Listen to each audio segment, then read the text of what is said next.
All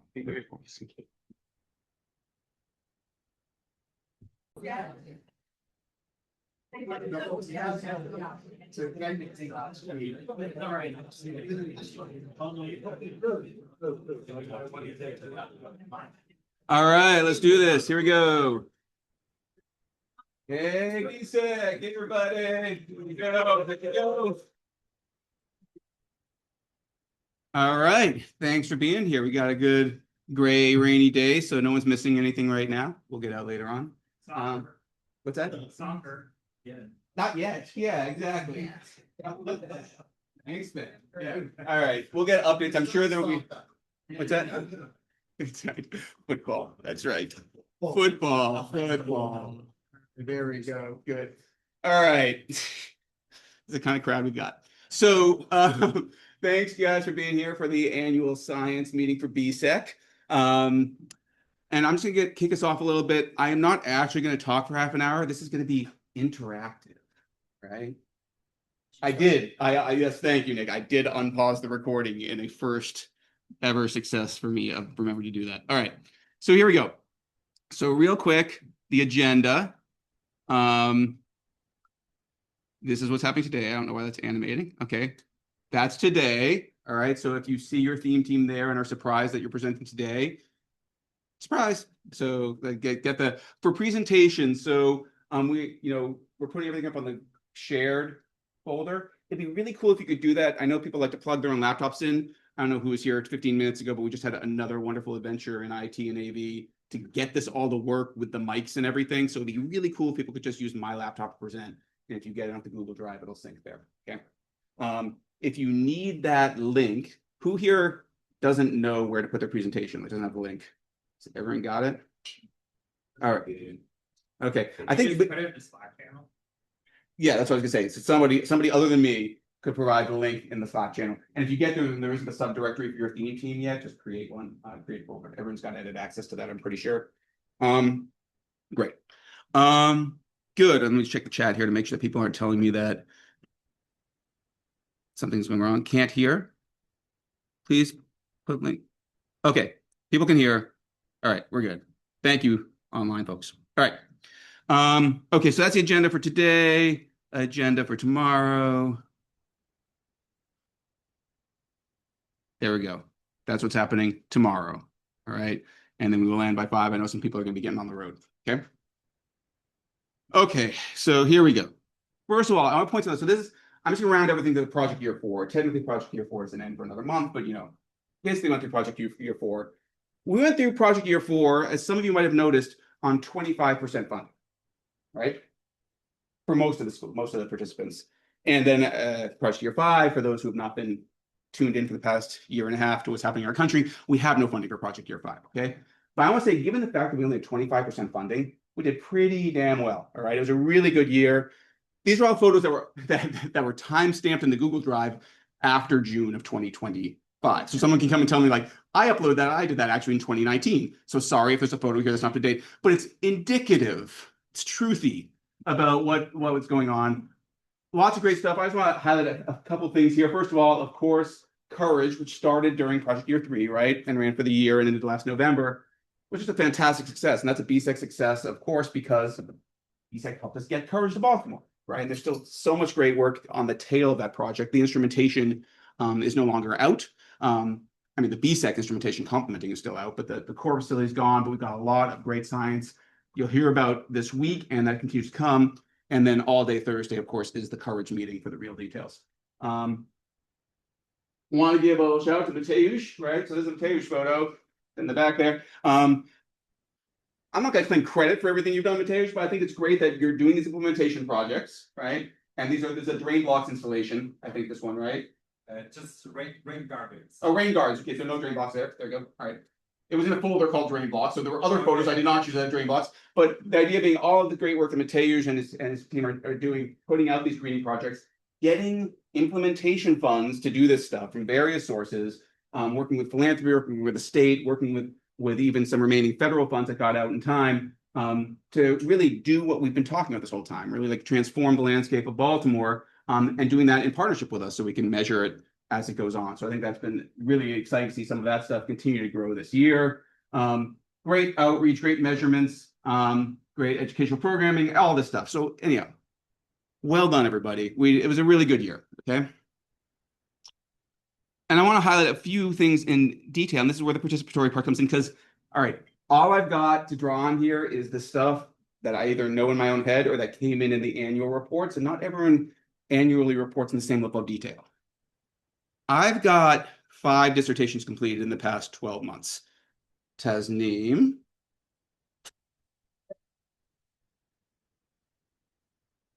Elliot.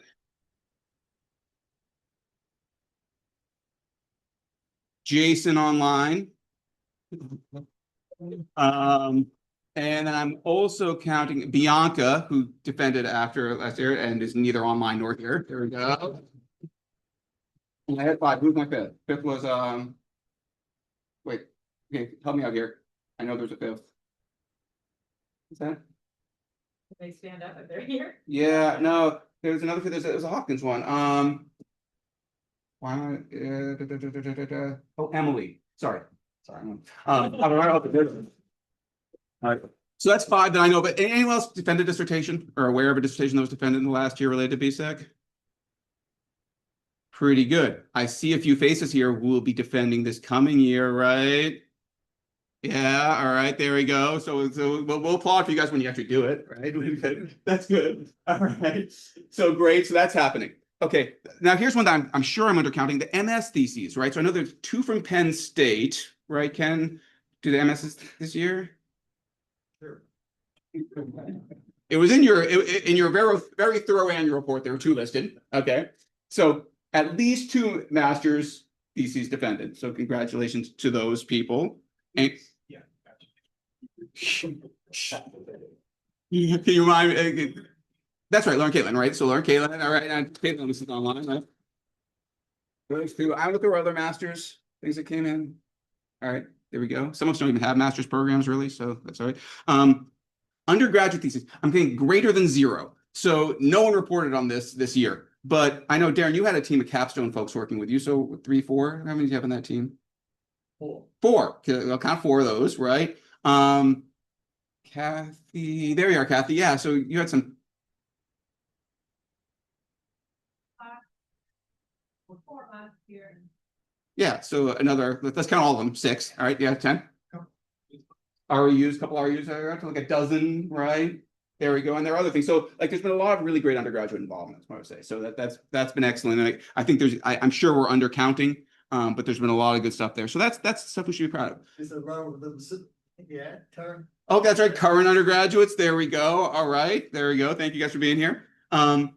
Courage, again, I already said this once, but like that's a tremendous win, right? Everything that Courage has accomplished. And so thanks to Ken for your leadership on that and for the whole team. Really exciting stuff. Again, we'll hear a lot about that this week. Okay, peer-reviewed publications. Again, like the reporting was amazing, everybody, and also it was hard to get through. But I counted at least 14 papers that were accepted this project year, or submitted and are currently in review. And a bunch of others reported like in development, others may have been published, before this came out, but that's pretty good productivity. I'm not gonna list them all off right now, but it's great to see the science coming to fruition. Published data records, Xiaosheng and Chris. And so this is what I just went on to MSD Live. Sorry, where's Xiaosheng? This number There you is not accurate. 33. 33. Okay, I think it was. I just went to MSD Live yesterday or something like that. There is some technical glitch on the portal, so I've reported to Lab. They're going to fix it, but we have 33.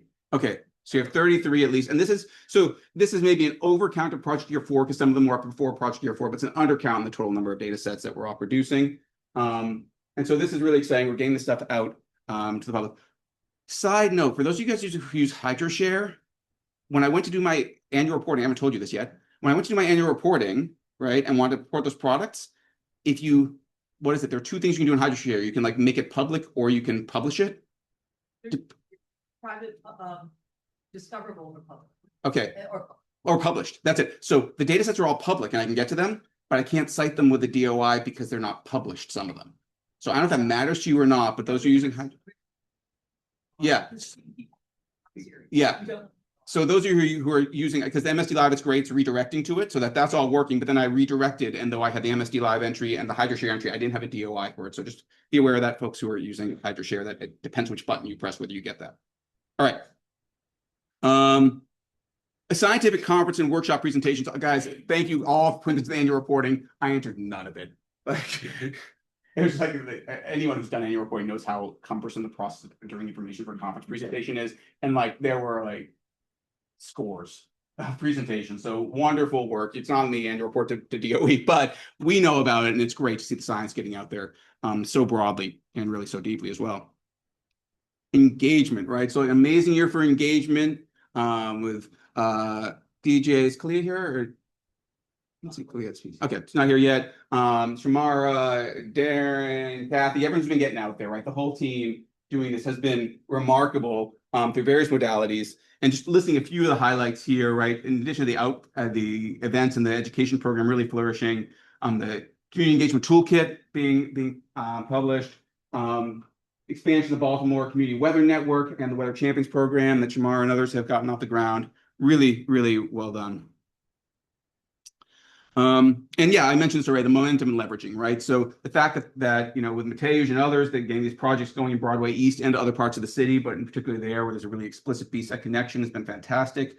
The memorandum of understanding, Darren, that you got, that was this year, right? With Baltimore City Public Schools, right? That's a big deal, right? So that involves Temple X, right? Through, or I guess under Baltimore Forest Schools, right? So Terrace King, an important partner in BSEC, and Darren and others getting involved in getting this MOU so that the education we've been doing school by school along the way now has a formal channel into the Baltimore City Public Schools writ large. And so that's not a trivial, anyone who's worked with the city schools knows, like, for good reasons, right? They're protective of the students and the time and all this stuff. And so to get that memorandum in place was probably not what Darren was looking forward to when he woke up every morning. But now that we've got it, it's like it's going to be really powerful. So thank you for that.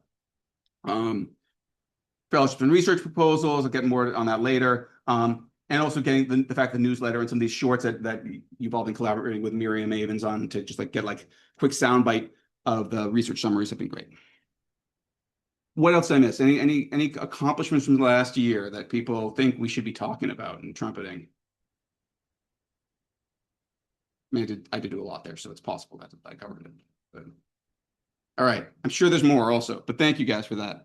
Oh yeah, emerging findings. That's right. That is the perspective. Okay, so what we aren't reporting on yet is what's the exciting stuff coming next, right? So who's got something they're excited about that not everyone in this room knows? Now, you don't steal a thunder from a presentation you're giving later, but like, is there anything that you're excited that might be coming down the pike based on last year's work? Yeah, Ken. We still are writing budget. That's right. Proposals are coming in. That's exciting stuff that's coming in. Yeah. Yeah, Mike. Yeah, that's right. That's right. We'll come to that in a little bit. So there can be events and conferences. Peter, is that your hand? Yeah. Later, but civil science. Mm-hmm. And I'm hoping we can have some discussions about, okay, we've got a bunch of science. For instance, okay, what's the recommendation? Yep. I'm gonna make a recommendation. I don't think we need to worry about methane coming out of the stormwater detention basin. Mm-hmm. And to me, that's one of the exciting things about these steps, so tunable oriented science. Yeah. Yeah. And we've got a lot. That's great. Yeah, I'm excited about the stuff, Darren, that you and Jamie are doing, right? With like a complementary project that came through, trying to take some of the work we've done on understanding the health impacts of extreme heat, but kind of expand it out, right? To look at other kinds of health impacts and produce the kinds of risk analyses that could be, again, supporting some kind of actionable vulnerability analysis. Yeah. Yeah. And I think we started on making progress with collaborations with the city health department. Yeah. It's exciting because they've got data that we don't have, we've got data they don't have. Finally, start collaborating. Yeah. Stuff. All right. We'll hear more this week, but there's a lot more coming out, which I think is important. So stay tuned. Okay, so here's what I'm just gonna say with the 10 minutes I got left. Okay. Reminder, here's our mission statement. I went back to the old mission statement because at this point it's like, right? So somebody just that remember that in attempting to save ourselves from federal cancellation, we stopped calling them potential equitable pathways and climate resilience, or like extreme weather and energy security, which is another perfectly true and accurate way of saying what we're doing. I'm not against it, but this was the original. Okay, I'm using the original one because I'm gonna remind you of something from the proposal. So, not sure the last time any of you read the original BSEC proposal. It'd been a while for me. Some of you probably never read it, but I'll point out that we collectively, this mostly falls on me, but this is what we promised, right? So we focused on a 5-year funded project period, but we're designed for longer engagement. And it's a near certainty that will continue because we live and work in the Baltimore area, and our partnership is a core goal for us, right? And it's also imperative for all the institutions involved, the universities and also the partners, because this anticipated long-term engagement is critical for the type of science that BSEC and the Integrated Field Lab program that funded us want to achieve, right? So at the very beginning, we're like, fund us, because when the funding's over, we're going to keep going. Now, the funding ended a little early, right? But we did say we would do this, and it's true, right? This is not the end of BSEC. This continues in this proposal, right? Where we said that, our statement, the mission statement, that we're going to provide the knowledge information necessary for equitable climate energy solutions. And to do that, we have to engage with users at the timescales of climate decision making. And for that reason, the 5-year program is a transformative opportunity, but it has to be leveraged to learn from and with urban communities as the climate social systems evolve, right? So we knew that this was never a 5-year mark, right? Everything depends on the continuation. And so therefore, we stated, right, you're all part of this, not just me, we stated all the goals in the project as the short-term goal of BSEC, right? Because the long-term goal of BSEC is to create the methods and the multidisciplinary science, and the long-term goal is for Baltimore to be a model for how resource-limited American cities can thrive in a changing climate. All right, a little bit ambitious, right? But that's what we always said the long-term goal was.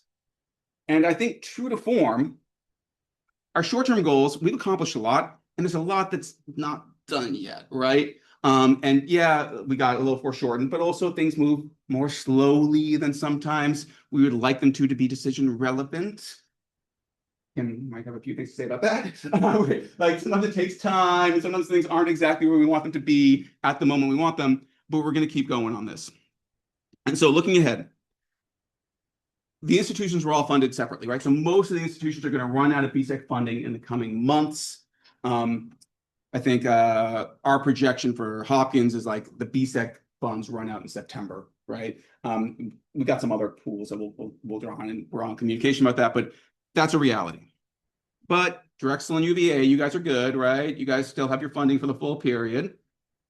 We have had some success with recent funding applications, okay? And these are coming, BSEC was this massive integrated thing, but we have seen a couple of things already come through to support community partners with some internal money from our universities. Some competitively funded things are taking bits and pieces of what we're doing, right? And so that stuff's still moving. And maybe more to come. I'm not going to jinx it by listing all the proposals I think were so good, but as Ken noted, like a bunch of proposals have gone in lately, right? And we anticipate a greater than 0% success rate on that. And I think that's, I know I say that, I wouldn't normally say that, but things would have to go pretty badly wrong for 1 or 2 of these not to come through. So I think we're going to be okay.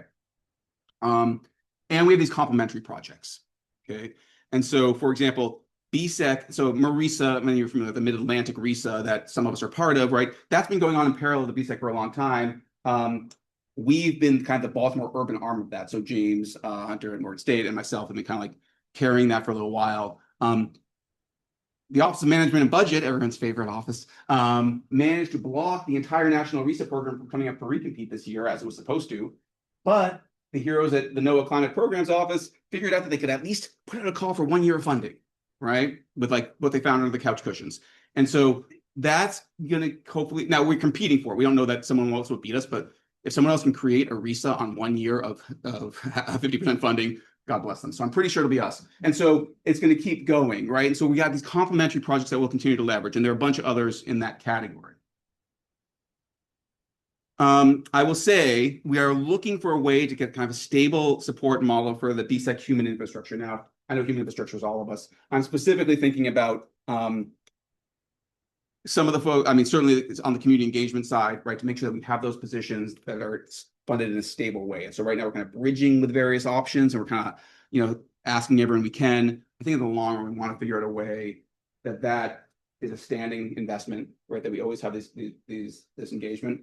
Also want to be talking with the city and with the state, say, okay, well, is there a way that regardless of where this person sits, where there are people who are thinking about the research to resilience translation, right? And that's something that we can maintain. So there's a lot of conversations around that. And on the research side, thinking about ways that we can get some of the services that BSEC can provide, right? And so, many of us, and I'm thinking Kathy, your group in particular, right? Like you did measurements and things that weren't necessarily on your scientific agenda, but that were essential for community engagement because it was answering the questions they had, right? And so can we get to the place where that service is being provided, right? And that requires some stable funding for the human infrastructure and some supplies to do that.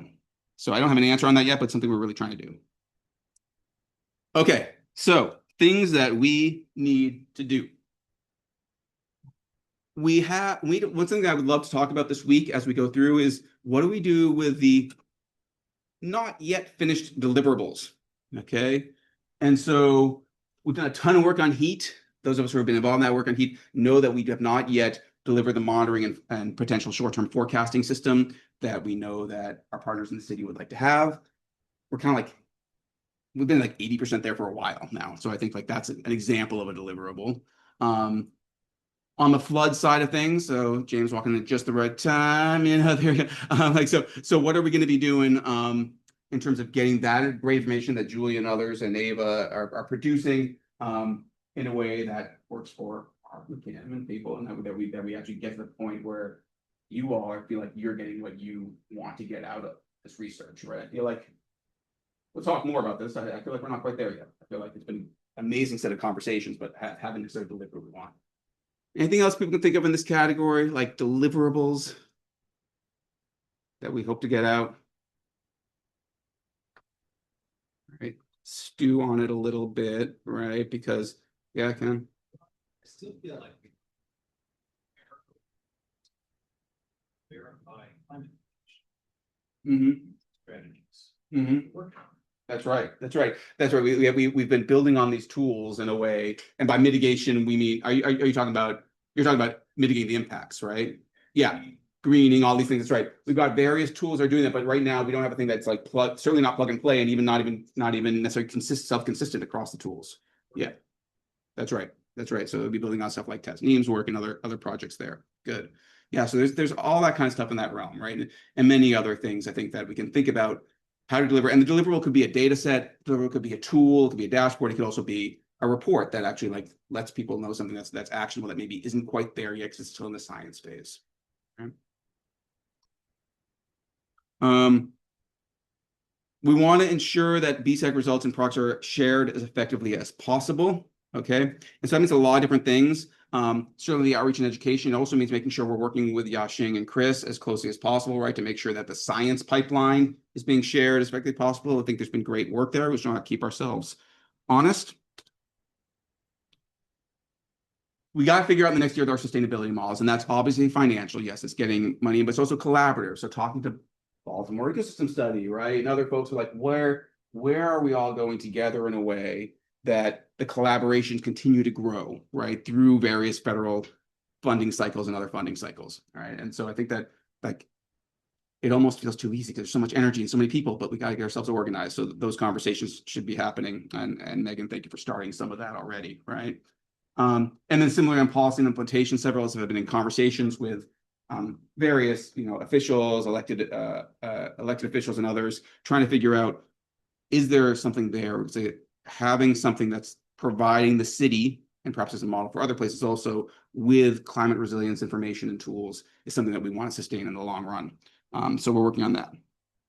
And yeah, last thing I'll say, this was already alluded to, a couple things happening. First of all, Yeah, funding's running out, but we need to have at least one more community meeting, right? There's our research meeting, but we should do at least one more in the fall. It's typically been, right, a community meeting. And at that point, we really want to be able to present not the end of BSEC, because again, we're going to keep our work going, but hopefully have a really solid set of deliverables of what we've done over the funded period for folks. And that's the other thing. So we just got some funding internally from Hopkins. This is Johns Hopkins sesquicentennial year, we are told.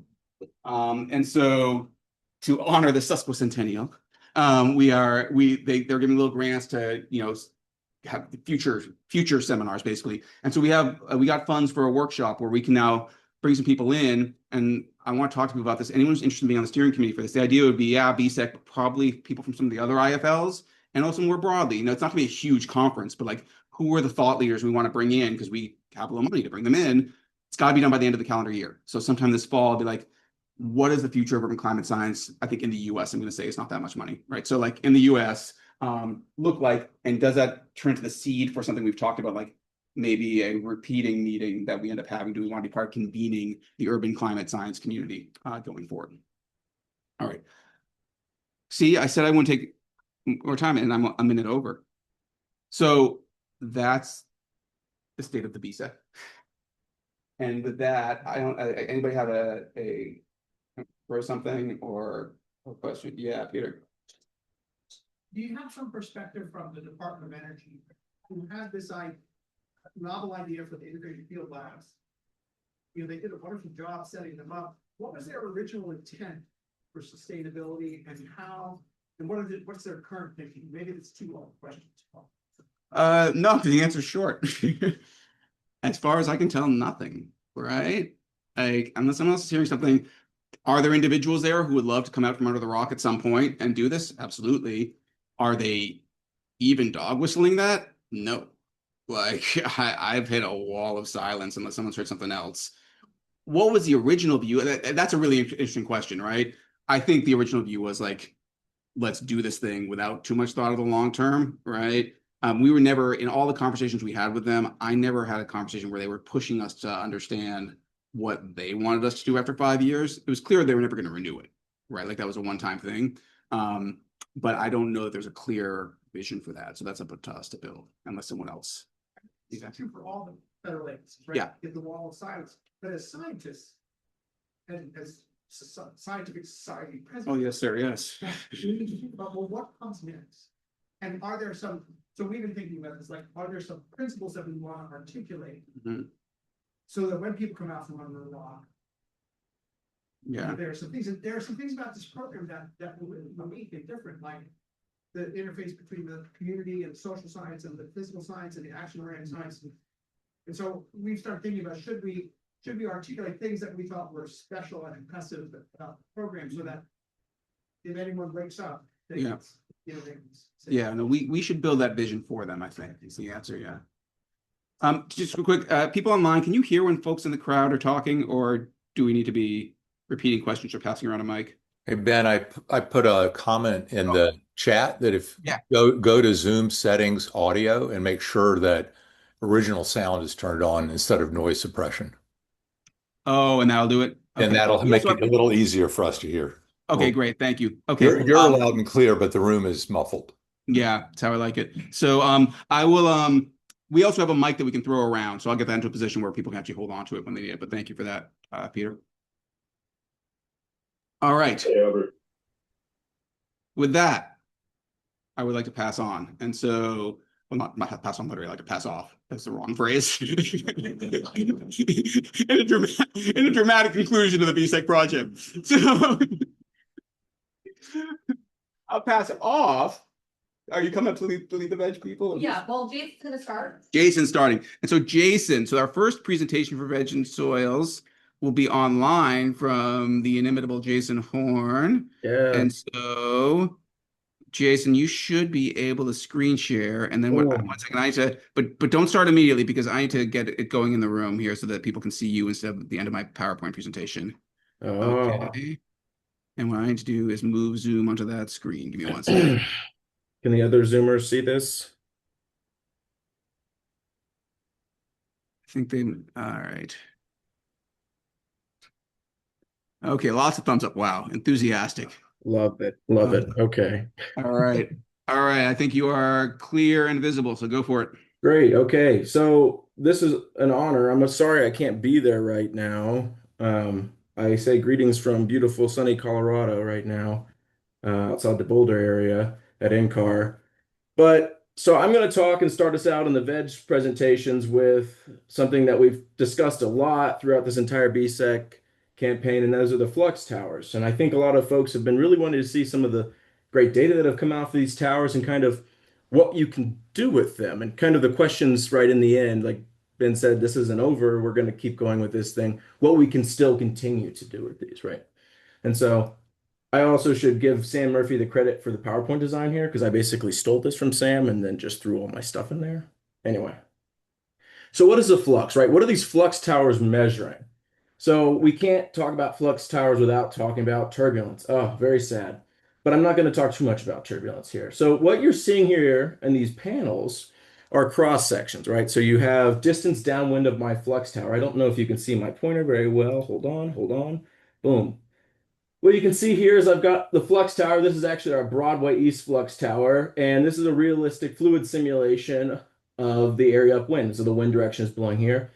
And so in this top panel, what you're looking at is actually the absolute magnitude of the vorticity. So this is giving you an idea of these structures that are moving all this stuff, that mass, energy, and momentum between the surface of the Earth up into the overlying atmosphere, right? And so you can really see it quite clearly and nicely with our temperature, right? So meteorologists like theta, it's just temperature in the end. Regular temperature would look just the same. But you can see all these structures that are transporting warmer air from the surface of the warm urban surface. This is in the middle of the afternoon up into the atmosphere. Same with moisture, right?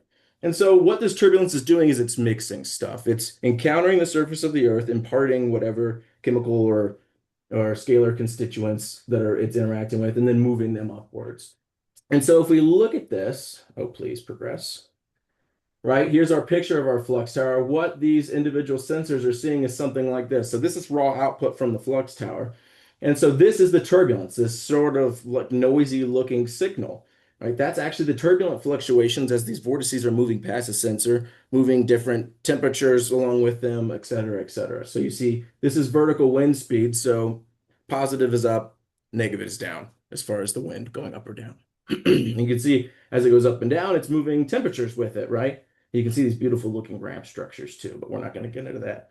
But what we can do with this raw signal is we can actually say, well, when the wind blew up, what did the temperature do, right? You can make a correlation between these two. You can average it over a time period, typically 30 minutes, right? And so this is each instance, right, at 50 hertz, but I can do it over the entire time series and I can get an average, right? And so this is the correlation, the covariance between these two variables. And so we can get a net flux, an average exchange between the surface of that Earth or the surface of the Earth and the atmosphere, right? Using the vertical wind. And so that's really cool. And what's really, really neat about these sorts of things is that flux towers are always out there. They're always measuring. So we have this really rich data set of high temporal resolution every 30 minutes over long spans of time, right? We have a year's worth of data from a lot of these flux towers or longer.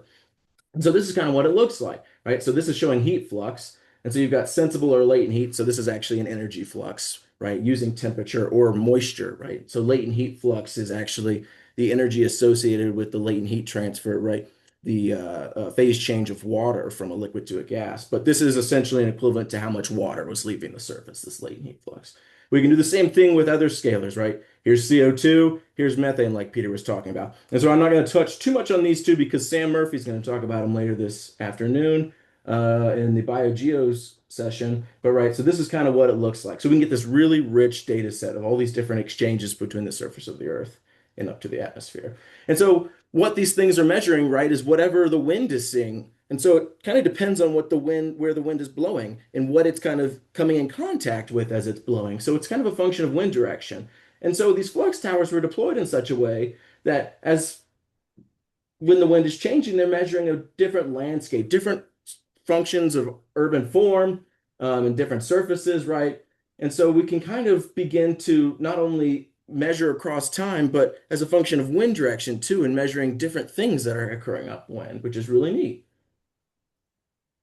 And so we measured all sorts of things, and I'm including the Courage flux towers here too. So Courage deployed a number of flux towers along with this entire endeavor. So, right, Courage deployed a flux tower measuring the Chesapeake Bay right down at Kent Island here. You can kind of see in our big map down there. We have one over here at Mount Airy, a little bit out to the west of Baltimore, depicted here, right, measuring an agricultural field. So we're kind of getting an idea of what it looks like outside of Baltimore, too, which is really important to understand what's actually going on inside of Baltimore, right? Because this wind isn't exclusively interacting with just the urban part of it. It's seeing this mosaic right upwind as well. And so we have another tower over a turf grass lawn, and this is actually still running, right? So this is the only one of these flux towers that is still going right now. And then we also have a profile of soil measurements associated with this tower, that being volumetric water content, temperature, and metric potential, right? At multiple levels in the vertical. Kind of cool. Turf grass is cool. I'm not going to get to talk about it too much, but a little bit here. And so these are the big ones, right? These two multi-level flux towers that we deployed, where you actually have turbulent measurements at 5 levels, and at this top level, we've got another suite of instrumentation where we're actually measuring methane, CO2, and water vapor. These down here are mostly just temperature and winds. Right, so kind of neat, but this is in the Broadway East neighborhood, right? And then we also deployed one in the Howard Park neighborhood. And I tried to get these zoomed in pictures as best as I could, but that's kind of what the instrumentation looks like, right? So we were measuring kind of two different forms of urbanization, right? It was kind of in the initial intent supposed to be, right, what could Broadway look like with a greening strategy implemented, sort of thing, right? And so the canopy would change, all sorts of things would change. Maybe cooling would occur, right? But we kind of wanted to investigate that a little bit. Okay. And so the last one with the Courage site here is on top of the Micah building, more in the downtown, or at least near downtown here. So this is kind of like our most, quote, urban sector. And this was on top again of the building. And so, right, what do these things measure, right? You've got the three-dimensional winds, you're getting these turbulent fluctuations, but then, right, you also have these fluxes of CO2, of H2O, methane, momentum, sensible heat flux. We've got radiation going in and out, incoming photosynthetic active radiation, air temperature, humidity, and I'm sure there's something missing here too, right? These things are just a wealth of data over a long time series, right? And so we can begin to try and interpret these things because we know that these fluxes play a huge role in the evolution of the atmosphere, particularly the layer of the atmosphere that we live in, the atmospheric boundary layer, right? And so this exchange between the surface and the atmosphere is going to set the stage for what you and I are experiencing at the ground. And so this is kind of what it looks like. So what you're looking at here, each of these different rows is a different seasonal average, right? So December, January, February, March, April, May, June, July, August, September, October, November. And each of these different columns is a different flux tower. And what I've done is I've taken that group of 3 months and I've created an average diurnal cycle to kind of show you what these sorts of things look like. And again, the blue is the latent heat flux. So this is the exchange of water, energy equivalent. And then we have also the sensible heat flux, which is essentially this exchange of temperature and the energy associated with that. Kind of think about it when you're opening a convective oven, you get this large gust of like warm air. That's kind of what a sensible heat flux is in the equivalence. And so you can see as we look across this urban gradient, right, there's sorts of characteristics that appear here, right? Things like there's almost no sensible heat flux over the bay, right? Because that water and the thermal capacity of that water is actually absorbing a lot of that energy, and the energy that's really being exchanged there is actually leaving via water transport of energy. So kind of neat there. You can see it happening right there with seasonality. You can also see here, right, Lake Clifton lawn, that turf grass lawn is moving just as much, if not more water than the agricultural site outside of Baltimore, which is kind of crazy, team. That's a cool thing right there, right? And so a lot of that energy that's coming into these urban areas and these green spaces is not going into this sort of heat transfer. It's actually being, right, evaporated.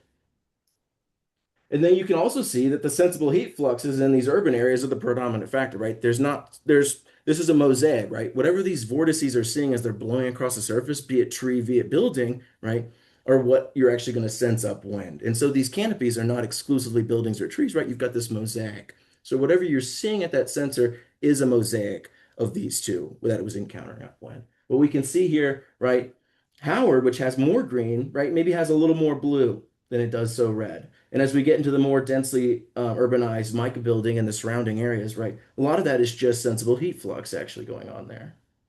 And so you can see a slight dependence on urbanization here, as we go down this sort of spectrum of urbanization that I've kind of arbitrarily distinguished. Right? And again, like I was talking about, none of these urban areas exist with just buildings. They're a mosaic. So what I'm showing you here is just different pictures of our buildings, right? This is Broadway East. You've got the Micah building, you've got Howard, and each of the green is representing vegetation. This is using 1 meter resolution land cover description that you can see, right? These aren't just buildings, right? There's less vegetation here in Broadway, but there's still turf grass lawns, there's trees, there's all sorts of things surrounding here, right? And so it's kind of really of a complex signature that you're observing, but which makes it cool though, too.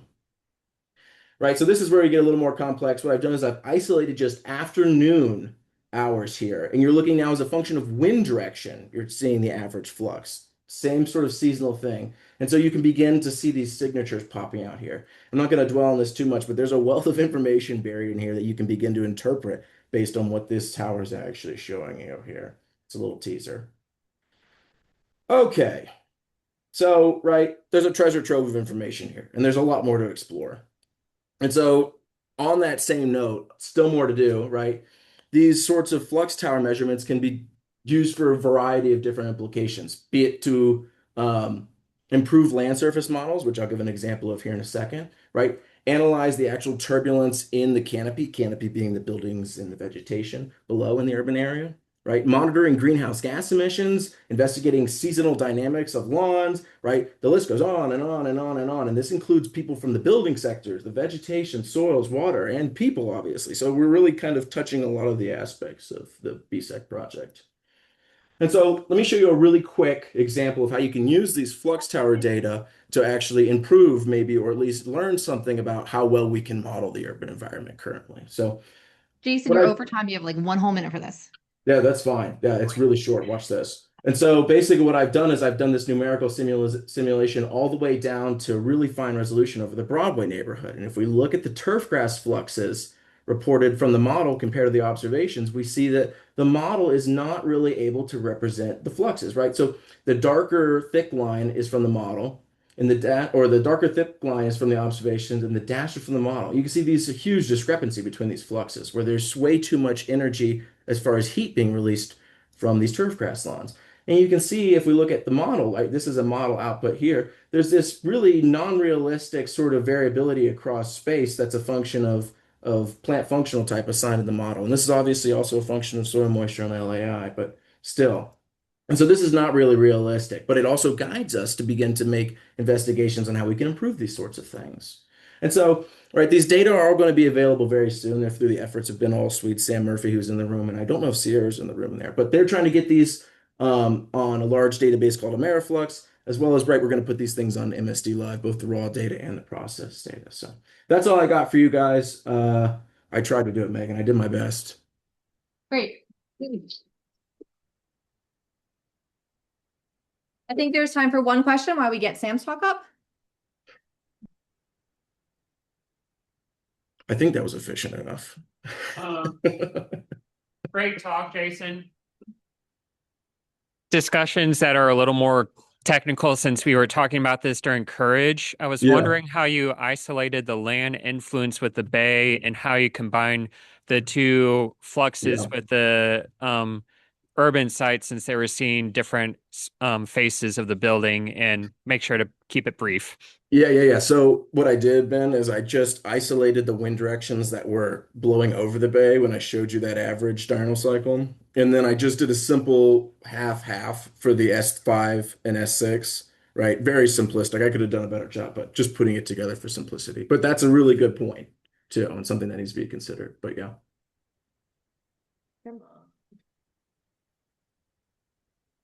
There's time for one more question.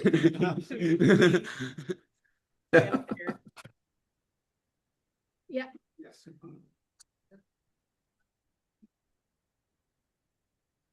Thank you for the wonderful presentation. I wanted to know how you chose the height for the various fluxes you use, comparing the urban to the rural areas. What factors do you use in choosing the height for the fluxes?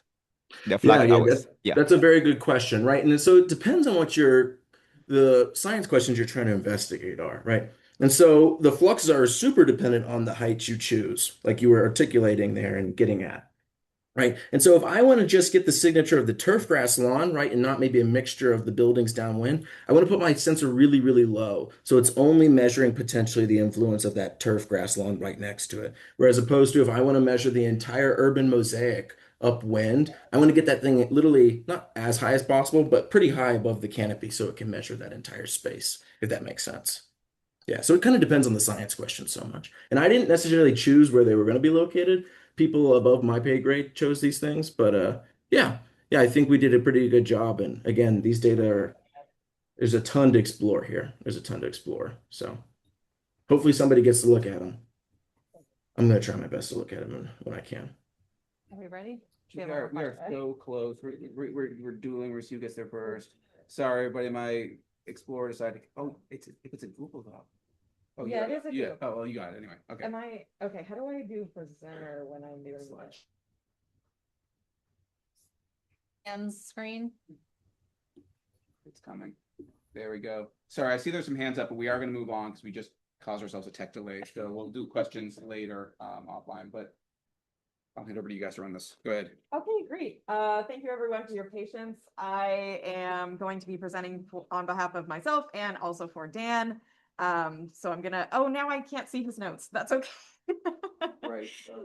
That's okay. If nobody minds, I'm gonna pull them up on my phone here. But today I'm gonna be talking about the in situ measurements that I was taking last summer on the rate of photosynthesis in urban trees in Baltimore, and comparing those to some of the model inputs that are used in both the ELM and NOAA MP models.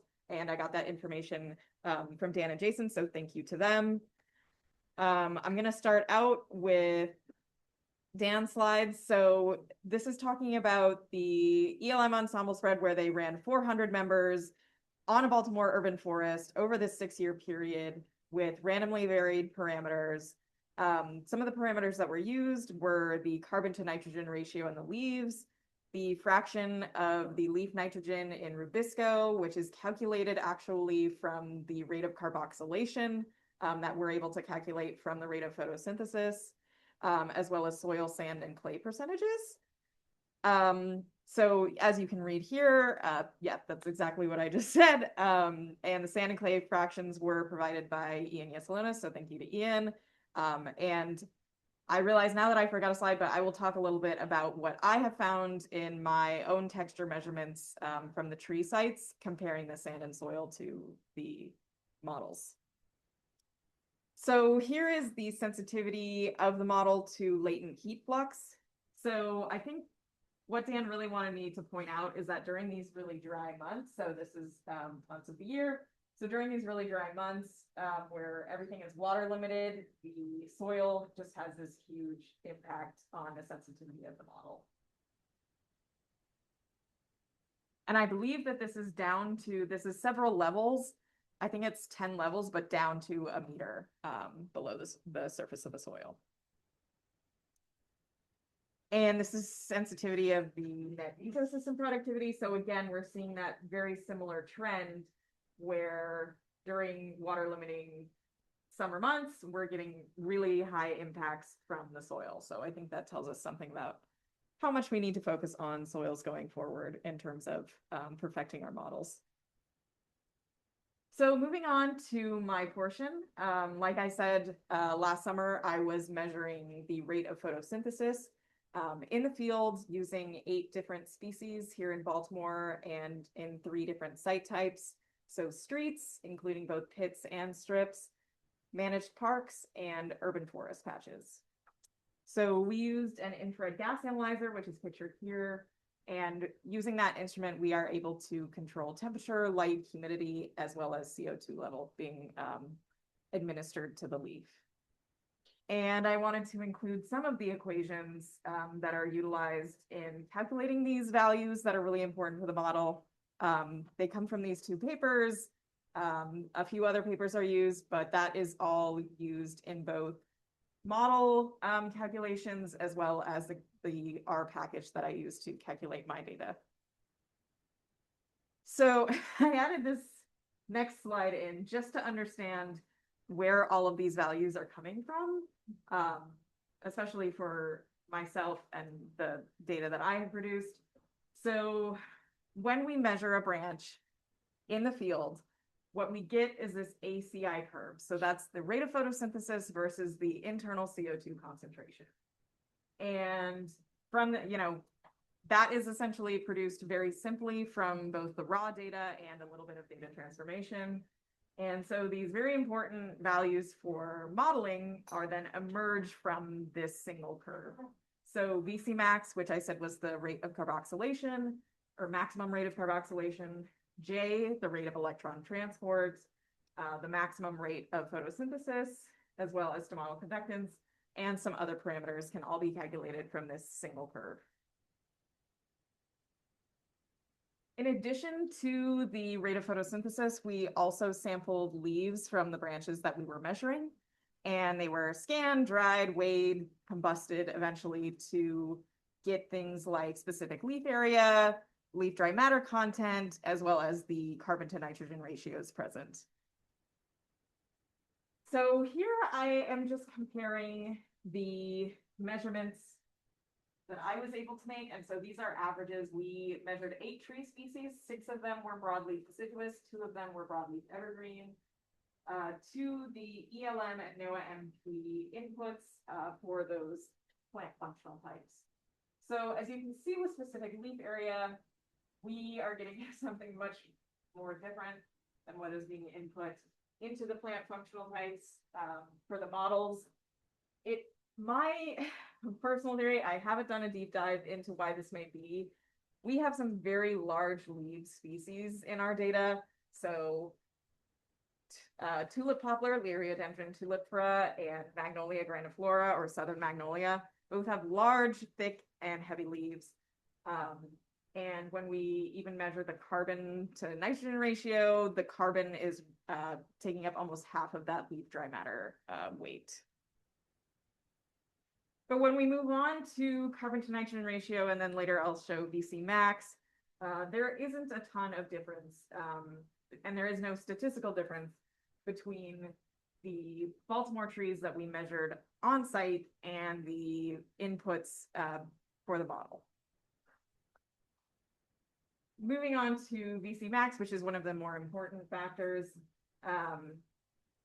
really very little difference between what we were seeing and what is being put into the model. And those model inputs, I believe, are based on forest measurements, not urban measurements.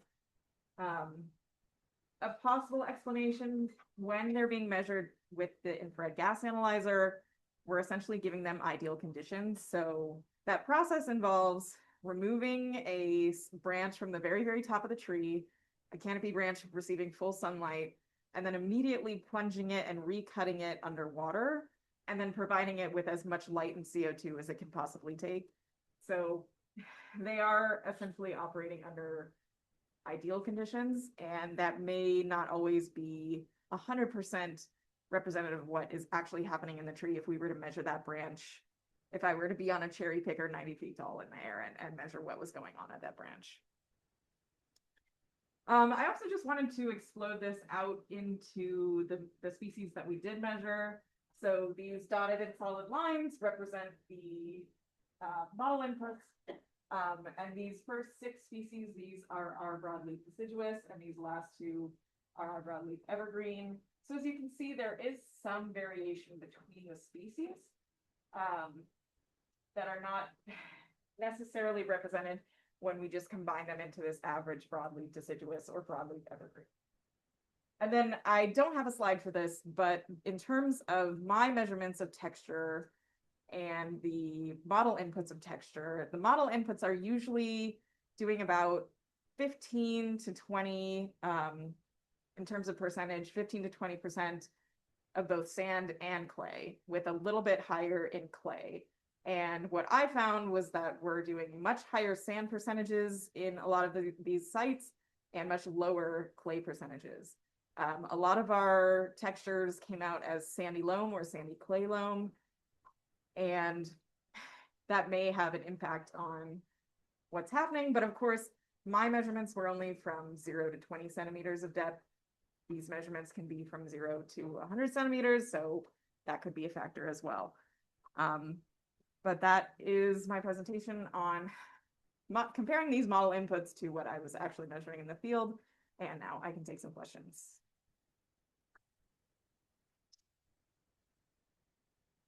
Great, have they have questions we can get asking them. Oh, come on down. I Get the microphone. Any questions? Yeah. Normally we can throw this, but.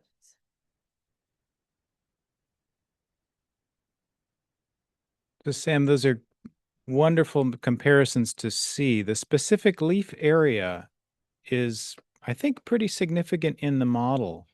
And you're suggesting you don't really trust that your measurements are representative. Boy, yeah. Anything we could do there?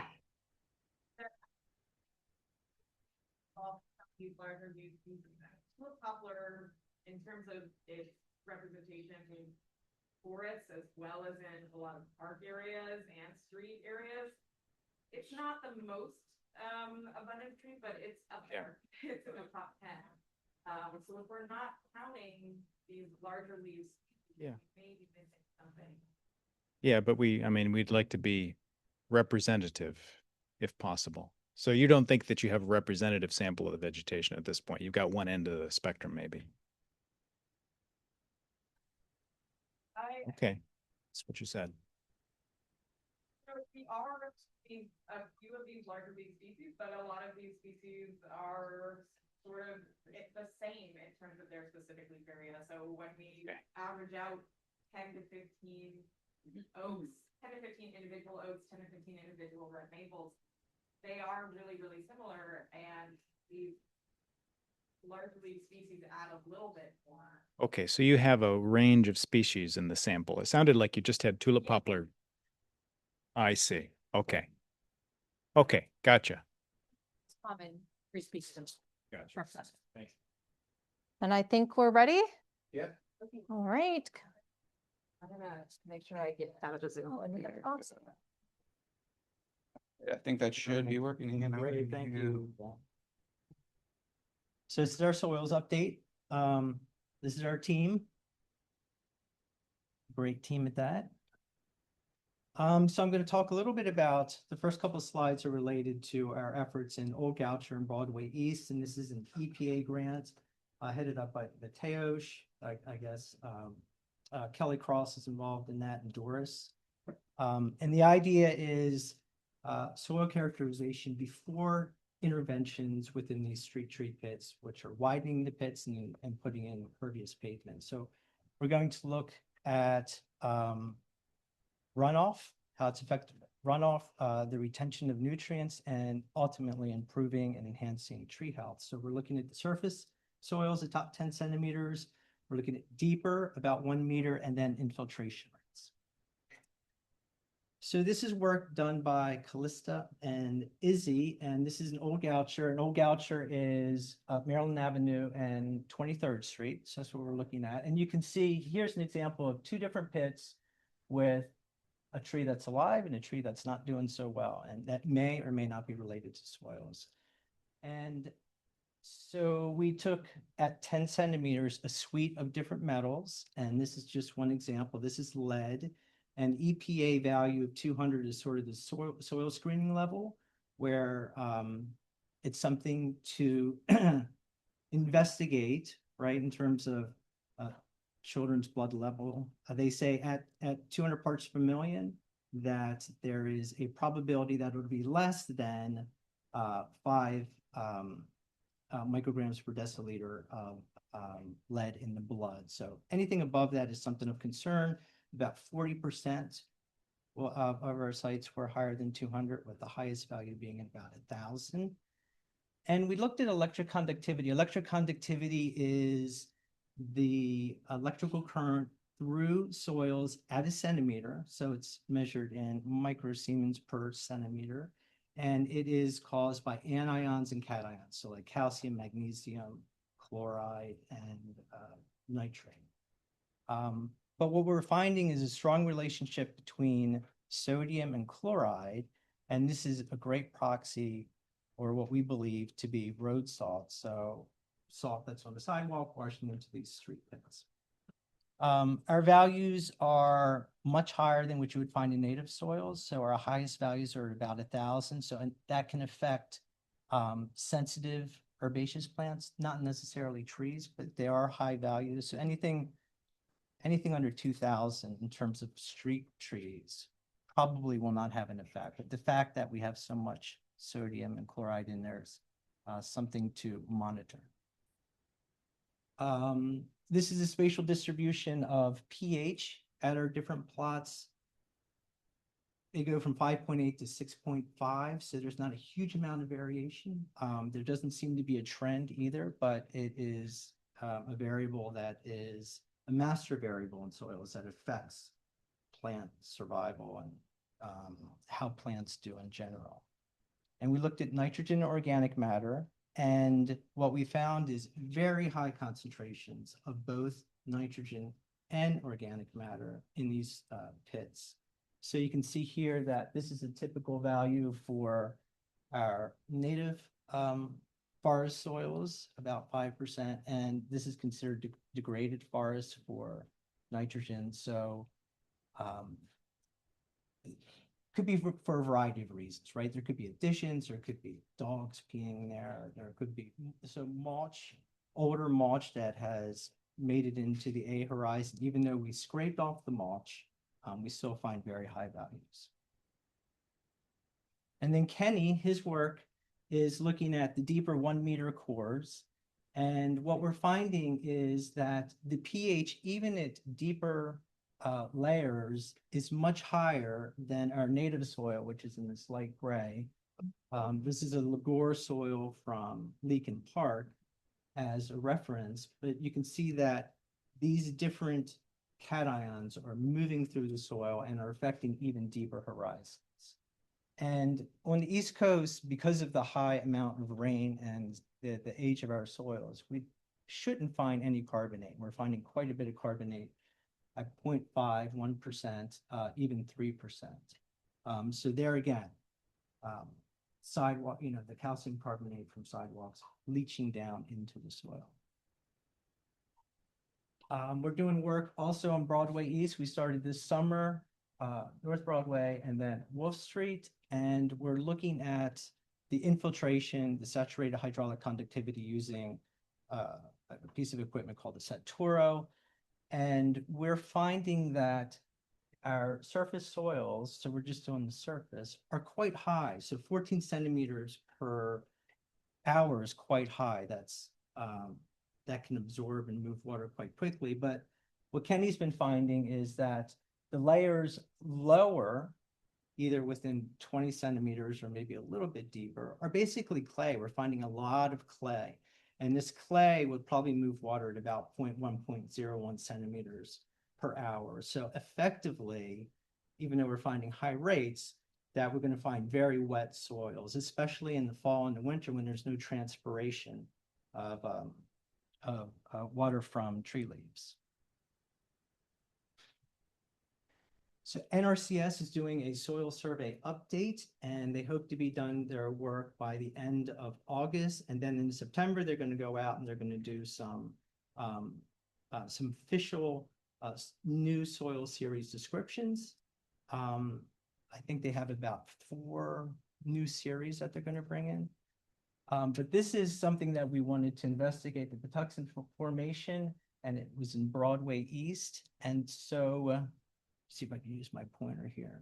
So here you can see a pit down to about 60 centimeters, and then we do an auger coring, and it goes down to, it can vary, it can be 165, 190, 3 meters.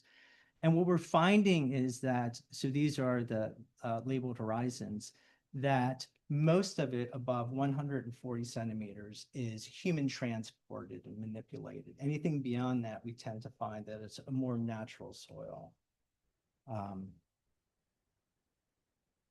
And that is the efforts of Ben Marshall, Megan Thomas, and Evan Park.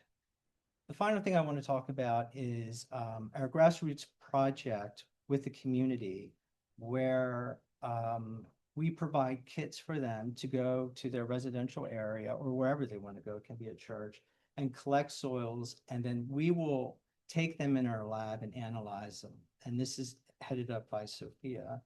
And then we report back the results and we tell them what could be used in terms of gardening or just like safe practices. And so we prefer samples to be taken near the house and away from the house, but they can take a sample wherever they want to, whatever is important to them. And these are all the different community events that we attended in the spring, giving out kits, and talking to community members about soils and safe soils. And we also, if they want us to, if a particular resident wants us to, we can go out there and we can actually collect the sample for them, bring it back to the lab and then run it. And this particular gentleman actually has a weather station. So we went out there and collected samples there. And finally, so this is a website. So we have a website that's up through Hopkins. And then we have our interest form so that if you were to use this QR code, you get an interest form where you put in your name and information. And then from there, we would come out and sample the soil, analyze it, and then give you a recommendation or give you a general idea of how safe your soil is related to metals. That's it.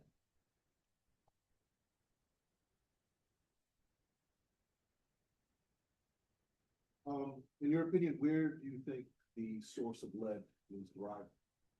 So in these pits, it's probably directly related to exhaust from cars back in the 70s and 60s. I believe there's a legacy effect with that. It could be nearby buildings, but most of the buildings are brick that I can remember. So, and a lot of these areas have been moved around. So soil could have taken from another location and put in there. So I think it could be a variety of different things. But my first guess is because it's so close to the road, that still that effect of binding lead to iron oxides and just not moving through. It just doesn't move through. You do a great job in the upper meter and a half or so of your findings transported soils. Is it common? Is there a common texture or is it extremely heterogeneous? So in that particular site, Broadway East, it varies considerably, right? So the formation is sand and then clay and then sand. So we are finding that down to, well, we can only get down to 3.5 meters, but that stratification is very evident in both what has been laid over, when they're leveling the area and also the natural. Yeah, but fairly coarse material at the surface sands, which is why you're getting such high KSATs. And this indicates that infiltration is not infiltration excess over land flow. Rainfall rates almost very rarely meet those values. So it's saturation over land flow. That would be the generation of surface runoff. Right, very quickly. Yeah. I totally agree. And I think in the fall and in the winter, it is effectively impervious areas. Yep. Still storage capacity. It doesn't take many storms to get that. And then you go down and it's just not. Right, but the rest of it, the pervious area is not. You're getting until it's filled. Yes. Great. Did you have your hand up? I did, but I think there were others too. You're closest. So going back on the lead, were you seeing the same levels at your superficial as well as your deeper samples within the tree pits? Yeah, that's interesting. That would be this is my idea of origin for sure. We have not done that, but we have the samples and could easily do that. But it's something to do. Okay. Who else?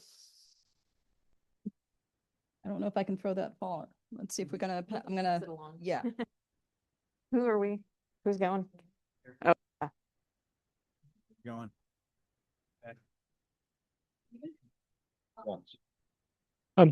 Hi, I was wondering, have you made any policy recommendations based on your findings in terms of, the soil around street trees?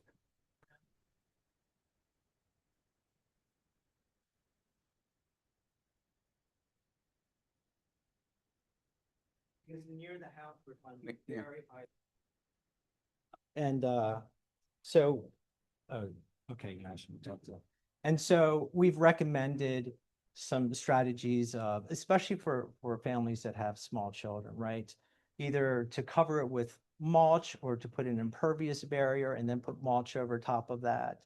And from away from the houses, it's been less so, but we've made recommendations, especially where it's fairly high. Yes. Okay. Sorry, I know there are more questions. I'll just move on. We can bring the break. We'll get further questions. Okay. Yes, in the interest of time, we're gonna move on. I'm gonna give a quick update. That was a nice soil update, and we're gonna give a quick vegetation update. And the core team that's doing this is myself, Nancy Sante, Sam, and Stella. It's the laptop. It's the laptop. Here we go. Okay, so what have we done?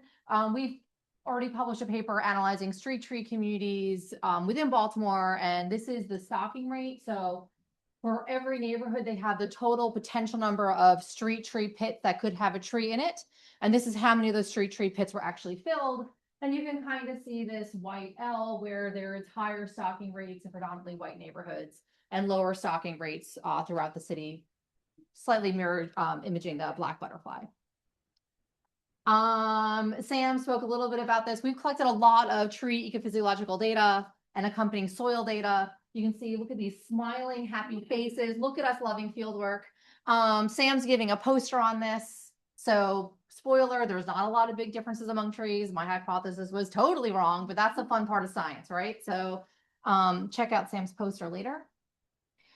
We've also done a lot of work looking at the growth and stomatal conductance, comparing street and park trees. This was work done by Stella for her undergraduate thesis last summer. And again, we're smiling, we're happy to be outside in the hot sun.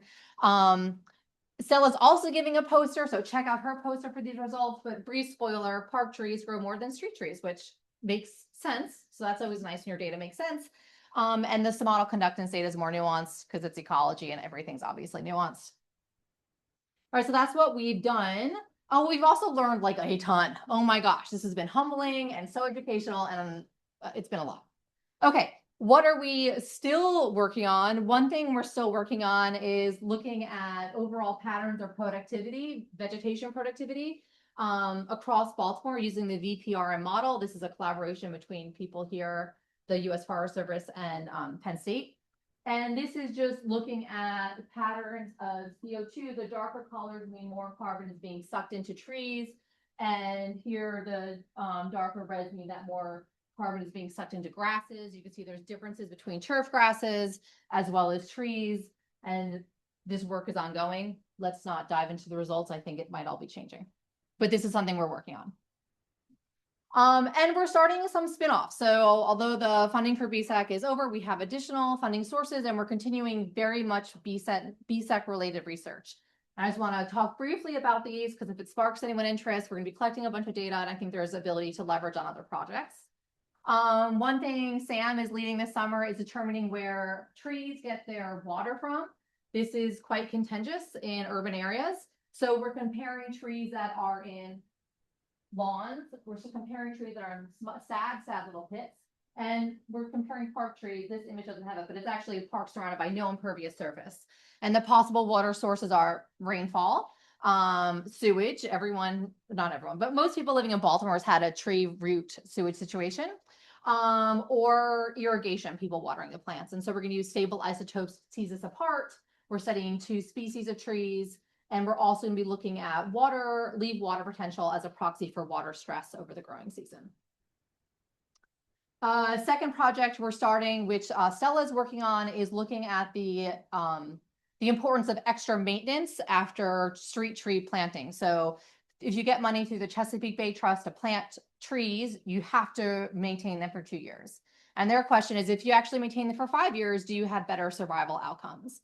And so we're going around, we're tagging and locating all these trees around Baltimore right now. We're going to be focused on 8 species. We're also looking at some institutional trees. We're measuring the health of the tree, the diameter, breast height, and survivorship. We might layer on some ecophys. So if someone really wants to get some kind of data on street trees, come talk to us. And we're working with Mule, the Maryland Urban Ecology Laboratory, to potentially broaden out the number of species or the number of trees that we're including in this project and adding in some more. And lastly, we're working on the same project that Ian just spoke about with Mateos and doing interventions into street tree pits. We're going to measure trees and their physiology before the intervention and then after, and try and understand if there are less or more water stress, hopefully less. And that's what we're doing.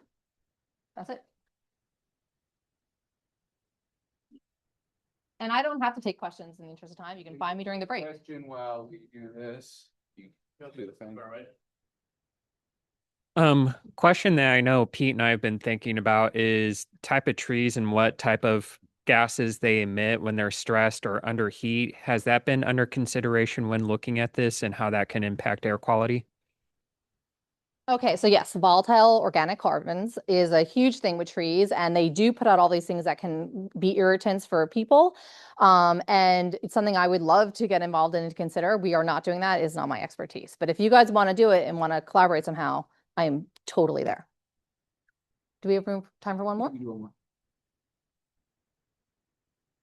So if there's one thing we want to know about soils, I would say it's soil depth. And what are our prospects for having maps of soil depth in cities? What's that?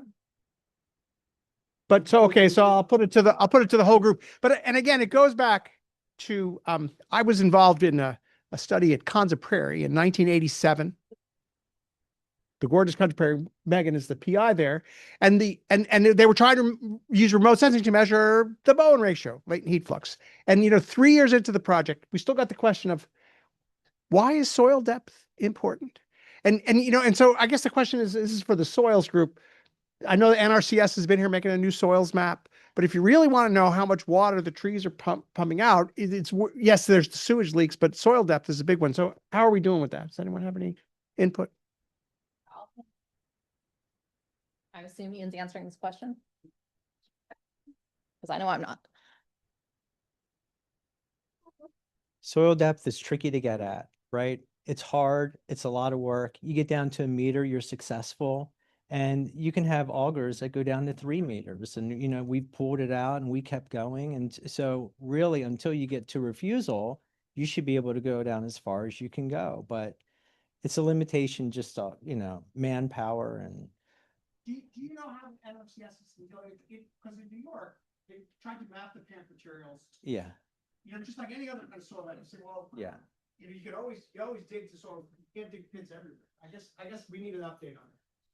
Yeah, we can continue this conversation. We'll continue the conversation. All right, we're going on to water now, but quick, literally stretch break. All right, it's 3 minutes if you need a refill or something, and then right back just so that we get people fresh for the water presentation. Larry and Claire, who's going first? Larry, then Claire. Okay, great. So guys, literally, we're in 4 minutes we're going to start, but just if you need a quick refill and stretch your legs. All right.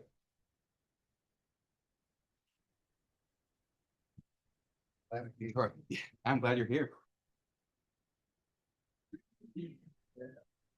What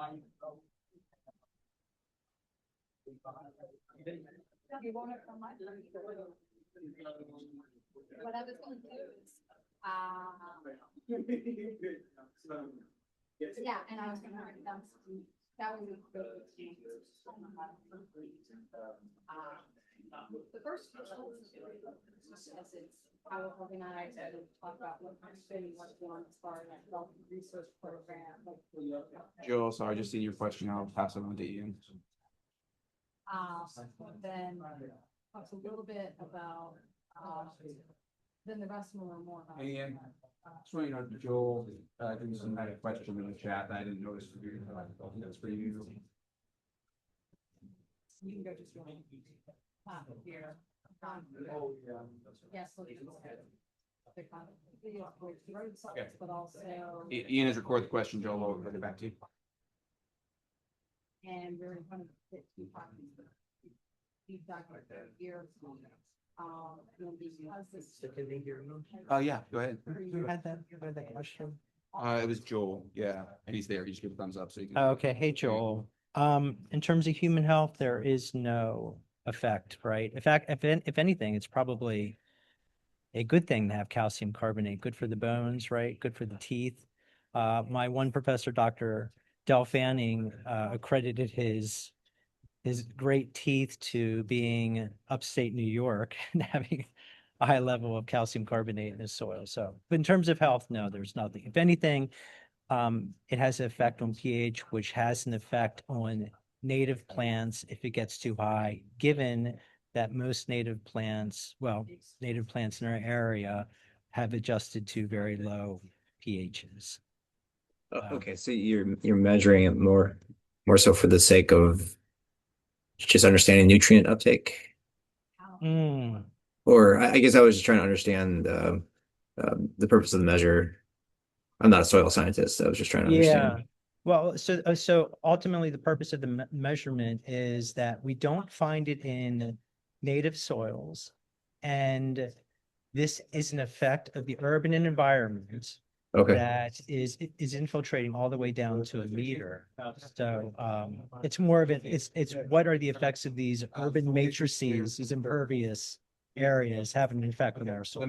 So that's one. Gotcha. Okay, I appreciate that context. Thanks for the question. Okay. Presentation. Okay, let's see. I'm USB limited right now. Any chance we could get the, you know what? If I Let's can open find Mac. the folder. Yes, it's on the Google Drive.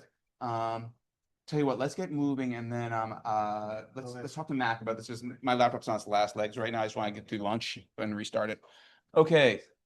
Here we go, everybody. Ready? Here we go. We're gonna roll right into the water presentations, starting off with Larry Band. So Larry, it's the band. So just use the button to advance. Okay, thanks. We're gonna, Claire, myself, and James will give 3 10-ish minute talks to hopefully leave time for discussion.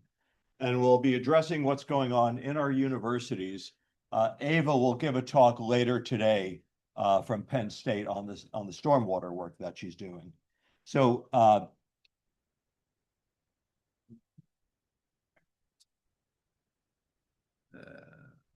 If you try now. okay, there we go.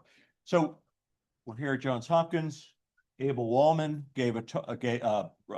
published a paper 50 years ago, 60 years ago, 1966, 60 years ago, on the metabolism of cities.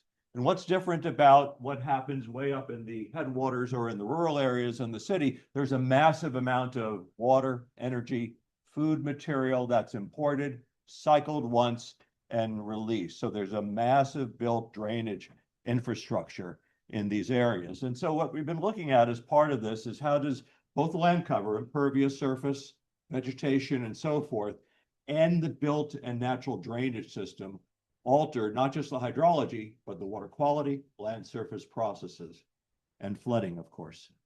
So 3 themes in this part of the talk is to derive and explain the spatial variability of water, energy, carbon, and nutrient cycling across that rural-urban gradient. Jason and others have addressed this in previous talks, and then also use our set of sites as a framework for model intercomparison. The impact of surface and subsurface built drainage systems on hydrologic extremes, low flows and high flows, and land surface processes, the net disposition of net radiation. And we have this interesting natural experiment that's taken place because the sanitary sewer system, which was initiated at the start of the 20th century, is in the process of being upgraded or has been upgraded in response to an EPA consent decree to reduce the amount of inflow and infiltration and sewage surcharges. And we're interested, as we'll see, can be a very large part of the watershed water budget. How does that show up in stream flow or in land surface processes? And then the interaction of the natural and built drainage systems with water quality. We'll be looking at some of the city's and the city's water quality data. So we have all these different watersheds in and around Baltimore that have all had at some point USGS gauges on them. And this then ties us into observations long-term on the receipt, processing, and release of water. So we have models running in each of these areas. The results are sitting up on MSD Live, and we're looking for the other models that are being used as part of BSEC. BSEC, there we go, with my updated t-shirt. to be put up so we could do this type of model intercomparison and see where is one model working better than the other and to see how we might cross-reference. This is an impervious surface ratio here, and we all know that as impervious surface goes up, runoff goes up. That's true in dead run, but not across that entire other gradient from about 0% or 4% basements run up to more than 50%. Where's all the water going in that case? So we'll look at a couple of sites, Moore's Run right here, and then Baseman's Run up over here as sort of end members for this. And if we look at the annual runoff ratios varying over about 20 years, we could see this distribution. So we're not seeing that an increase in impervious surface is not resulting in a net increase in runoff. That's against standard stormwater paradigms. We're running a set of models, eco-hydrological models, RESIS, which we've spoken about before. But this is now stream flow across a range of areas from the USGS gauges. Baseman's Run is in blue. It's a little bit difficult to see here. Maiden's Choice has very low flows at different times. And then Moore's Run a little bit higher. So we'll look at this in a little bit more detail. Sorry, this is simulated values coming out. And these are the differences in evapotranspiration. So this is the latent heat flux that Jason spoke about before. And Moore's Run is about down over here. It's less than half of what we're seeing coming out of Baseman's Run, a third or so of what's coming out of Baseman's Run. Baseman's Run is beyond the urban service boundary. It's not sewered. Moore's Run, in fact, all of these others are sewered. And when we do the model intercomparison, these are the set of variables we'd like to look at, a combination of carbon, water quality, and land surface processes. So this is Moore's Run in a little bit more detail, and you can see rainfall in blue, runoff over here. And then this is gross primary productivity in the gray, grams per square meter per day. Stream flow over, down here. Transpiration over here, evaporation over here. Across, I chose this period, 2000 to 2003, because that was going into the deepest drought we've seen for a long time, into one of the wettest periods of time that we've seen. And the big difference to take away from here is spring always pops up and you have lots of flux because there's lots of water, nutrients, energy conditions are good, but it starts tailing off pretty quickly or more rapidly in the dry periods because you're exhausting the water, where you have a longer period of decline as we get in towards the fall over here. So we're interested to see what the tower flux data looks like now to see if we can see. Now this last year, we're not looking at the driest or the wettest year, but we could look at least at that hydroclimate. So this is averaged over the watershed area. And what we'd like the people running the different models to do is just cookie cutter out the mean flux numbers for these watersheds themselves. Our model is a different critter. It's running at much higher resolution. It'll run out for decades to grow the ecosystem out over time. And so this is Moore's Run at a 30-meter Baseman's Run, and Moore's Run at either a 30 or a 10-meter resolution. Roy, who's online, would have to tell me. And we're looking up, there we go, 10 meters and 30 meters over here. This is mean monthly averaged over all months. So it would be more interesting to look at, say, growing season, dormant season, or really dry periods as well. But you can see these riparian areas are high. The upper suburban areas around Baseman's Run are quite varied. And you see this streak pattern that Jason showed very effectively before, popping out in Moore's Run as well. What do we have here? Water table depth will derive. And then also this is NPP, once again, based on the distribution of trees, potentially irrigation, lawns, and so forth.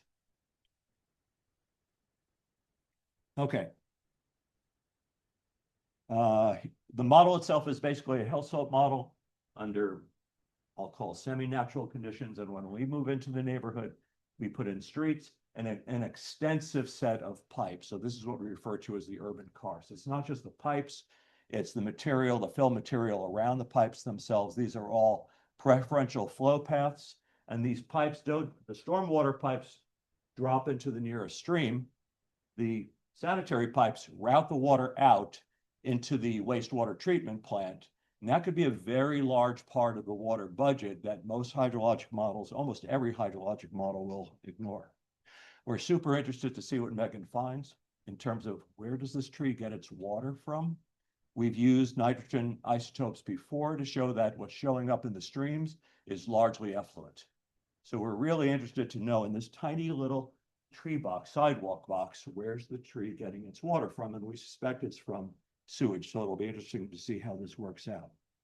Claire and Aditi Bhaskar, her PhD student, put this together for Moore's Run and Wind's Run. This was a city consulting study. They then took the data and put it out into this really interesting paper to show the effect of I&I, inflow and infiltration into the sanitary sewer system.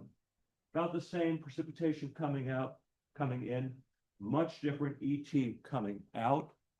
And then the difference is in terms of stream flow coming out, 406 here, 465, it's a much more impervious area in the urban, more water leaving the watershed through sanitary sewer exports to the wastewater treatment. These two were probably chosen because they were amongst the worst offenders in terms of I&I. So this is probably an overestimation of the amount of water that's actually exported this way. But it's not just inflow to the sewers, it's export, exfiltration under drier conditions, which is why we think we're seeing nitrate as from effluent as the dominant nitrogen source in the streams themselves. We won't look at that. There we go. So we use in hydrology something called the Horton index, which gives us the amount of ET given the amount of wetting. Wetting is just the precipitation minus the storm flow. In other words, it's the water that's entered the watershed after the storm flow that's rapidly routed water out. And so if we look at this across a few of these different watersheds, this is how it graphs out. And we kind of interesting results. Moore's Run up over here, more than 90%, about 90%, a little bit more than 90%. And I'll just put the next one to give the means. Moore's Run, let's see, that should say Moore's Run. 0.9, Scotts Level Branch over here in the county, developed within the urban service boundary, 0.84, Basin Run, 0.73. This is important for the land surface process models because ET, NPP, carbon exchange largely takes place during the interstorm period, not during the short periods of the storms themselves. So this looks opposite of what we would expect. We should see less ET in the more developed areas and so this is based on this equation for the Horton index. We'll come back to this in a second. Okay, so Baltimore, the DPW has been charged with upgrading the sanitary sewer system. It's a massive undertaking. It takes years and it sets up this nice natural experiment. If we have, say, 20 to 50% of the water leaving in these pipes, not showing up at the gauges, if we were able to seal them perfectly, we'll never be able to seal them perfectly, but significantly reduce them, where does all that water go? Does it show up in the streams? Does it show up in evapotranspiration? What's the outcome of that? It's an unintended consequence potentially, and we want to see what the net results are going to be. So here's Moore's Run. Here's the different sewer sheds. The city has been putting meters in the sanitary sewers to measure the amount of flow, and we've been separating that using flow separation methods. Here's the actual recorded flow. We're separating that out into effluent. We wake up, the effluent goes up. Midday, we send the kids to school or we go to work, it drops a little bit, we come home, it goes up, and then it comes back down. So we could get the amount of infiltration and potentially inflow to these sewers. And this is commonly done across a number of different cities.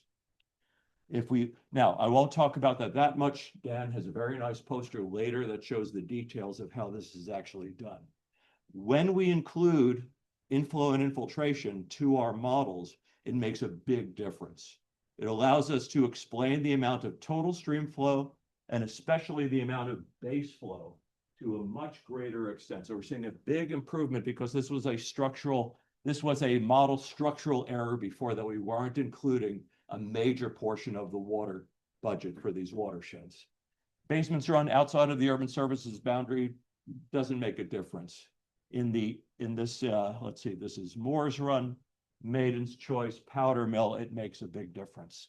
Oh, especially, and I'll try to point this out, you see a little bit of orange peeking up over here. That's higher flows if we manage to seal the sewers themselves.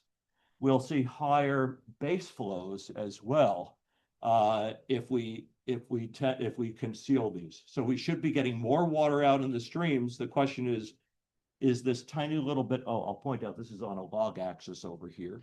So that tiny little bit of orange peeking out there may be contributing to some storm flows or to some flood flows. We can't tell that with this type of model, but we're taking this, exporting it into HEC-RAS, and then Dan will be showing a little bit later some results. I should finish up here shortly. Spatial distributions, this doesn't show up with the projector here that well, but the important thing, this is sanitary I&I. Where are their sewers? They're along the streets. The sanitary sewers follow the streets by and large until we get into some of the mains, then we're running across the riparian areas. Blue is exfiltration, where water is seeping out of the sewers themselves, and that could be a source of pollution as well. Change in ET, not tremendous. So this area is largely rain-fed, but during the driest periods and spatially distributed, we can get reasonable augmentation. Hence, are the trees are the street trees getting their water from the sewers? And then a change in net photosynthesis. This is GPP minus maintenance respiration. So we're really interested to see the results coming out of Megan's group for this. I think, okay, so if we're going to update that Horton index, then we have to add in all the other ways we move water around.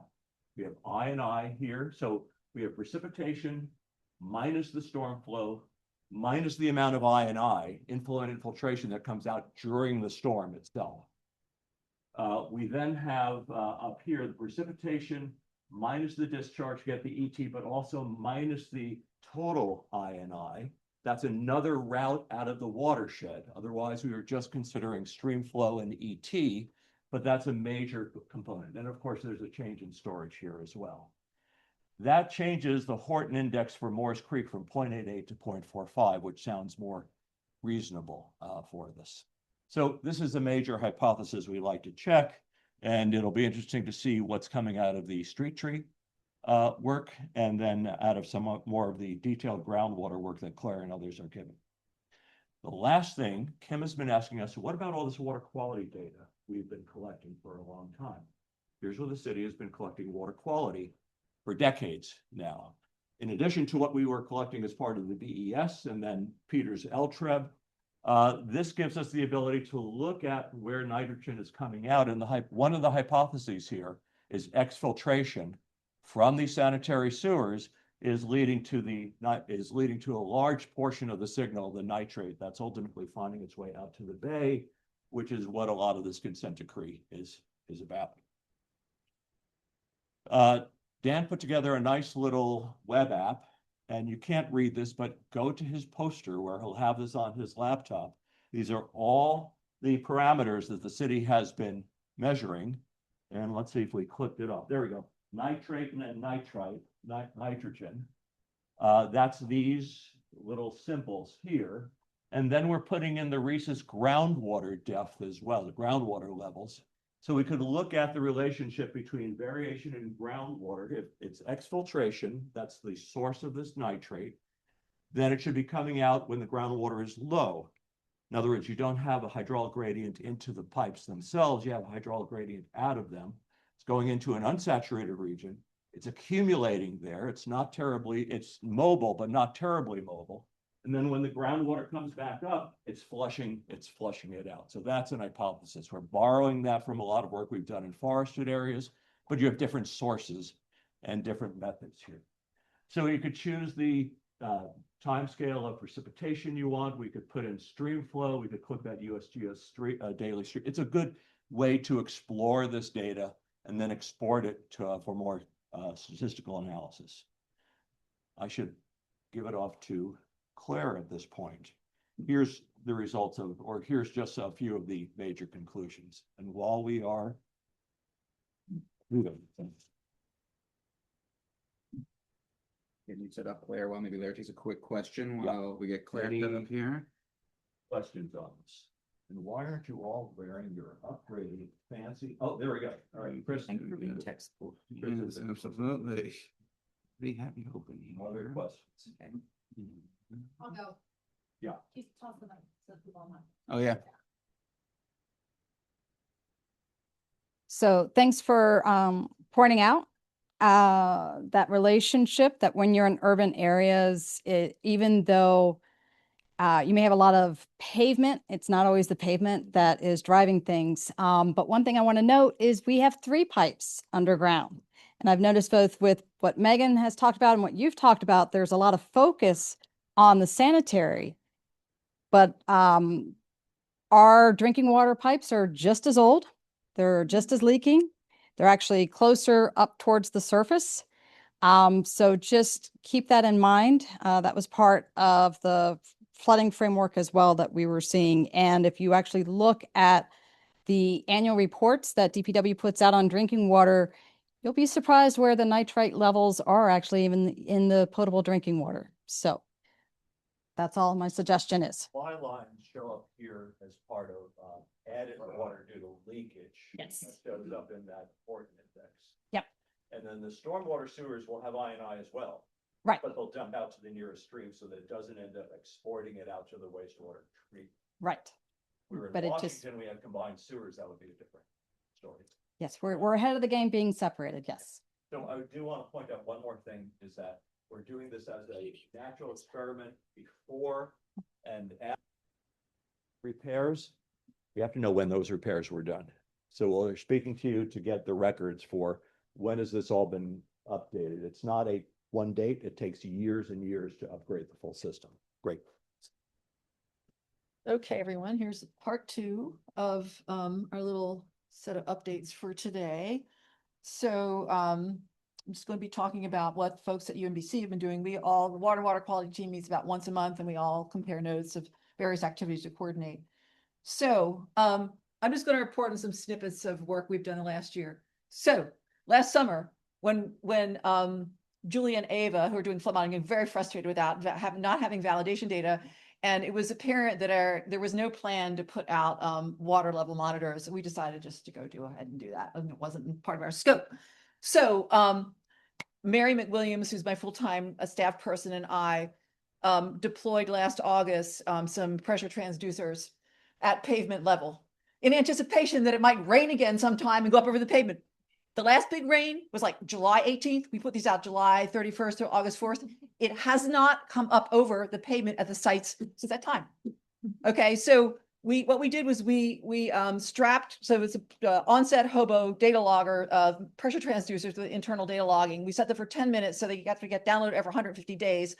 And so we strapped one with hose clamps to the bottom of stop sign, and then we put one for barometric pressure up the back of the stop sign. So we didn't know if they were going to get stolen. We put out decoys for 2 weeks, so they were fine. Then we put the pressure transducers out. We thought the snow plows might take out the lower ones this past winter. Didn't happen. But we've downloaded twice, December 25, May 26, and it's all barometric pressure data. So that was a bust. And Ava and Julie will meanwhile graduate, but we thought we would at least contribute that effort. So the locations, if anyone's interested, we have one at Cherry Hill, Frederick Avenue, one at 35th and Hill End, and then 2 in the Broadway. I guess this is the Broadway East area. And we went to locations where both Julie and Ava had both their models were showing street flooding, and we looked around and we were looking for poles to strap them to where we thought they wouldn't get stolen. So anyway, that was just a little snippet of an update. And I guess we can leave those out for a while, but they probably come in with like in a year. Okay, so the main thrust that we're responsible for is this water quality instrumentation. So the Baltimore Ecosystem Study for 28 years. Is it 28 now, Peter? Every year I had to change the number. For 28 years has done weekly grab sampling along a rural to urban gradient up and down the Gwynns Falls, with Pine Branch being a forested reference site and Basin Runs as ex-urban site. So to complement that effort, part of what we were doing with BSEC was to deploy high frequency water quality sensors. And so the red dots on the map are USGS stream gauges. And so what we've deployed are YSI EXO2 sondes, which measure temperature, specific conductance, turbidity, dissolved oxygen, pH at a 5-minute frequency, and then SCAN spectralizers, which measure nitrate, total organic carbon, and dissolved organic carbon at 15-minute frequency. And then we have the data collected, beamed to UMBC and telemetry, and then posted to HydroShare. So just, I'm going to just give you some example snippets of the use of sensor data. This is not exhaustive, they're just examples so you can see what the data are used for. So I'm going to talk about, one of the points you could get, one of the phenomena you can examine with sensors is storm behavior, whereas with weekly grab sampling, once a week. So now we're like once every 5 minutes. You can look across storms to see what's happening. You can do some base flow separation using the signals to look at groundwater contributions to storms. And then one example, you can calculate loads for any of these quantities, but suspended sediment loads is something I focused on here because there is a TMDL in the Gwynns Falls for suspended sediment. Total maximum daily load, Chesapeake kind of regulation. All right. So just to take a look to show you the kind of data we're getting out of these systems. So there's again for your reference, with the big red letters, the stations in the stations of interest. And so just so you can see, so these are some of these things are expected, some are mysteries we're trying to unravel. But what you can see here is that we always, when we graph discharge, we scale by watershed area. So if it was raining uniformly across the whole watershed, we should all scale the same, but it's obviously not raining uniformly over the whole area. So we scale the hydrograph, the USGS hydrograph by area. You get the general idea is that, you see the peak. This was a simple storm. This was a 13 millimeters of rain. So the different stations, this is what the hydrograph, the discharge looks like. So then I just picked out 3 constituents to look at, and some are expected, some are surprising. So when you look at, for example, specific conductance, so what is it around here that drives specific conductance in the waterways?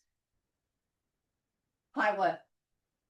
Salt, chloride, road salt and water. So it's into the groundwater reservoir and it bleeds out to the streams.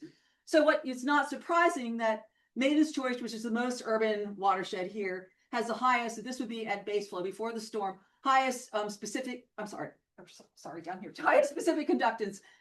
followed by Villanova, Gwynbrook, Barn, PBR. So out the urban to rural gradient, you have the highest specific conductance at base flow. And then what happens when you get storms, the rainwater dilutes this, and then this gradually comes back up. So that's not surprising. We see that everywhere. We've known this for years. So it's generally in the summertime, specific conductance is diluted when you have a storm. Okay, and to some extent, the same thing happens for nitrate. You see at these sites up here, which are shown here over here on the map, you see a dilution when we get a storm, but not at Pine Branch. And this is well known by Peter and Larry and folks who've been studying nitrate for years. At Pine Branch, we get a storm, you see the nitrate increase. And so there are different processes governing what's going on here. And, so we can then further examine the dynamics of what's going on. And part of the reason we're collecting this data is that in models like RESIS, which model, nitrogen and carbon cycles, they can use some of this data in their models. Okay, and then suspended sediment, we collect data on turbidity, but you can translate that to suspended sediment. And what we thought the surprising thing was here, you might expect greatest suspended sediment in the most urban sites. So Maiden's Choice down here. This stands for Maiden's Choice at Wilkins Avenue. So you see this big peak in suspended sediment, and notice this is a log scale. But we also see a really large peak at Pine Branch, our forested reference site. So you might think, well, is it a different source of turbidity? And we're translating these both as suspended sediment. So that's another whole mystery to unravel.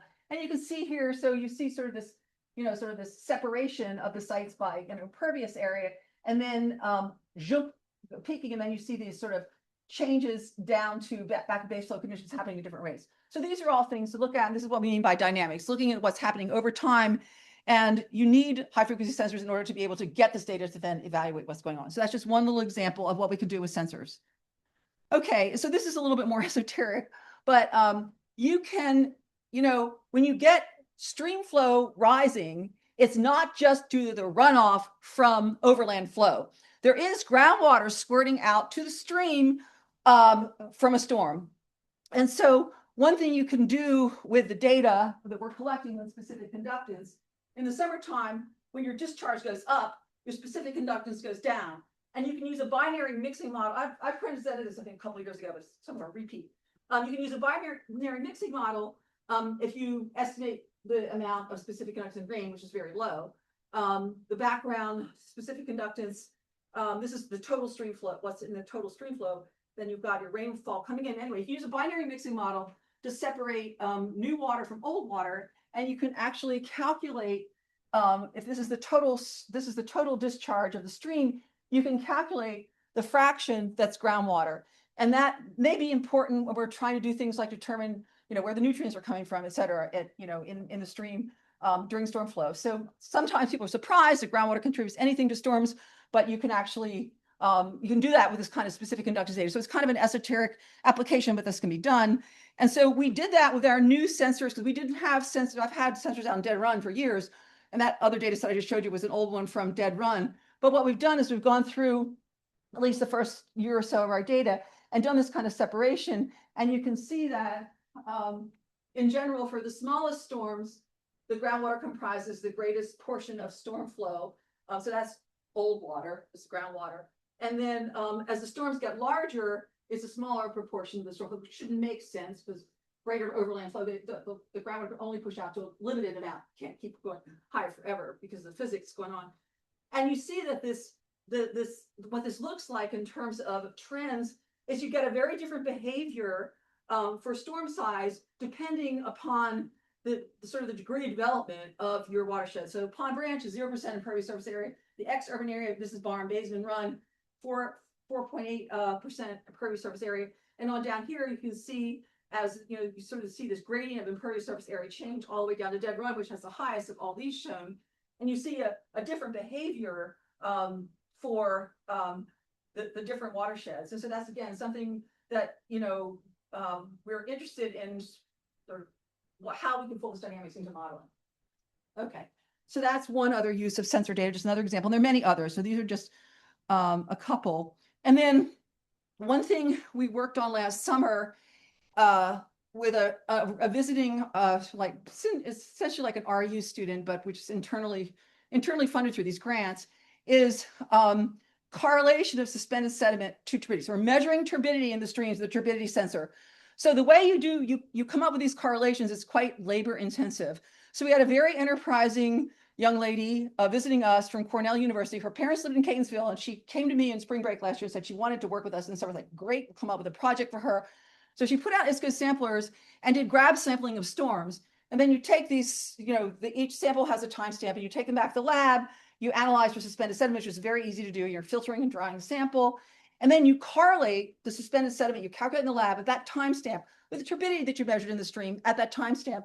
And then you can come up with these different correlation curves for each watershed. And it was interesting because the relationship was fairly similar across the sheds. If you look at the slope, this is a log plot. Look at the slopes here of 1.1, 1.1, 1.6, 1.0, 0.83. They're very similar. And this was kind of a surprise. We weren't sure what to expect. So you could probably combine all these into like a master curve. But the idea is that once you've figured out the relationship between suspended sediment and turbidity, then you go back to the time series for turbidity and you apply this and you generate a time series for suspended sediment. And once you have the time series for suspended sediment, you multiply by discharge, you add it up, and you can get suspended sediment loads. So that's what we did because suspended sediment is particularly of interest in Glens Falls because there's a TMDL for it. So we have a poster presentation set up for this, but what you can see, so we did is we calculated the mass flux using this suspended sediment concentration time series that we generated times stream discharge. You add it up for any period of time. So usually people calculate daily loads, okay, daily fluxes. So total maximum daily load, so daily load, so kilograms per day. And we always scale by watershed area just to be able to compare across watersheds. So what you can see, we calculated daily, and then we just group these in these box plots by months. And there are two things you can see. First of all, if you go from this rural all the way to urban, the plots don't look the same. They don't look the same across the year, and they don't look the same across the watersheds. Furthermore, this is 23, 24, and then here's 24 and 25. And you can see there's also this interannual variability. And so, the question is like, what is driving these processes? I mean, clearly in the summertime, since you've got the mass flux is, discharged, often have these summer thunderstorms can be driving these really high values. But this is something we can pick apart. So it's not, to us, it was really interesting and fun that we found that these are so different from watershed to watershed. Of course, there can be errors built to the data, and the data have to be cleansed. And so this is kind of a rough shot, but this is what came out of Evelyn's summer RE. Well, that's an REU, but we hired her as a summer student last summer. So this wouldn't have been reported in last year's annual report. So we have a poster on that. And then our modeling component that we're responsible for is Parflow CLM. So we were kind of late to the game on this based on personnel issues at UMBC, but Parflow is a coupled groundwater surface water model. And so our idea is that we're going to participate in Larry's, model comparison effort. We've got HEC-RAS, we've got RESIS, we've got SWIM, we've got, CityCat, all these different models. And so we have Parflow has been set up by Majabin, who's here with me today. She's a master's student on the same, I don't have them all shown here, the same set of watersheds that Larry mentioned. Okay, and so Powder Mill Run, Stony Run, Moores Run, Maiden's Choice, Basin Run, Scotts Level Branch. The only ones shown here are the ones in the city. Dead Run's not shown here because we've modeled the living lifestyle Dead Run already. And Miriam is here with me too, who's done a lot of work there. So at any rate, the 2 points here, what you can use the model for is, calculating depth to groundwater. So we might want to see where that intersects people's basements.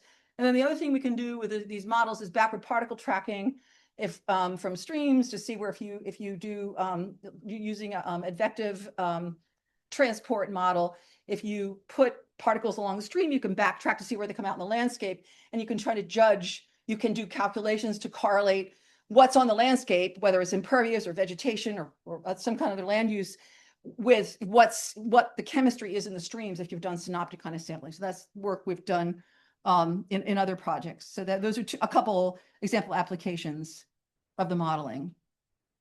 So that's all that I have. And that's Mary Williams, who's a full-time staff person. And this was Amelie, who graduated last year, who was helping her participate in Maiden's Choice. They were putting out some sensors last year. So that's all I have. And then James is next. One second, take that down. We do a quick question for Claire to get yours off of Drive. 1 second. It needs to be, it needs to be done. Yeah, it's downloaded. Yes, Ian. So it's interesting with Pond Brands. Joe. Nice. It's interesting with Pond Branch that the nitrate levels are very low, but the suspended sediment is very high. And so based on turbidity. Yeah, and so the topography up there is very different, right? It's very steep. And so do you think it's just related to erosional processes, or what do you think? Organic, the turbidity is organic. Yeah. Yeah, but if it's organic, then you would think nitrogen would track, right? The nitrate has often gone down, atmospheric deposition has gone down. You see throughout the east, very much tied to that. And the organic schmutz, it's got organic nitrogen, not a lot of nitrogen. So the other thing we did, I have TOC and DOC. On the poster, we have, Larry suggested this, I plotted DOC versus nitrate, and that's interesting too. It's all organic. All right. With that, I think we are ready to go over to James. Sorry, were you wanting to get something? You okay? Just let me know when I'm over 10 minutes. Don't worry about it. Yeah, go for it. All right. Good afternoon, everybody. I'm just going to give a brief overview of some of the modeling work we've been doing, trying to look at some targeted areas, but we've been able to now figure out how to do our flood modeling across the entire city of Baltimore. So a lot of this work is being done by Julia and Dr. Zhou. So if I mess up anything, please butt in, okay? So, when we have these big cloudburst events where we are faced with some flood challenges, we know very well like where our floodplains are in the city, and we have our FEMA flood maps, but we don't necessarily have a pluvial or street flooding map output. So we decided to focus on that, and we now have some mapping that's now available for the entire city. But we also wanted to focus on trying to validate a lot of the instances of flooding that seem to pop up on social media or 311 calls, and validate that with a model that Julia's been running called CityCat. And we're also starting to look at some other 2D modeling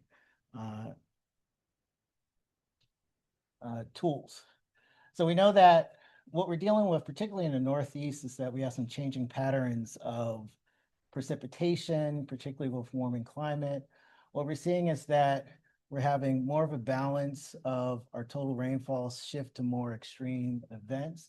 And we see that the number of days that we have 2+, 3+ inches of precipitation is also increasing over time.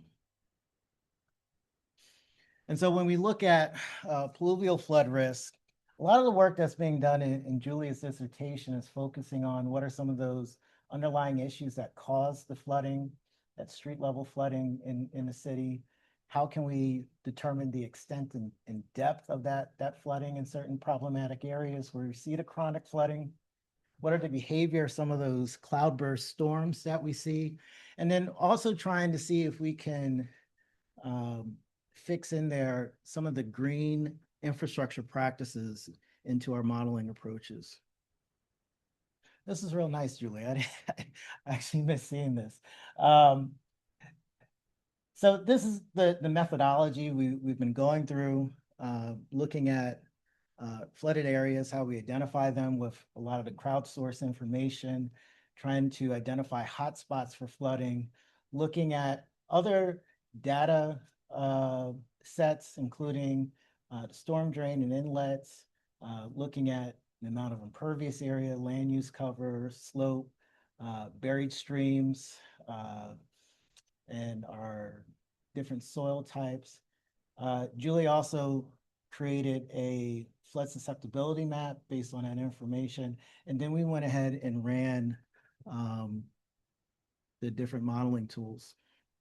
A lot of this effort from the jump was, where's all the flooding happening? Where are those most chronic areas? We have one that's very close to Morgan State. You can go back in the Baltimore Sun and see that there's been flooding on 35th and Hilling since early 1900s, even before. So trying to take that information that we get from news reports, from 311. They also did a community survey during this project time. And we also started looking at social media reports, which wasn't the easiest thing to do, but it was fun. We did have a community survey that was done by Julia, Dr. Zhou, and also Dr. Oni that joined our group. And that study looked at nearly 300 responses. We're also looking at not only flooding, but heat, also different disruptions to other infrastructure, and then also preferences for green infrastructure from those respondents. This yielded that result from the surveys, and also Dr. Zhou had produced a story map based on those responses, and also looking at some of the historic and chronic flooding that we see in the city. People responded and sent us pictures of the flooding that they've experienced. We know that the flooding is not just what we see in the street, but also the basement flooding that people experience. We saw that a lot of that was happening near streams or buried streams. So there's some correlation there. So we were able to connect all these different data sets, and Julie is able to start pointing out different hotspots for flooding and also the causes for those flooding based on the land use characteristics, but also seasonality about those flood results. Again, we're looking at different data sets that help to create that flood susceptibility model. So this is what Julie was able to put together for the entire city. So we're able to not only look at this, I think one of the other things we'll do is there was a recent study that came out from NOAA and in connection with the Baltimore Urban Waters partnership. So should be able to compare this result with that recent report. What we then wanted to do is look at the CityCat model and begin to validate that model against the data sets we were able to pull in from the 311, 911 calls and social media, and see how well these models work. One of the things we had to learn throughout the process is maybe we should not be running the finest resolution because it took a lot of computational power to run a lot of these models to the point that it burned out one of Julia's computers. So we kind of backed up and started running some lower resolutions. So instead of 1 meter and like the finest resolution, we were looking at 2 and 5 meter DEMs. So we're able to validate a lot of that information with the CityCat model. CityCat's inputs include DEM, buildings, rainfall, different green areas.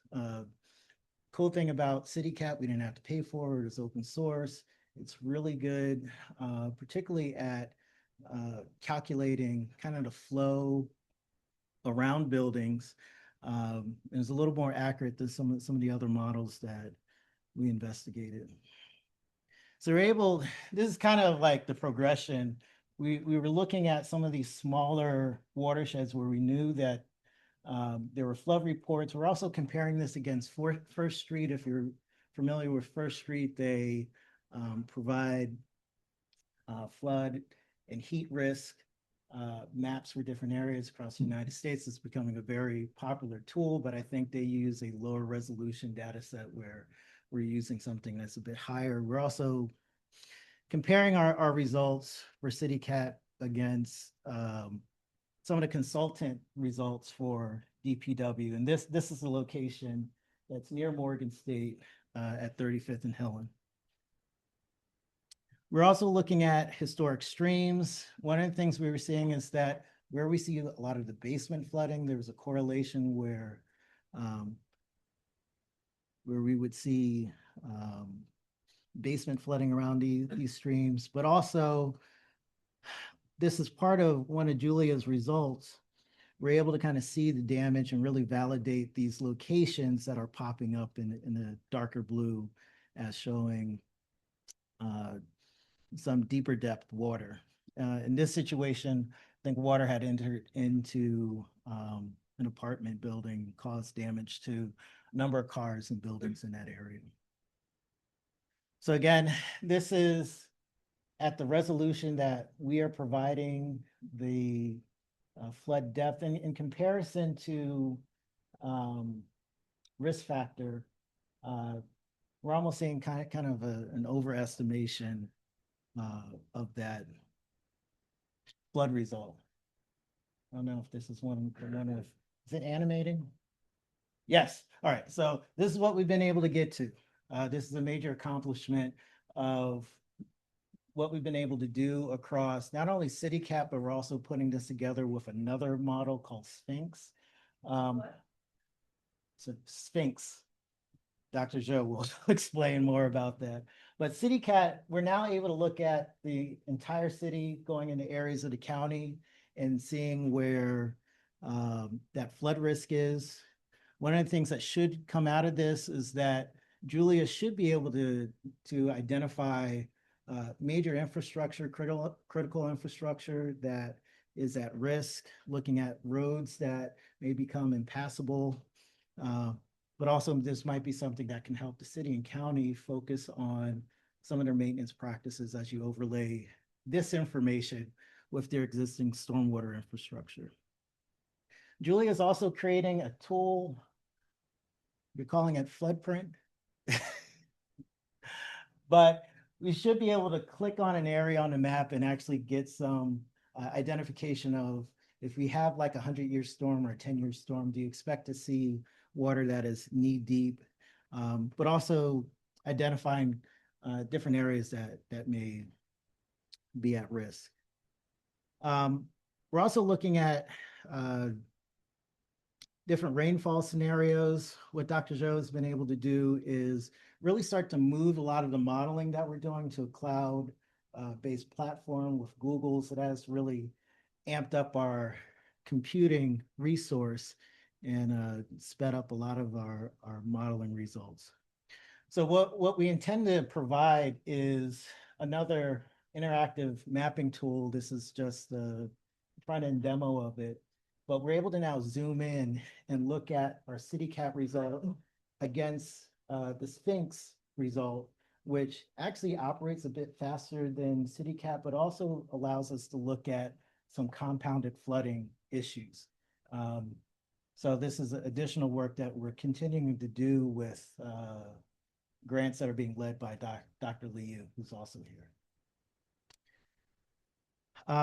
Dr. Zhou will also talk about some of the decision support around how to site green infrastructure, what are the optimal locations, and how can we properly place the green infrastructure practices to help reduce or mitigate some of the stormwater and flooding issues. So that's forthcoming. That's tomorrow's presentations, this afternoon. Okay. And that's it. All right, any questions?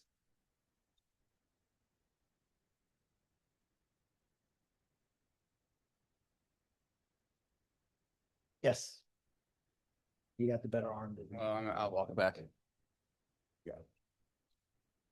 Thank you. I was curious how you chose the borders when you expanded out into the county for your analysis. It seemed defined somehow. Yes. But we also know that there are some other areas that continually come up that go beyond the Beltway. So we're just taking the major watersheds that traverse into the county and just use that. Well, we're trying to cover the outgrowth of the of 695. Those aren't the county boundaries. Those are watershed boundaries. One more question, then we'll take the rest over lunch. Here we go. Thanks. When you were showing your maps of likelihood of flood being like high risk, low risk, you almost saw like the higher risk areas were the white L and the lower risk areas were the black butterfly, if I interpreted that map correctly. Yeah, well, the darkest red was near the white L.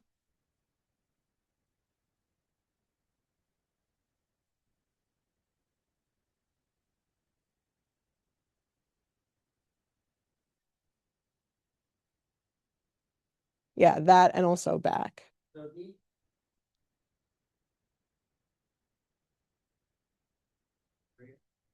so these are higher risk. Here. So that connection is more with a lot of the gray infrastructure that we have. There's a lot of flooding that kept popping up on social media that we particularly see that kind of traverses where, you know, how you find, was it Route 50 or 40, right? That goes. So that flood risk is really linked to a lot of the land use, land cover, and impervious surface that we see here. So these are more of the higher risk areas, right? Okay. No more questions, but I mean, I could ask that we can do this over lunch because we want to be back here by 1:30. The weather is cooperating in that you've got nowhere to go. So lunch is a little short today. So sorry for the limited networking time, but let's keep ourselves on schedule. Get back here at 1:30. So thanks everyone for this morning. Thank you. You're good. I'll take care of that. Yeah. Hey, man. Hey. So Kim shared the presentation. Yes. I cannot connect anything on my phone to get that presentation. Okay, would you like? Pull it up. Yeah, and you want me to send it to you too, so you can, No. oh, because you can't get the phone. But you just can't On get my the, phone. yeah. Yes, so let me show it to you, and then I'm like a ball. yeah, okay, so it is. All right, so the DPW. Yeah. I'm gonna restart my computer because it's acting weird, but Yeah, if I can just look at it, fire. here you go. It's all yours. It's not sharing or anything, so you can just click through and see what you can do with it. Sure thing. Not the easy one. What's that? That's the easy. Yeah, you got that. You got that one covered. Is it? Let's make sure it's working for you. Let's see. So I do need to restart the, well, no, I might read. Okay, you should be good for now. Then I'll restart it afterwards to make sure it works in the afternoon. Okay, perfect. Great. No, we're gonna get one over here. All right. Okay. Well, that's good. I'm with Great. And I think we are ready.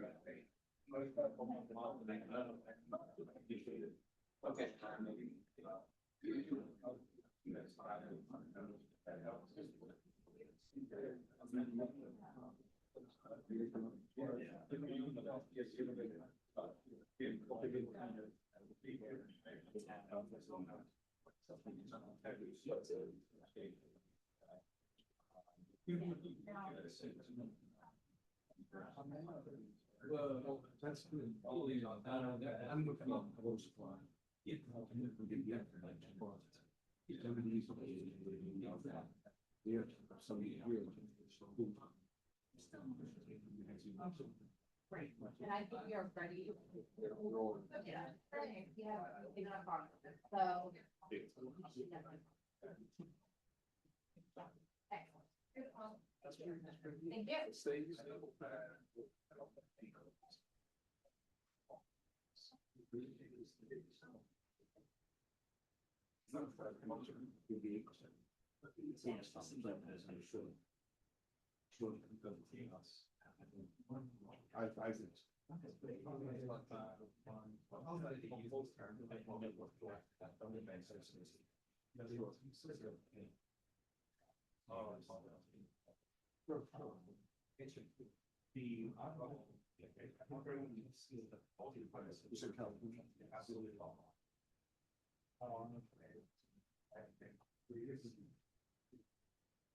So.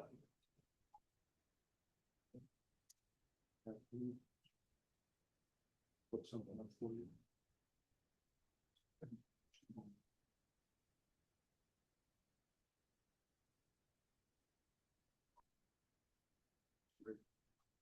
A lot of those things disappear along the way.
Yes. Regular health, things you don't want to.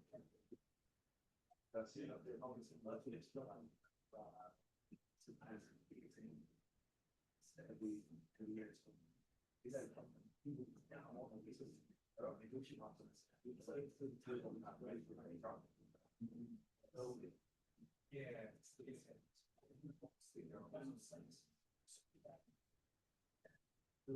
honest is that a business?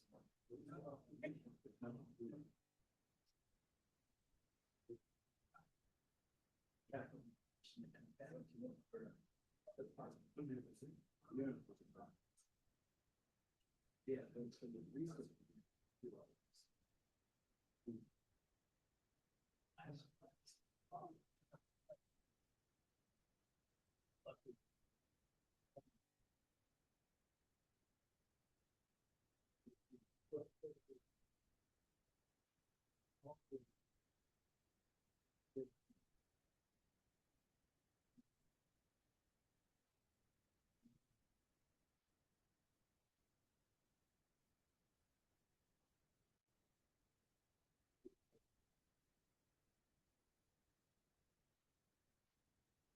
Hey, you gotta get on the neck.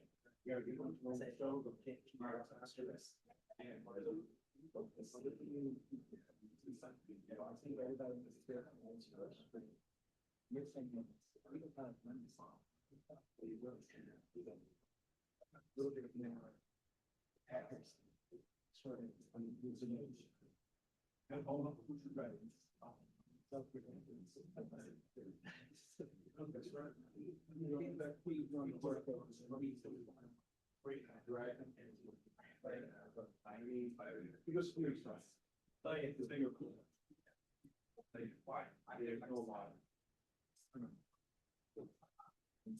And these people are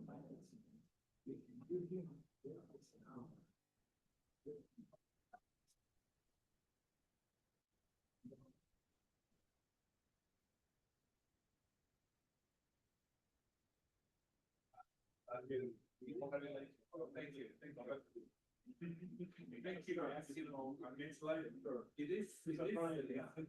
you.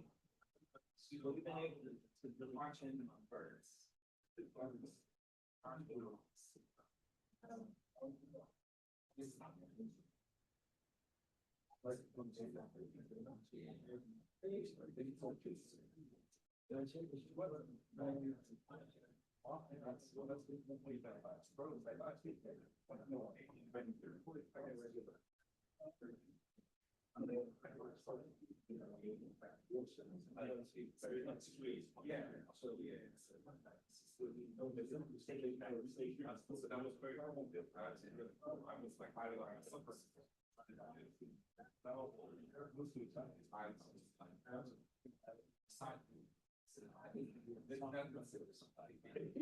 I've never asked. What's with those? The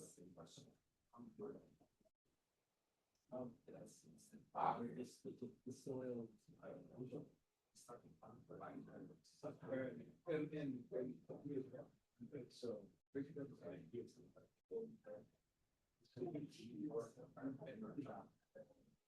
And before that's why you stay down. Oh yeah, I'm and before restaurant, okay, you know, please. A lot of it.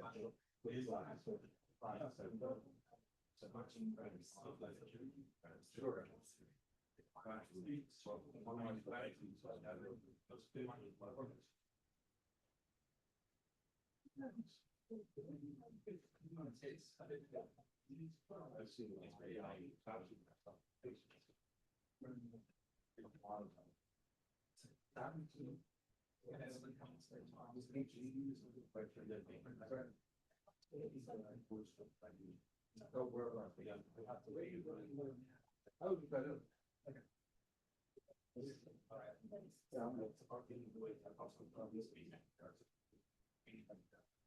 As I tell people, I'm permanent role. I think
maybe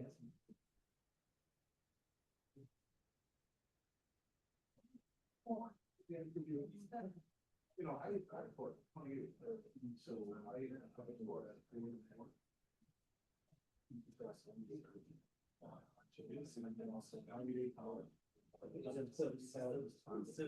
you should have.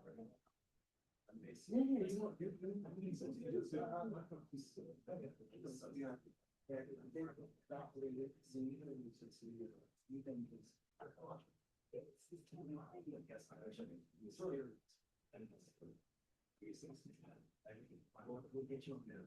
Yeah.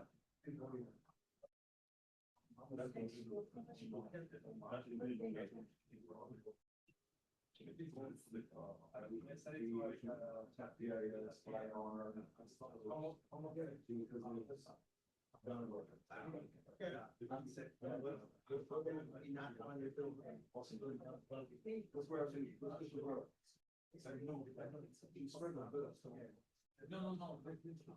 Oh, yeah. Yeah, next week. But actually, you know, it's probably the next.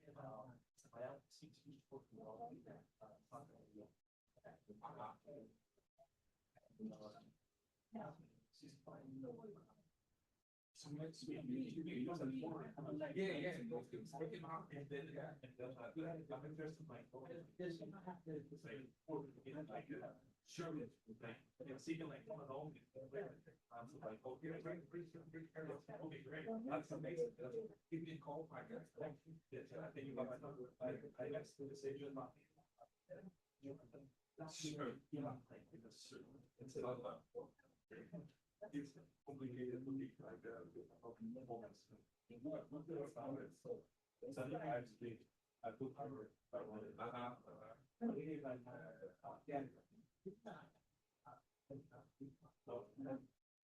He's like into that.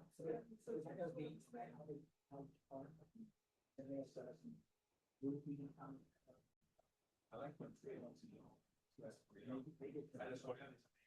Amazing. Yeah, it's very cool. What time did you go? I went in March. Yeah, drinking. It was like big and I wanted. Wait, that was just perfect. Almost no, because there's see some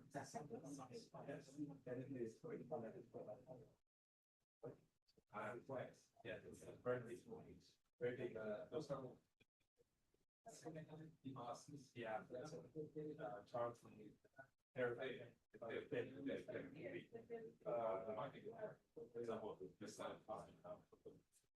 so you studied so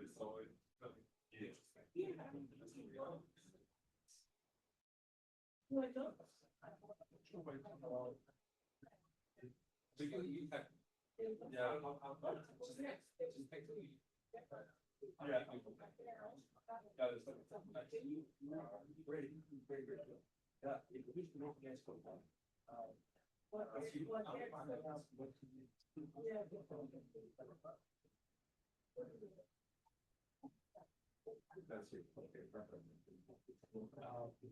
What makes me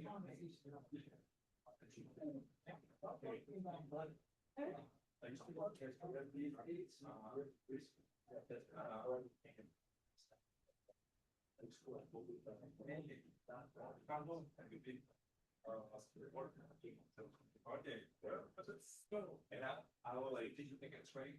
On three? Yeah, it's just, I work for a company. Funny enough, that company is now in Costco, so. I think. Relationship. After. Oh, we can talk. No, we can talk, I'll talk, just. And then so, I initially like tomography, so. How like. Either small study about like more coordination of like number of quantity bodies, set of the then I'll go to the site three. So we go like one, set the risk of the three itself, right, environments, and two.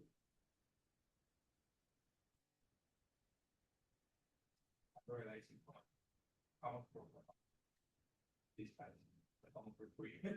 Sorry, I feel like the good thing are customers now, right? They're happy with the work, but I was an intern and I was like performing all these studies regardless by myself, and I now realized how much like those studies, like criminal studies, like cost. And sorry, it's like but yeah. So just like do some statistical studies for my like thesis. I would look those garments with FOMO, right? FOMO garment. All of edges, right? Yeah, so all of like courses and very and the very still build up from there, and they have started like links on the dead wood. Oh, okay, like the all in the stuff, and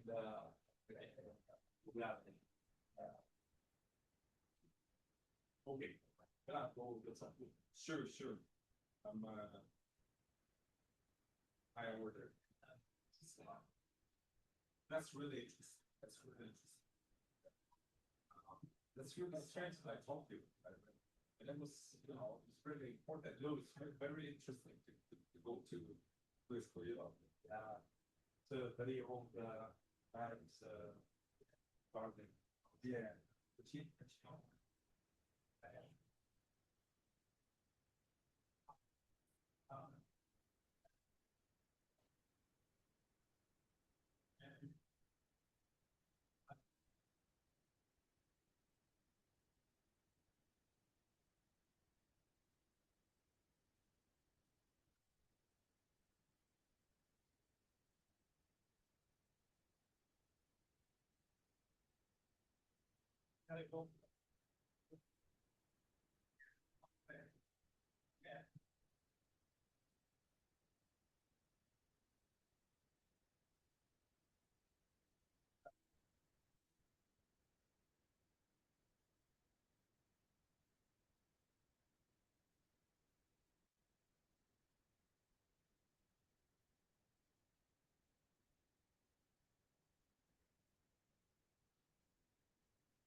Peter, can you go with Sam on first, and then you second? Is that okay? Sam first, then you, and then. Yep, Sheila and- on there. and it's on there. It's on there. You're good. Yeah, we checked that, so it's good. I have 45 minutes. Exactly. Yeah.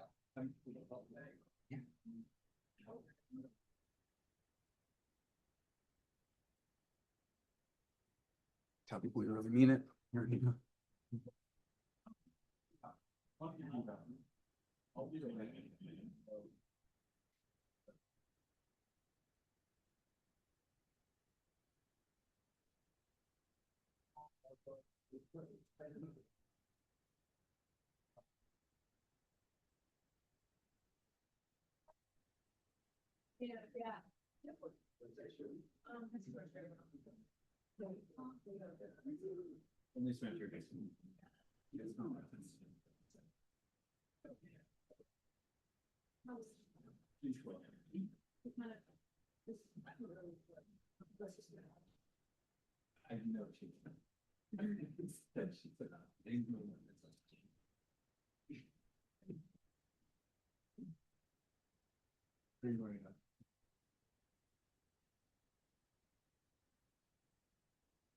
All right, while people make their way back into the room, couple of things. People online or those coordinating the online folks, we'd like to make a collection of all of the presentations today. And so everyone who's presenting in the room I've got, right? Because you all put in the BSEC drive, but not everyone online has. So if you haven't yet copied your presentation, online people or people responsible for online people, into that Google Drive, let's make sure we do that so we have it all in one place. Then a question, I know not everyone has made it back into the room yet, but we're trying to figure out how many posters we're expecting this afternoon. 1, 2, 3, 4, 5, 6, 7, 8, 9, 10. 13. 14, 15. Okay, good to know. Yeah. So we have about 50 on order 15. I only brought 9 up from the basement, Max, so we'll have to get some more. At the coffee break, there'll be the opportunity to start putting your posters up, or right between, after the last session before we get together. I need to grab a few more easels, but we should be able to accommodate that. Great. All right. With that, this afternoon, we're going to be doing biogeochemistry, and then I think decisions is after biogeochemistry, or actually maybe, is that right? Yes. And then coffee, and then we'll see what happens. I can't plan any further than that. Oh no, after that, that's right. After that, we're having the kind of translational session. So some folks who maybe haven't made it over quite yet, but we are expecting folks from the Office of Sustainability and from Green and Healthy Homes Initiative, as well as Mark representing DPW, to give some presentations from some of the applications partners. And so that'll be really good. That'll be after the coffee break. And then the reception with posters and drinks. All right. I don't think I have any other announcements. Mac has left the room, so I don't know if he has other announcements. We're going to assume it's okay. I'm going to assume it's good. And with that, Sam's going to kick us off for the biogeochemistry. Come on up. All right. Hi, everyone. I'm Sam. I'm a PhD student working with Ken Davis at Penn State. And actually, most of my dissertation work has been using flux measurements in Indianapolis, but I've gotten to have some fun with some of the Baltimore flux towers. So I'm excited to show some of those measurements to you today. So starting off with kind of the big picture. So urban vegetation and human behavior, so things like driving your car or heating your home or a building with natural gas, contribute to the exchange of greenhouse gas fluxes between the surface and the atmosphere. And that's what I'm referring to as the flux. And we really want to be able to understand the sources and sinks of greenhouse gases within cities. And so, for example, this figure here is showing some satellite imagery of the area surrounding the Broadway East Tower in BSEC. And all within this area close to the tower, there's residential buildings, commercial buildings, more major road, more minor roads, and many different types of vegetations, trees, turf grass, lawns.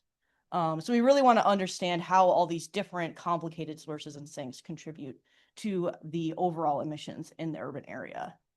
And one of the really great ways that we can do that, which you've heard a little bit about already today, is with the use of eddy covariance flux towers.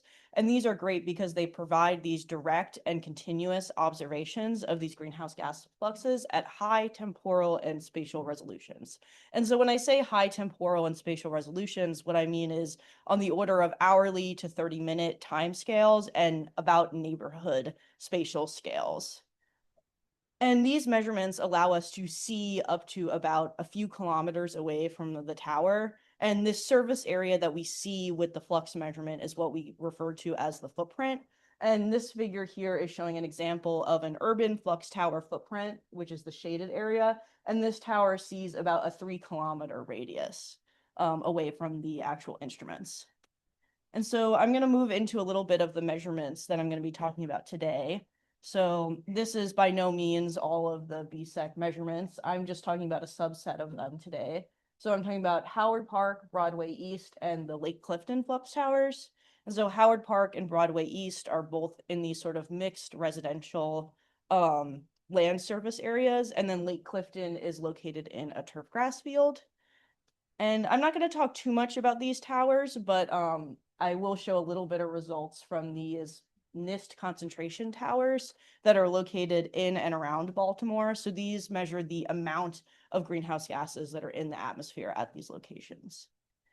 And so now some more details about the actual BSEC flux towers that I'm talking about today.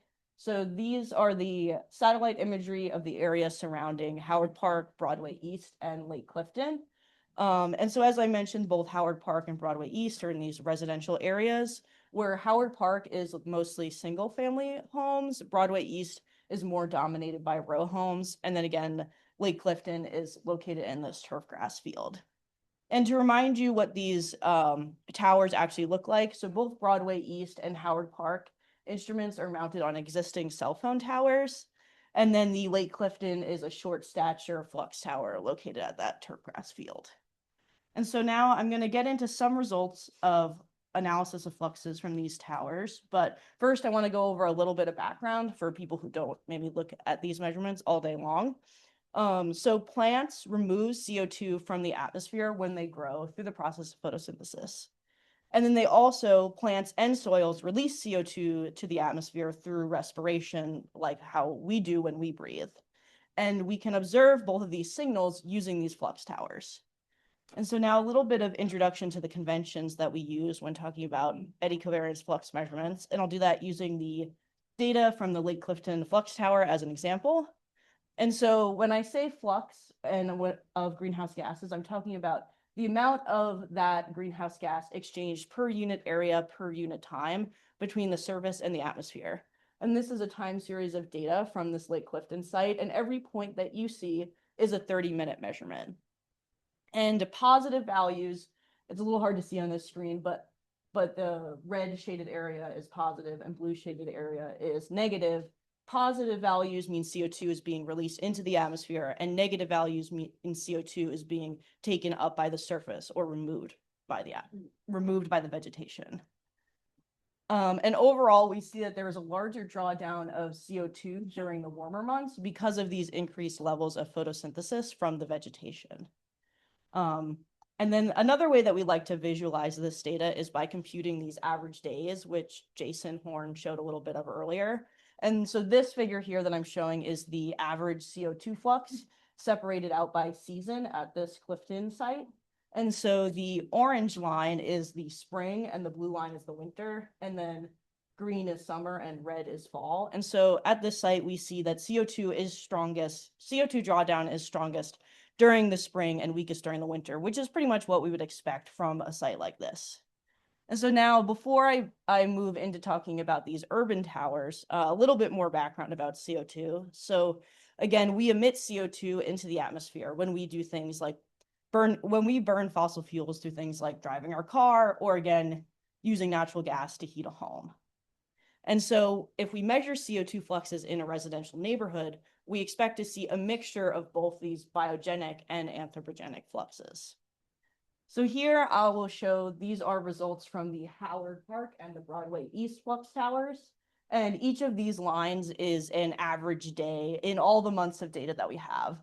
And any particular line is not really that important for this talk, but just for context, the greener lines, that's summertime, orange and brown is fall, blue and green is winter, and these pinks are spring. And what I really want to point out here that I think is really exciting is that the flux is only negative for a few midday hours during some of these warm season months. And so what we learn from that is over the course of the day, the vegetation is not offsetting human emissions at these sites. And so now moving away from looking at temporal variation and looking at some spatial variation of the fluxes, here I'm plotting the average CO2 flux by wind direction for the warm and cool season at just Howard Park. And there's a couple cool things I want to highlight.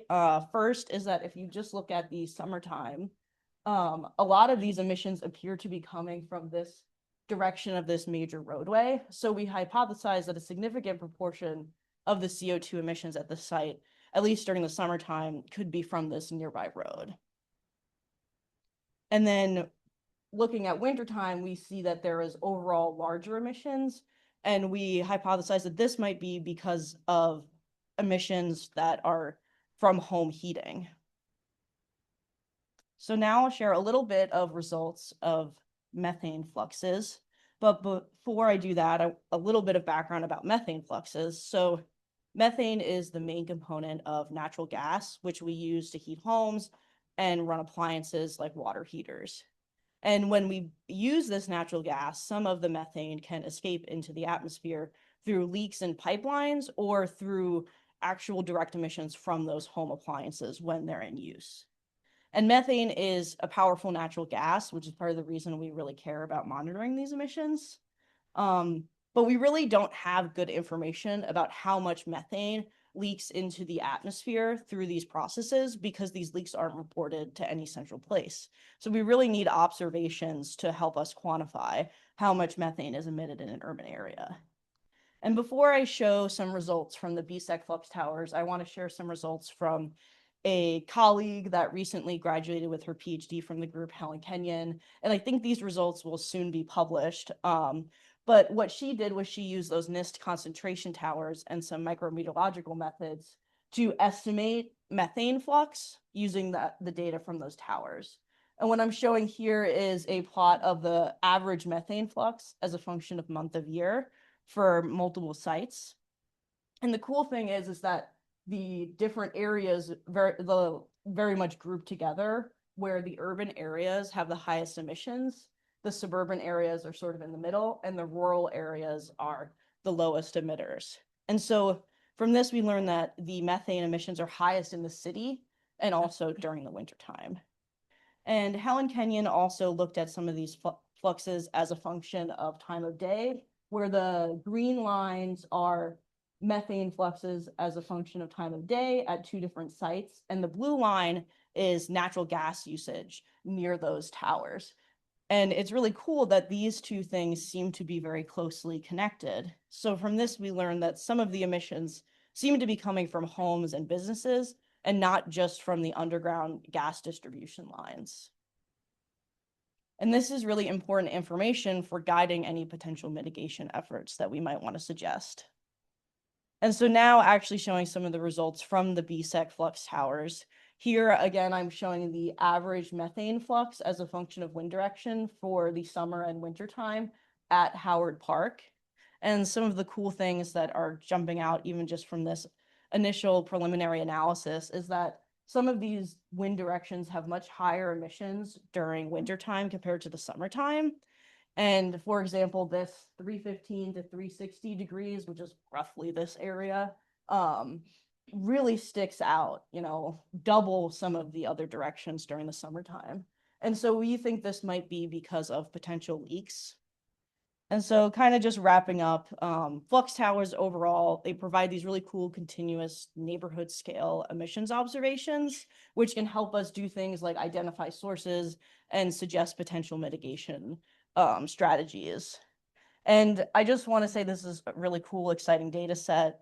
Some future work could compare patterns in methane emissions with the gas usage data, kind of like how Helen Kenyon did. I think another exciting thing would be to work to separate the biological and fossil fuel CO2 flux signals at these sites using combinations maybe of the turfgrass tower or the VPRM that exists for Baltimore. And this year of flux data at the Broadway East and Howard Park sites, because the sites were recently decommissioned, will hopefully soon be published on both Ameriflux and MSD Live very soon. And so I'll say thank you, and I'm happy to take any questions. I think I have a minute or two. A quick question or two. Great. One question and one comment. Our group has done some drives around both towers and have methane data. So if this is something that you want to continue following up on, we can talk offline and see if that's going to be useful or not. The question was, since I don't think about fluxes, especially around grass as much, I was surprised by how much larger variance there was during the spring, summertime versus very little variance during wintertime. And is that just the respiratory versus uptake versus it just being dormant during wintertime? The time series were got very squished during wintertime and then huge variance during spring. Does not draw down as much during the winter time. Yeah, that's true too. Back up career. All right. Oh. One more. Really quick question. The flux you showed at the end with the vector going to the north-ish, that flux is a combination, as I understand it, of both the wind direction, but also how close to your flux tower. Have you looked at what the leak would have to be by distance to get that type of flux? Sort of similar work with CO2 fluxes in Indianapolis. And for that work, I use a simple model to estimate what surface area is actually contributing to the measurement. This is a pretty simple, just decompose what is the flux as a function of the direction. So that's something that further work on this would definitely want to incorporate. I guess we have some global data too. Yeah. Thank you. All right, Mr. Time, I think we will move on. Thank you, Sam, and we'll give it over to Peter. Do you want me to give you, are you going to time yourself? Or did you Stand up, wave your arm, sing patriotic song. Perfect. So my talk is set up very nicely by Sam, who made this distinction between when we think about these trace gases or greenhouse gases, we think about biogenic natural sources, and we think about these kind of anthropogenic sources. And so in our group, we've always had some effort to focus on some of the natural trace gases and that's what we're going to talk about. So what have we been asking? So we've been asking, again, these are the natural greenhouse gas fluxes. How are they affected by land use? How are they affected by landscape position, the top of the hill, the bottom of the hill, wetlands or dry areas? Do things that we do, like creating green stormwater infrastructure, do they create hotspots? We're very interested in hotspots of flux, whether it's a leaking pipe or it's a wetland or a constructed wetland. And then the overarching question, I think in broader context, is how important are these natural greenhouse gas fluxes in an urban area? And it's been a big theme in urban ecology research is, are natural processes important? And I guess I didn't get to ask this question, but Sam's graph showing that in the summer, you can get net CO2 uptake. And she said, well, it's just net CO2. It's just a little bit just for a couple of hours. But to me, the fact that you can get even any period of time when the natural processes are overcoming the system, even in like 60% impervious surfaces. It's kind of amazing. So this interest between natural and anthropogenic processes and how important are the natural processes is important. So how have we been going about this? So we continually work from the Baltimore ecosystem study. We've been monitoring fluxes of methane, nitrous oxide, and methane at urban versus rural forest sites and grass sites and riparian sites and green stormwater infrastructure sites since 1998. And then today also I'm going to present some work from synoptic campaigns, which led by Gabrielle Pezic. She's a graduate student working with Jonathan Duncan. And then also some modeling to do extrapolation. Because the other great challenge in these things is I make these little measurements at a small scale. I have to extrapolate them up to a larger scale.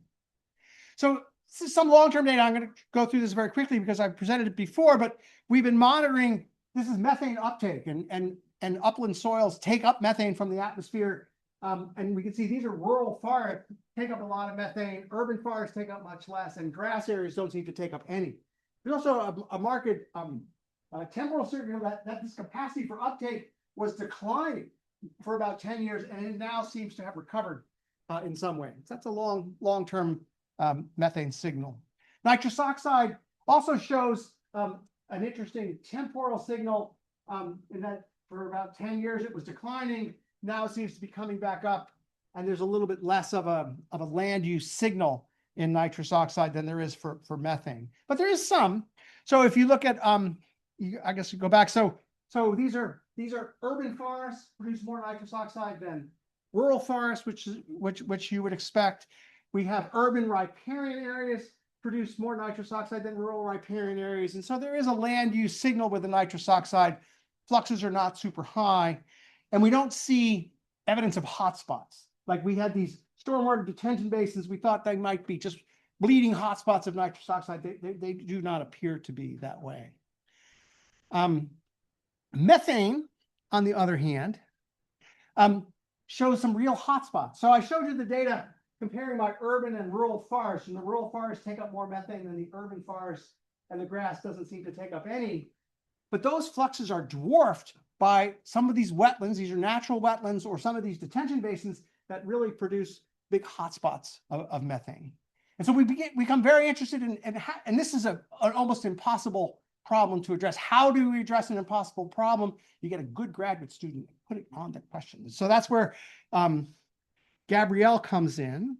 Oh, I guess there's one other thing I'll show is in our long-term data, we have been tracking the long-term change in these riparian areas in particular. And so since 2010, carbon dioxide fluxes have significantly increased in our riparian sites. And the carbon cycle is changing for a lot of reasons. Atmospheric carbon dioxide, less pollution, warmer, wetter. That's been changing. At the same time, nitrous oxide flux has been going down over time. And the methane flux has been stable, but really shows very high variation from you. These are annual mean fluxes. And so they've been, the methane, again, the fluxes get very high, and you get interested in the hotspots. So this is where Gabrielle comes in, and Gabrielle is completing her master's thesis working with John Duncan at Penn State. And she has been asking, kind of building on the same questions about how do these fluxes differ across the land use gradient between forests and riparian zones and lawns. And then the ultimate question is how important are they? So can we upscale them to the larger area? So with methane, and I like this graph because so Gabrielle, she drove down here from Penn State every month or every couple of weeks, and she collected a lot of really good data. These are methane fluxes, and she's got these green stormwater. We have a stormwater retention pond, we have the bank of a pond, we have a stormwater swale. These are things that we are doing to manage the urban environment, to prevent flooding, to improve water quality, and they create hotspots of methane flux. These are really high methane fluxes. The rest of the landscape, the forests and the lawns, are taking up methane at a low rate like we expect. But again, we're supposed to be doing actionable science, and I'm going to push on this a little bit, is we are doing something to process water, flooding, water quality. It's creating a hotspot of greenhouse gas fluxes. Should we be concerned about that? I don't know. N2O, and what's interesting, so if we created a hotspot of methane flux, we also thought we might be creating a hotspot of N2O flux, but that's not the case. So here's the green stormwater infrastructure. We have the pond and the pond bank and the stormwater swale, and there's no nitrous oxide there. And this is a very interesting result in anaerobic biogeochemistry, because these areas are anaerobic enough to produce a lot of methane. They're also anaerobic enough that they get complete denitrification. If anyone's having trouble sleeping at night, I have several papers on anaerobic biogeochemistry, which I can give you some. For nitrous oxide, our highest fluxes come from the lawns. They get fertilized, especially wet lawns. These are riparian lawns. But interesting, we have good quantification of the fluxes and hotspots. They're a big deal for methane. They're not a big deal for nitrous oxide, as we see. Then the other thing that Gabrielle's trying to do is, okay, how do we scale these up? So she's working in Dead Run 5, which is a watershed that Claire Welty has been working in for a long time. And this area is 7% forested.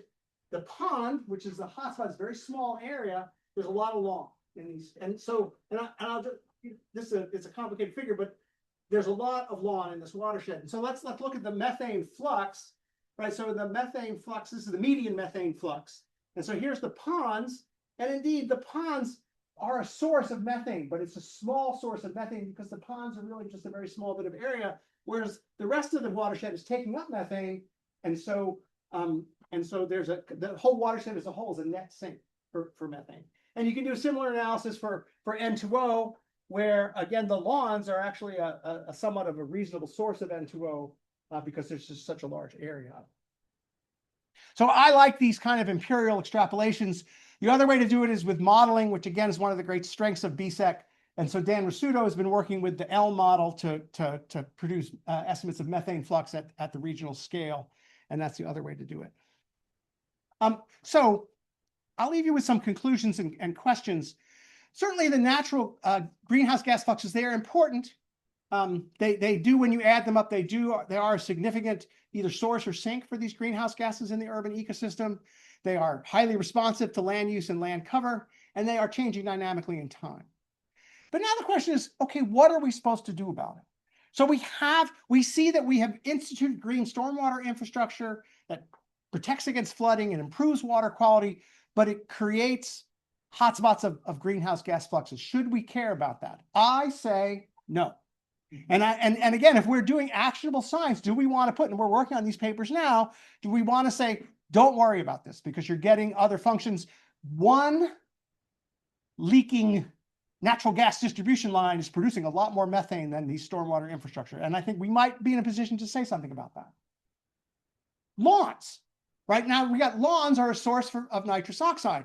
Should we be bothering people to use less fertilizer on their lawns to reduce the nitrous oxide flux? Now, it's not a huge nitrous oxide flux, but if you improve the fertilizer management, you also get a water quality benefit. You save people money. You might get a biodiversity benefit as well. So I would say, yes, we should continue to bother people about their lawns. We should leave people alone about the green stormwater infrastructure. Anyway, so I would like to leave you all with these questions. And hopefully we can talk about that as we try to come to some actionable science conclusions. And again, that's why I'm very excited to be part of BSEC, because we're supposed to be grappling with these questions. And that's all.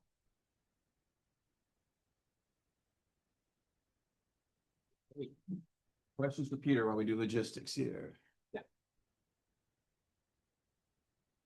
From the lawn's perspective, since we're kind of competing with droughts right now, which people are not supposed to water their lawns, but they still do, but also the continued nitrogen deposition to Chesapeake Bay that's causing issues, is there a way that we can try to tie all that together to make it a more actionable type item to reduce the N2O emissions from lawns? Yeah, I think so. I think that's kind of what I'm saying is I'm quite comfortable telling people to use less fertilizer on their lawns. In front of the mic. I think I'm agreeing. I mean, I'm quite comfortable telling people to use less fertilizer on their lawns because they will get a greenhouse gas benefit. There'll be a water quality benefit. There'll be a biodiversity benefit. One thing that's interesting is half the people don't apply any fertilizer to their lawns anyway. That's actually the largest group of lawns is unfertilized. But so I think there we have a coherent message. Whereas I really don't feel like telling, is Kim Grove still here? I don't feel like telling Kim Grove not to make stormwater, or I don't feel like telling you not to make green stormwater infrastructure because it's increasing methane. I think the green stormwater infrastructure is performing important functions, and we should solve the methane problem another way. But and again, I can help you with that. Right. Lots of important knowledge exchange going on. All right, thanks, Peter. So next presentation will be online from Chilun. So Chilun, you want to see if we can hear you? Can you hear me? We can hear you well. The floor is yours. Okay. Hi everyone. My name is Chulun. I'm a PhD candidate at Johns Hopkins working with Dr. Scott Miller and Dr. Kirsten Kohler. Today I'm going to introduce my work on methane in Baltimore, how we are using a network of local sensors in this city to figure out where emissions coming from. Also, what practical suggestions for sensor deployment we could give to other cities. Before I dive into my projects, I want to briefly introduce the search network in Baltimore. Researchers design custom multi-pollutant monitors with TGS 2600 built-in to measure methane. The low-cost monitor also measures other 6 pollutants and 2 environmental factors, temperature and relative humidity. This map shows the deployment of such network. Local sensors are co-located with high-precision Picaro cavity ring-down spectrometry at BSEC super site and 2 nearest tower sites, Hillsop and Northeast Baltimore. These 3 sites give us reference measurements at different heights and environments. The picture on the right shows the physical setup of low-cost monitor at the top of a nearest tower. So in my first project, I developed a calibration model with random forest algorithm and calibrated all sensors in 2024. With the calibrated results, we generated an annual concentration map in Baltimore. Each point is a sensor colored by its mean methane concentration over the study period. We did not observe a clear spatial gradient in methane concentration from the urban core to suburban areas. We also examined the methane concentration close to wastewater treatment and landfills. There are only 2 sites, 4 kilometers within these sources. These 2 sites show slightly elevated concentrations compared to more distant sites, around 50 ppb. The calibration results from previous projects raise a critical question. What level of sensor performance is actually needed for reliable urban methane emission estimation? This question drives the observing system simulation experiment in Baltimore. An OC tests a network before we trust it. We start from a known true emission, the inventory. We add a realistic sensor error and simulate the measurements our network could make, and invert those synthetic data to recover emissions. Because we set the true emission, we can measure exactly how far the estimates deviate. In this project, I will determine performance thresholds for local sensor network. By testing different sensor scenarios, we try to answer, how good is the search network? Can we use it to reliably estimate emission across city? What if the sensors were better or we have fewer sensors? What should other cities learn from our experience? Let me explain how we find methane emission using our network. Step 1, the sensors measure how much methane is present in the air. Step 2, we use a transport model called STILT to trace air particles backward in time. It tells us where methane came from before it reached the sensor. Step 3, we use geostatistical inverse model. It puts methane measurements and footprints together and asks, which parts of the ground must be emitting methane to explain what the sensors are measuring. The output is methane emission estimations across Baltimore. We tested 15 scenarios by varying 3 things. First, sensor error, low, medium, and high. Second, error distribution. We tested 3 errors with normal distribution, Bell's errors that are consistently off in one direction, and heavy-tailed errors. Third, network setup. Do we use sensor network or 3 reference measurement instruments or both combined? Do we use periodic aircraft measurements? For each scenario, we ask the same question. How close does estimated emissions get to the true emissions we set? In real world, we don't have true emissions to compare with. In this experiment, we use inventory as the truth. We try to establish performance threshold by comparing these scenarios to inventory. Our first question, can the network get the city's total emission right? The calibrated search network has an accuracy between S5 and S8, a medium to high noise and biased network. This plot shows the relative error for each scenario. Lower is better. The red dashed line is the 10% target from the influx study. It's the benchmark. The shaded band from 28 to 50% is how much published inventories and inversions typically disagree with each other. So anything in or below that band is at least competitive. Black color is arrow magnitude. Blue is 35 ppb, peach 70, red 120. And the green and purple bars on the right are 3 reference towers and the aircraft measurements. Now the key pattern is and that's what the 2 arrows point to. S2 is a low noise sensor, just 35 ppb, but it's biased and its relative error sits at 23%. S7 has more than 3 times the noise, 120 ppb, but it's unbiased and it comes in lower at 16%. So scenarios that blow up S2, S5, S8, even reaching 67% are all biased scenarios. The unbiased scenarios stay low no matter how noisy. The key message here is for the city total emission estimation, systematic bias ranks the answer. Random noise, even large noise, mostly average out. Second question, does network rank neighborhoods? Tell us which districts emit more than others. This is spatial correlation Pearson up between our recovered districts and the inventory. High is better. The green line is our 0.7 threshold for good. And here, essentially, everything passes. Even the worst bias scenario sit around 0.78. And 3 reference towers along the green bar reach 0.93. Therefore, we can trust the ranking of district scale emission magnitudes. Almost any configuration, including just 3 towers, gets the relative pattern right, because the ranking only needs to know which area are higher, not their exact magnitudes. Third question, and it's a harder one. Can the network find the hotspots, the specific gray cell where emissions concentrate? This is the percent of top 10 percentile hotspots we correctly recover. The green line is 70%. Now the picture splits. The unbiased scenario clears the bar at 75 to 86%, but bias destroys the picture. S8 drops to 29%, S12 to 27%. 3 towers, the green bar, recover 81%, better than most of the network scenarios, and the aircraft in purple gets 57%.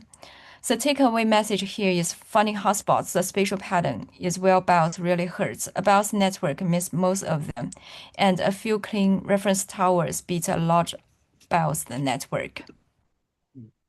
Here's what those number looks like as maps. Top left is the truth inventory. Notice the one coherent hotspot in the center of the city. Top right is S5, a medium biased network. In this scenario, realistic to such networks, the central hotspot is gone, broken into scattered red noise across the whole domain. That's a 40% hotspot recovery made visible. Bottom left is 3 reference towers, smoother than the truth, but the central hotspot is in the right place. Bottom right is the aircraft measurements.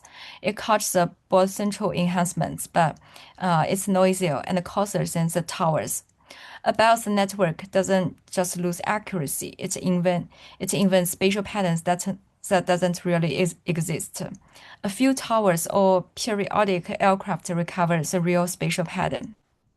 As it stands today, the search network is trustworthy for ranking districts, but its bias puts the city total quantification and hotspot mapping out of reach. The gap between what it does well and what it cannot do is set almost entirely by the systematic bias, which is exactly what calibration and reference instruments are there to fix. Pulling it together, this table is the practical output for each thing a city might want: total emissions, district ranking, hotspots, grid scale pattern. It lists a minimum requirement to get there. Read down the rows, and it's a lot of difficulty. District ranking, any configuration, even 3 towers alone. Hotspots, you need unbiased calibration or towers. City total to the strict 10% benchmark. You need unbiased at least 35 ppb or better. And the exact emission value in every grid cell is not achievable in any configuration we tested. Anyway, in the real world, there's no perfect local sensor network, and the deliverable sets the requirement. Cheap goals are easy. Some goals are out of reach for any network. So decide what you need first, or find out what's the best we can get from a network given its accuracy. This analysis asks the budget question directly. If I buy more sensors, how much better do I get? 4 panels, 4 matrices, each plotted against the number of sensors. For our biased scenarios at 35, 70, and 120 ppb. Every curve flattens, you get the real gain up to about 30 to 40 sensors. And after that, the line is essentially flat. More sensors barely move it. And notice the lines never cross. Adding sensors to the 120 ppb case never bring it down to where the 35 ppb case already sits. In a conclusion, more sensors help, but only up to roughly 30 to 40, and density can never buy back what BIOS costs you. Past the density threshold, the next dollar should go to calibration or improving the hardware accuracy. Besides from the quantitative suggestions, what should other cities take from this project? 3 suggestions in order. 1, sensor accuracy matters more than sensor density. The biggest gain comes from making each sensor more accurate through calibration or better hardware, not from buying more of the same. 2, target systematic BIOS and drift specifically. The question isn't how precise are my sensors, it's are they consistently wrong in one direction? And then even good calibration drifts over time. Plan for periodic recalibration. 3, use reference instruments as a complement, not a replacement. A few reference towers are natural calibration anchors for the local sensor network, and a periodic aircraft campaign can audit the network for BIOS, because a network cannot see its own BIOS from the inside. If a city were to build a local sensor network, we want it to do at least as well as a 3-tower NIST-style network. Otherwise, we'd probably be better off deploying a couple of Picaro instruments, which are arguably much lower maintenance than dealing with local sensor deployment and calibration. Thank you. I'm happy to take any question here. Great. Time for some questions. Thanks. Slide 10, where you were showing the maps of the different scenarios, I was very surprised that 3 of the scenarios had Curtis Bay and northeastern Baltimore County kind of popping up as high sources of methane, even though your emission inventory didn't really show that. So I was wondering if you understood why the low-cost sensors, NIST towers, and aircraft were all saying that Curtis Bay and northeast Baltimore County were sources of methane.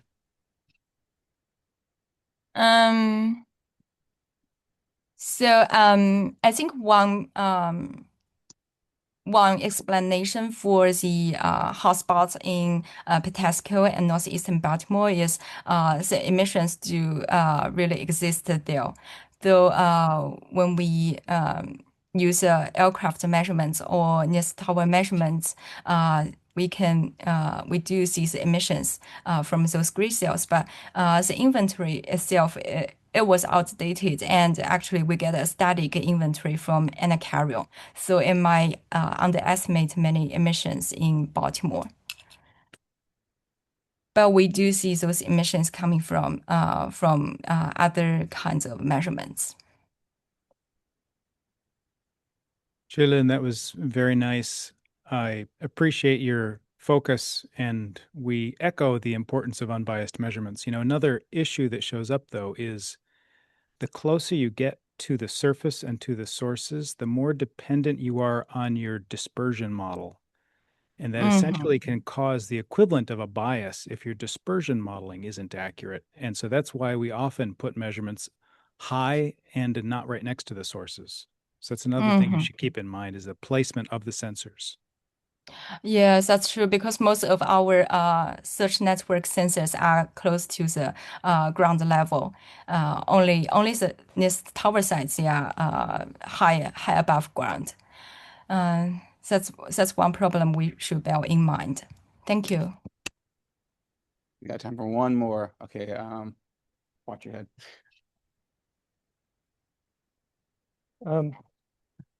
I was wondering, I don't know if I missed it, but did you say what is the difference in cost between the sensors the low cost sensors you were considering and then the NIST standard measurements? Yes, so from our analysis, we see it's arguable. So there's no question, there's no doubt a local sensor network itself is much cheaper than the precise Picaro cavity ring down spectrometry, but we need to invest a lot in deploying and maintaining and calibrating the local sensor network. If we develop a large a dense local sensor network, but it has systematic bias and it don't give us precise methane estimation in the city. It's better that we deploy a couple of Picaro instruments in the city because the Picaro instruments they need less maintenance and calibration efforts than local sensor network. So that's why we consider doing Picaro instruments rather than local sensor network from the cost perspective. Just in terms of hardware cost, a Picaro is $50,000 to $100,000. You can get a low-cost sensor for a couple $1,000s, but you will spend way more personnel time trying to get it to work. Yes, so that's true. Picaro is essentially more cost-effective, has been our experience.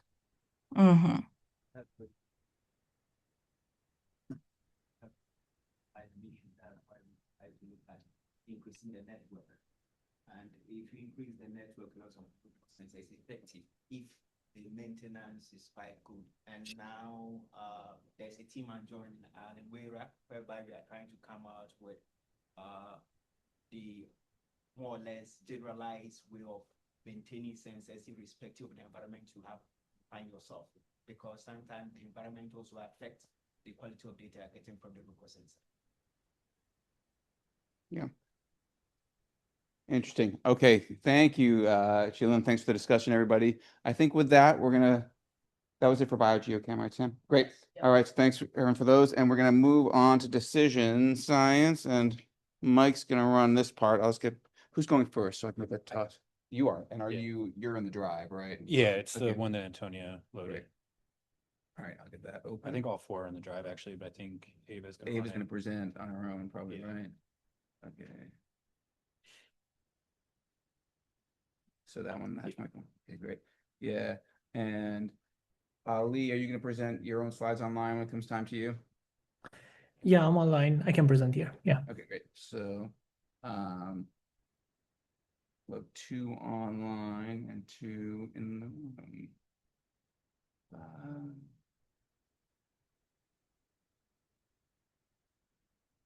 And then Shin's presenting too, I think. Yeah, and she's here. So and there you are. Slides, okay. Yeah, which would be good. I think it's good to go.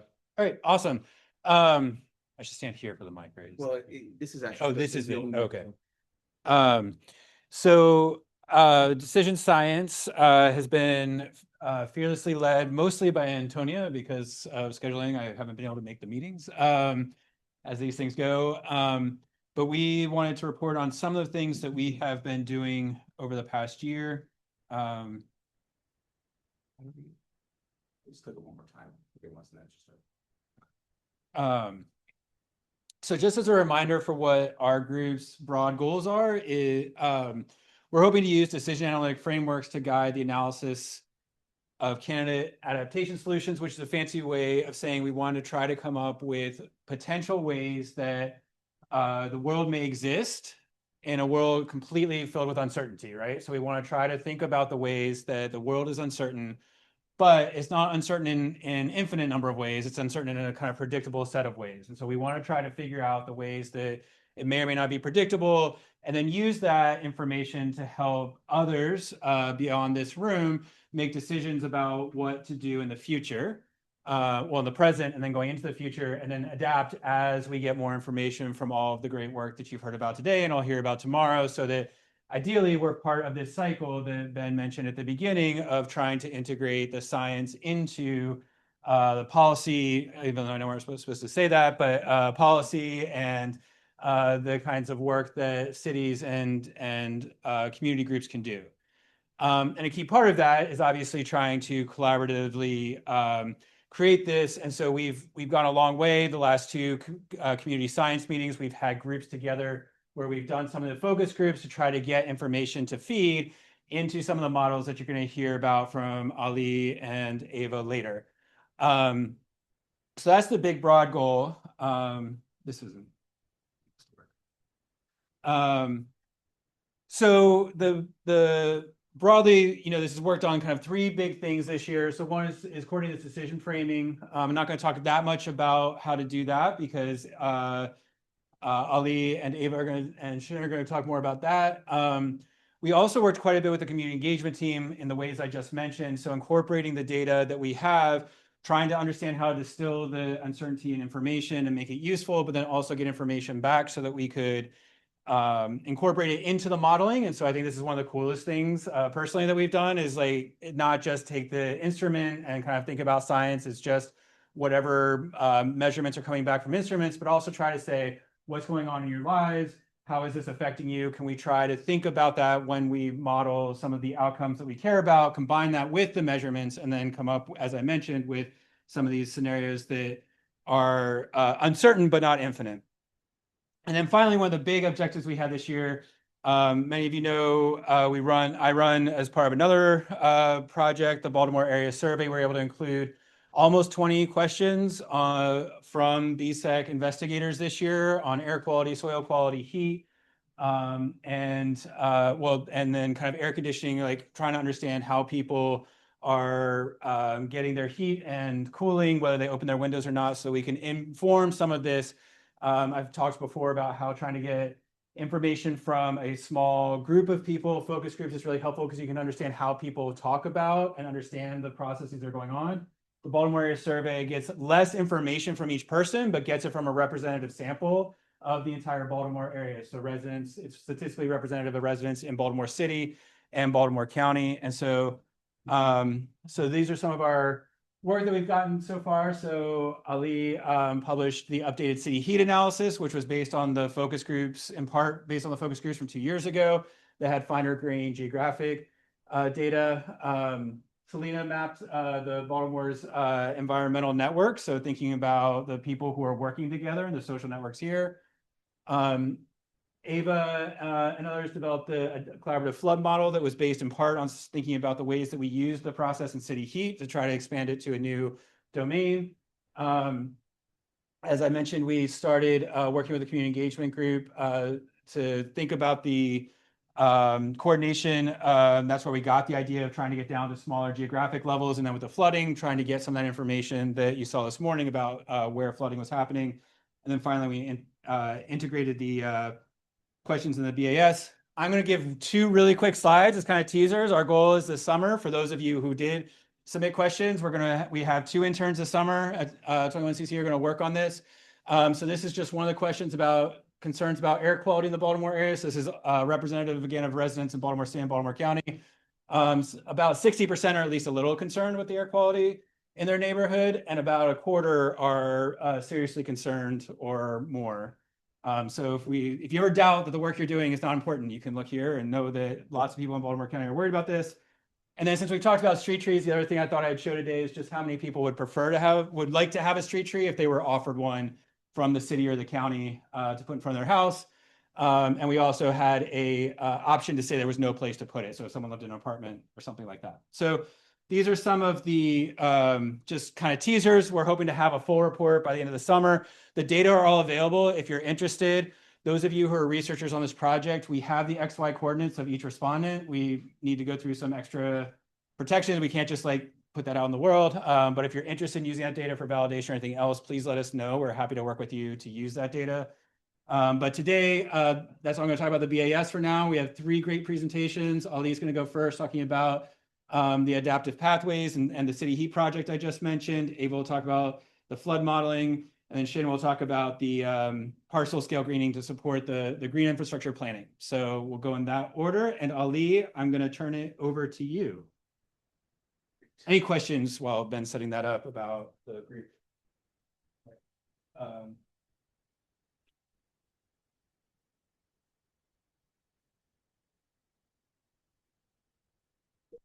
All right, here comes Ali. All right, you should be good to go. Okay, can you see the slides properly? Is it All like good. full screen? Yep. Yeah, okay. All right. Hi, everyone. I'm Ali, a PhD student here at Hopkins. And yeah, for the last 4 years since the start of BSEC, I've been working on basically creating adaptive pathways to mitigate the impacts of heat waves. Yeah, so you've probably heard me talk about this many, many times, but as a refresher before going into some of the new and ongoing research, I thought it might be useful to introduce city heat again. So city heat is basically an adaptation tool that identifies vulnerability against heat waves in Baltimore, and it provides neighborhood level plans to mitigate the damaging outcomes of heat waves. So what we focus on here and in most of our future work is some of the health outcomes of heat waves, like heat-related mortality, asthma exacerbation, and so on. And we basically want to find a way to reduce those outcomes. So as we all know, the usual tools to counter urban heat are things like adding greening, installing cool roofs and cool pavements to alter albedo, and using cooling centers in areas that people need them. And these are very different in terms of what specific aspects of the problem they address, or how effective they are, or how much they are going to cost us to implement them. So just to jump in it, just to briefly introduce the framework, let's just consider, I don't know if you guys can see my pointer, but let's just consider different adaptation plans based on where and when we implement these strategies in Baltimore. So what city heat does is it simulates that plan in city neighborhoods under uncertain conditions that come from things like how the temperature is going to change, or how the population is going to change, and so many other things. And then we can basically see how the plan performs in terms of these 5 different metrics that we have. And the model basically tries to optimize these strategies or these adaptation plans for like these metric values, and repeat this process many, many times until we get like a set of plans that all perform relatively well. And just to show the same workflow step by step, how it does is it basically proposes a new pathway for each strategy in each neighborhood. It simulates the city with the proposed pathway for the next 50 years. It evaluates it under all these different scenarios that we have that come from all these uncertainties, and it basically finds the value of each of those metrics averaged over all those possible futures that we have. And again, this process gets repeated multiple times inside an optimization framework until we get our final policies. So in a complex problem like this, we won't have one unique solution. Obviously, what we're going to get instead here is a set of pathways that all perform relatively well. So in this plot here, each of the lines represent a single pathway, a single adaptation pathway, and where they intercept the vertical lines is their corresponding objective value. So in a perfect world, what we would want is a plan that basically sits as a horizontal line at the bottom of the plot, and for example, has the most mortality reduction for the least amount of cost. But obviously that's not possible, and there are trade-offs to consider, right? So here I've selected 4 of these pathways that mainly focus on a specific type of strategy implementation, and you can see some of the interesting outcomes of selecting those. For example, in the pathway that mainly focuses on greening, there are huge trade-offs in terms of equity, so it's not doing well in terms of that. And here, just to show what sort of things we can get from the model, we have the average spending for the next 50 years in different neighborhoods for each of those pathways that I showed before. And you can see some of the areas in the city that get disproportionate amount of money assigned to them. Yeah. So I just ran quickly through that. So obviously there's a lot of room for improvement to make this whole model actionable. As Mike mentioned, we had a meeting with stakeholders about the results of the first stage of the study, and the goal was that was around like 1.5 years ago. And the goal was basically to refine the metrics that we use to something that aligns better with what people care about. And in that meeting, we gave them information about the current city heat metrics, as well as previous conversations that went on about heat-related metrics and in BSEC and with other focus groups. And we showed them some of the results that you saw here. And as you can see here, we divided the metrics that we had into 4 major groups. And here's the summary of some of the info we got from that meeting. As you can see here, there are a lot of metrics that they care about, and we aren't right now fully including in city heat in our model. And obviously for some of these, it's going to be really hard to quantify them and represent them mathematically in our model, but for some other ones, it's more or less possible. So as an example, thanks to the recent BSEC-related study from Bianca, we are able to incorporate pediatric asthma in city heat. So basically, we switch the health outcome from heat-related mortality to pediatric asthma. And how we do that is by getting values like odds ratio for asthma exacerbation and its interaction terms with social vulnerability index. And for each heat wave event in Baltimore, we can then calculate pediatric asthma event. So one thing to note here is that changing this is going to change how vulnerability to heat is going to be defined in city heat. For example, the older population are obviously more prone to heat-related mortality, while obviously the younger population is where pediatric asthma events happen. So that would mean different areas of the city are going to be affected.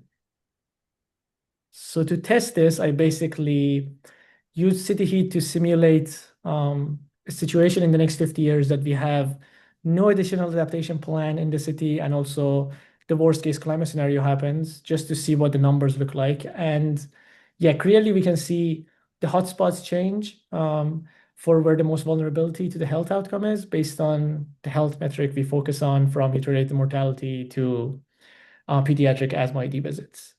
So this shows basically the importance of the metrics in terms of where the focus is for implementing the dose adaptation plans. And here, basically, I'm showing the values against each other that you saw in the previous plots. Each dot here shows a community statistical area and the heat-related mortality and pediatric asthma events for it. And the fact that there's no real correlation between the two. Yeah. So I'm just going to leave these next steps here. Thank you. And I'll take any questions.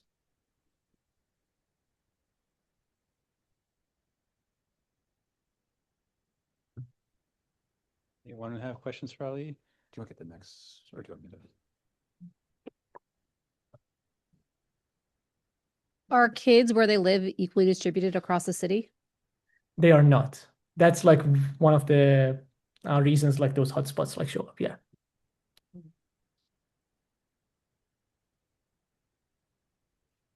Which is also true for like the older population, where we are like including in like heat-related mortality. Yeah.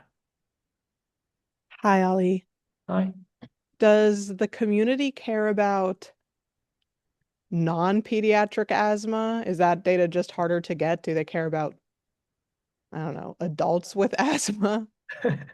I mean, yeah, obviously. I mean, pediatric asthma was like specifically mentioned more, I think, in those like forms that we had. And yeah, that's like why I like in the first test that we were doing for like city heat, we just like chose pediatric asthma. But I mean, Ben, correct me if I'm wrong. Was both of them included, like pediatric and non-pediatric, in like Bianca's study? Yeah, we have both in the study, and Yeah. the responses are generally similar, but Yeah. Ali's focused on the pediatric asthma response. Okay, we should probably keep moving. And so, Ali, if you click out then of the slides, then Ava should be able to share. Okay, I think that should be shared, but maybe it's not. Yeah, but we're not seeing the slideshow view yet. We're seeing How's that? There it is. Perfect. All yours. Okay, great. Hi, everybody. My name's Ava. Sorry I can't be there in person, if we haven't met yet. Hi. I'm going to be presenting on some of the work I've been doing with Antonia regarding community-informed adaptation plans for urban flooding resilience. So, as we heard from the water team, there's many factors contributing to increased local flood risk. The history of Baltimore, the social setting, and the environmental setting all contribute. There's been decades of disinvestment and inequitable development, along with climate change, which are really increasing local flood risk in Baltimore. And the damages from those flooding events are anticipated to increase. So flooding in Baltimore takes several forms. There's rivers that flood, of course, we're a coastal city, and there's also surface flooding. And the focus of this presentation and this research is going to be surface flooding, which is intense rainfall on impervious surfaces. This is one of the primary kinds of flooding that is affecting residents in our focus areas, Broadway East. And so it's the focus of this study. Part of the reason we know that is thanks to the work of the great community engagement team. We've had a lot of these community engagement events where we've been able to speak to local residents as well as local government officials. You can see here Hong at the community event in 2024 speaking to the room and talking about what kind of flooding events they're experiencing, how it's affecting individuals' lives and property, and what they want to see done about it.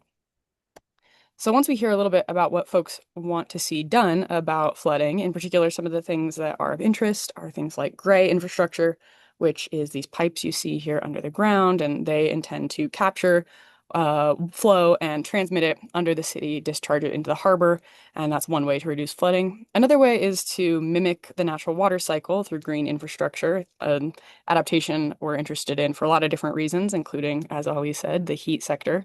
But you could infiltrate water into the ground and help reduce flooding that way. Looking at these different options, however, there's several obstacles to implementing them, and knowing how to do so is a little bit challenging. So I'll go through 3 obstacles that we're facing here. First of all, the hazards poorly characterized. This is the FEMA flood map. You'd know it if you ever bought flood insurance, but the 1% annual chance flood is shown here in blue. And that area is only the coastal flooding and river flooding locations are the only ones that are zoned as flooding hazard. However, we know Broadway East, up here in the more northern area of the watershed, is experiencing a lot of flooding. It's just not being captured by some of our standard hazard layers. Furthermore, within the city, we've got lots of complex and conflicting stakeholder objectives. This is just an example, but if City of Baltimore values total costs, local residents might value things like co-benefits or the amount of area in their neighborhood that has to be invested to flood reduction. Maryland Department of the Environment might value things like flooding depth. And sometimes these objectives don't all align with each other. Reducing total cost might not be the best option for reducing flooding depth. And when we account for everybody's objectives, the picture can get a little bit complicated. Then finally, there's an uncertain future climate, which complicates the selection of adaptations. In a relatively clear future, then a certain amount of flooding corresponds to a certain amount of drainage capacity. We would just build that drainage capacity. However, we know that potentially we have a range of possible rainfall conditions in the future. That same amount of flooding could correspond to needing a little bit of drainage capacity or a lot, which cost very different amounts. And then if we consider the complexities of economic change, land use change, population change, we've got a much more uncertain future, and that amount of flooding could correspond to many different levels of drainage capacity being needed. So with limitations on what can be known about the future or what's agreed upon, probabilistic estimates of how much drainage capacity we need are relatively weak. There's lots of uncertainties that we need to consider. So I just laid out 3 complicating factors that make it challenging to allocate flooding infrastructure. But the question is, how do we go forward and how do we plan flooding adaptations for the city? So we need adaptation plans, which are designed for the unique conditions and environment of Baltimore City, which allow us to prepare for varied future rainfall conditions and consider diverse perspectives relevant to the city. So to do so, this project brings together numerical modeling, artificial intelligence, and community engagement to explore flooding adaptation plans for the city of Baltimore. So I'll talk you through a little bit about what I've been working on. We have been really lucky to work with the community engagement team again. And some of this work started in 2023 with the kickoff workshop. This was before I joined the project, but we were able to frame out some of the problems that were of interest, of course, to residents in the city, flooding being one of them. Then we were able to develop a model. This is what I've been working on primarily. And in that model development, been meeting with local groups, hearing some of their concerns, and then implementing those concerns and adaptation options into the model. Part of those sessions has also been validating the outputs of the model, or at least identifying places where we see flooding occurring. And then we've been using the model to do an experiment where we test adaptation options and see how well they perform in reducing flooding in the city. So some of the priorities that have been mentioned in these community engagement sessions have been things like the location we're focusing on. We're focusing on this watershed here, known as the Baltimore Harbor watershed within the city. And then also, as a result of these community engagement meetings, we discovered that we needed to represent both the surface system, which is streets, trees, as well as the subsurface system, and that's the pipes that transmit water away from the city. And that's because many local residents, as well as the DPW and other government offices, said that oftentimes it's clogged pipes or inadequate pipe flow that's causing some of these flooding issues. So I built a model which represents the surface and subsurface conditions of the Baltimore Harbor. I did that using the simulation model EPA SWIM, which combines here like the green infrastructure in place in the city, lots of the historic drainage paths, the vacant lots in place in the city, the pipe networks, all the inlets, the soil type topography. It was a lot of data layers that we brought together. And then we're able to represent flow over land into the pipe network and identify places where flooding occurs and how deep it's getting. And a lot of this data was accessed with our partnership with DPW. So I've built a flood model. It looks kind of like this, and each one of these dots indicates a place where flooding's occurring. And if we run the simulation and we can show how the flooding progresses over time, you can see that as we move through this rainfall event, which happened on June 27th, 2023, we can see the dots light up with darker blue indicating places where flooding was deeper. So at the peak of the rainfall event, we've got really intense flooding, and then it kind of peters out. So that's what the flood simulation looks like. However, now that we have a simulation, we need to validate it. Surface flooding is relatively difficult to record. This has been a big challenge in this project. With river flooding and coastal flooding, you can use a rain gauge or a river gauge to identify how deep the flooding got. That hasn't worked so well for us with surface flooding, despite Claire's best efforts. We haven't had too many events where we can record flooding coming up over the curb. We also tried to use satellite data, but the flood just is relatively short-lived and satellites might not fly over often enough. There's also 311 call data, high water marks, traffic cameras, doorbell cameras. None of these panned out for different reasons, but we ended up turning to alternative sources like news images or social media images. And this picture is taken again on June 27th, 2023, the storm that we just simulated. And if we go to the time and place where this photo is timestamped and located, we can see that flooding is getting approximately, 0.2 meters deep, which is about ankle deep, a little bit up to the curb here. We can see kind of matches what we're visualizing here in this image. And we can do that in several locations throughout the watershed. We've got at least 10 locations and 7 different storms that we can do this kind of spot checking to validate the model performance qualitatively. So once we've got a model that seems to be representing flooding in the city, we wanted to test adaptation options. And we've been working with the community members again to identify adaptation options that are of interest. You can see Lisa and Hong here working with folks to identify some places on a map. And some of the adaptations that were identified as preferred by community members and then also feasible by like DPW and agencies that would be implementing are things like turning vacant lots into green space where they would be promoting infiltration, and then also cleaning off inlets, removing the trash and making sure they can capture flow to their full capacity.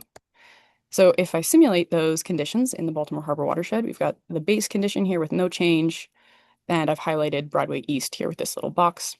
Vacant lot greening, many of the vacant lots are concentrated in the north around Broadway East. I've also got inlet cleaning. This is many of the inlets simulated in the model. I've just shown them with a dot, and then both combined. And in the base condition, we've got no change in flooding depth, indicated by the yellow there. The vacant lot greening scenario, we've got a little bit of improvement in flooding, but very minor, and primarily concentrated in the places where we see the most vacant lots. The inlet cleaning scenario actually is pretty interesting. We've got more significant improvements. We can see the darker green there indicating places that might be having more improvement. However, there's also places where flooding is getting a little bit worse, and that's because once the inlets are cleaned, they may be capturing a lot of the flow that otherwise would have passed them by. The pipes sometimes surcharge and bring water back up to the surface, which makes flooding worse. That's not an outcome we want, and was a relatively interesting finding of that part of the study. And if we apply both together, we get a very similar outcome. So another way that we could show this is with a body scale, and this is kind of a silly visualization, but if you remember our last science meeting or maybe our last all hands meeting, Kim Grove was very expressive saying how great it was to describe things on a body scale because it was much more meaningful to stakeholders and even to, scientists where metric units might not be intuitive. And so we've used this body scale as another sort of outcome of the study, is that it's really useful to communicate things in these terms.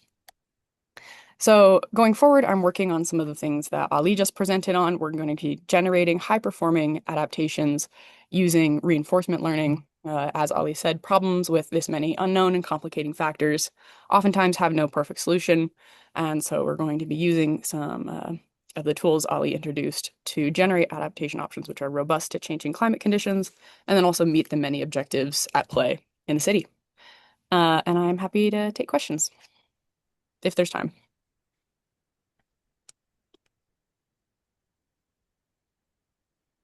Yes. Like it's really bright. Oh. Better questions? Oh, thank you.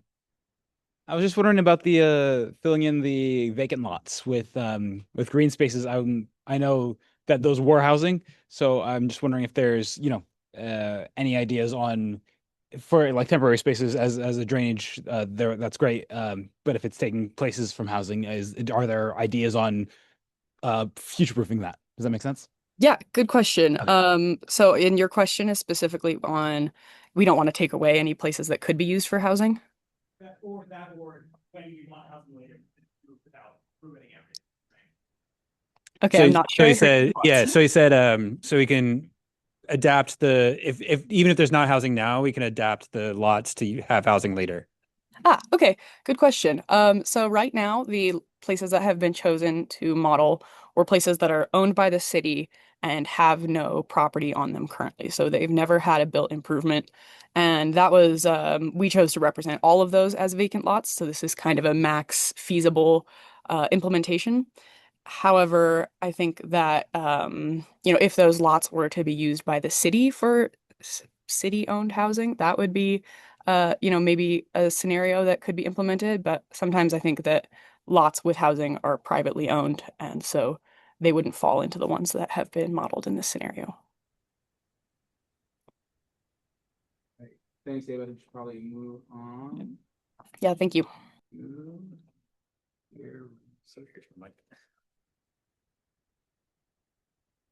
All right, you should be good to go. And yeah, just use the arrows. Thank you. Hi, good afternoon, everyone. My name is Xin Zhou. I'm a postdoc from Morgan State University. Today, I'm going to present something about parcel scale screening and stormwater hotspot mapping in Baltimore. So here in the picture shows some results. Before and after, we get different impervious percentage change. We're going to take a look at the result at the end. And before we come to the next slide, actually here are some 3 pictures in a report in 2020, exactly in this Cherry Hill community, in that Harvard Hospital. So these are the results we saw by some brain structure inflammation. So we make this decision, why? Probably we have the same result, similar results.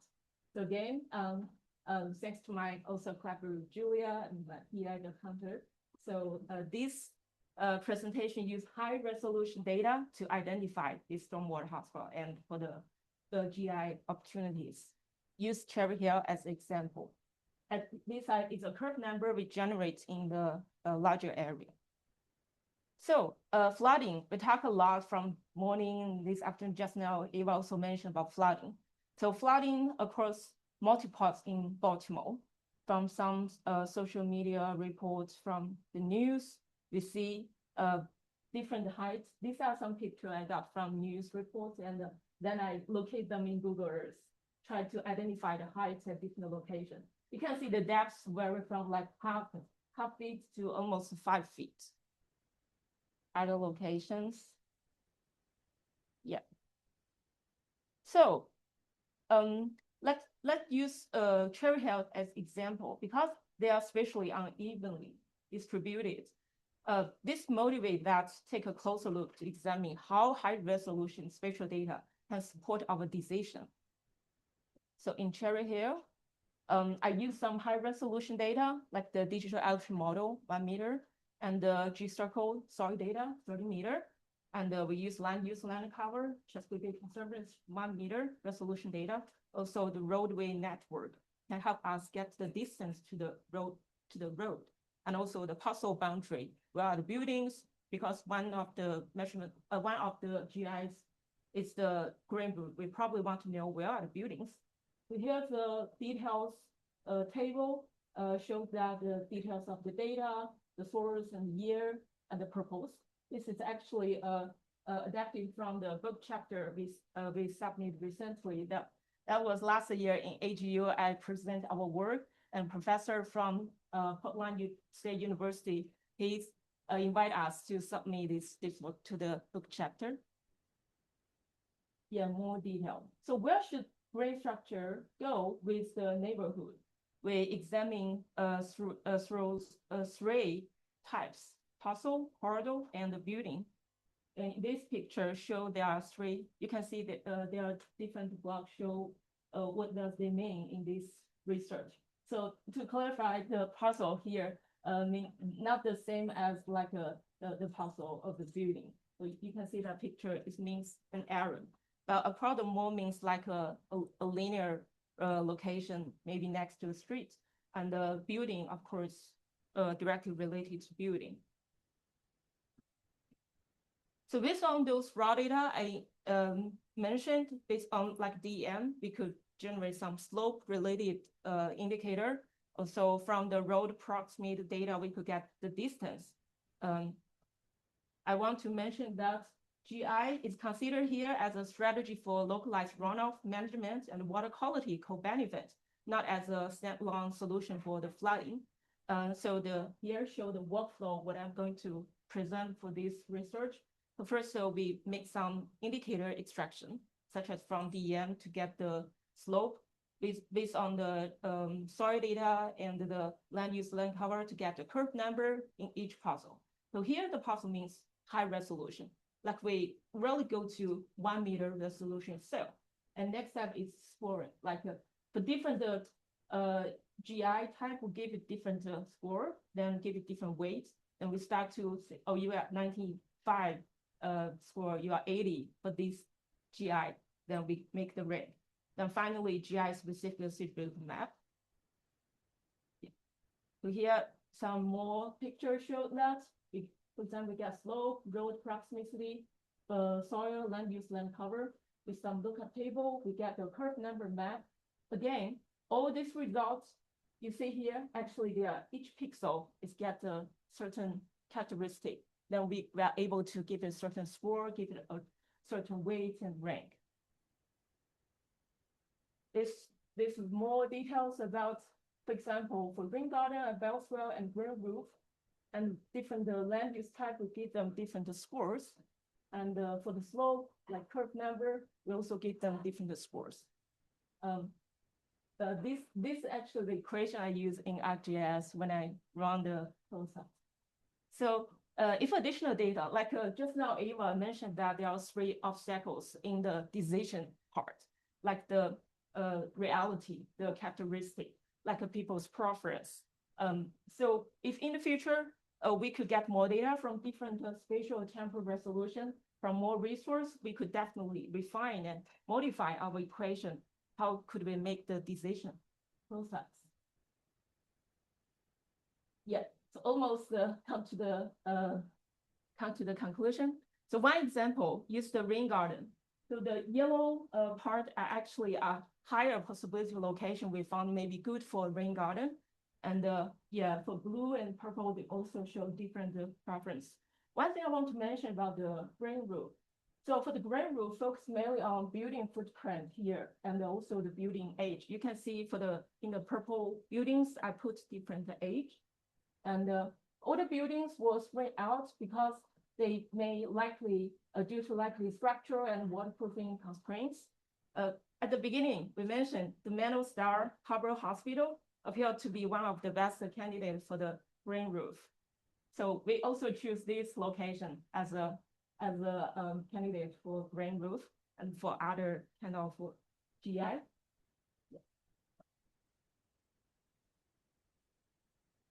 So we already have some decision, but before beside that result, we also, I said, it's puzzle level 1 meter resolution. So we also felt interesting in the imperviousness change. Like with the Chesapeake Bay 1 meter resolution data, we could make the imperviousness estimation. So in the grain dash line blocks, they are the pervious part, and at the bottom impervious. That means for every location with this 1 meter high resolution data, we could know the percentage of impervious and pervious. And if you make any change, you can know the change to the impervious and the pervious change. So you have more zoom in result to see. So that's the keywords in my title, puzzle. Really hope we could see more details based on this high resolution data. Yeah, this you already see this in the cover. So a zoom in to show before and after. So basically, red color means more imperviousness.